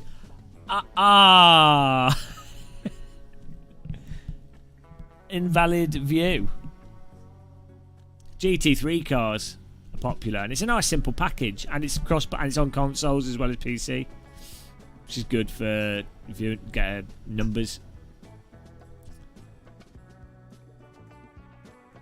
I'd have turned up in my hypercar and I'd have driven into the guy in the second corner, which is exactly what happened in real life. I don't know, it was like a 28.3, I think. It's my fastest time. Which is fine. Right, guys. Thank you for watching. Thank you. See you guys soon for some more gaming. Not sure when or how. Maybe no more Silverstone. That might be it. That might be the end of Silverstone. I'm now going to hire a plane and drop a warhead over Silverstone. Take care, guys. Bye.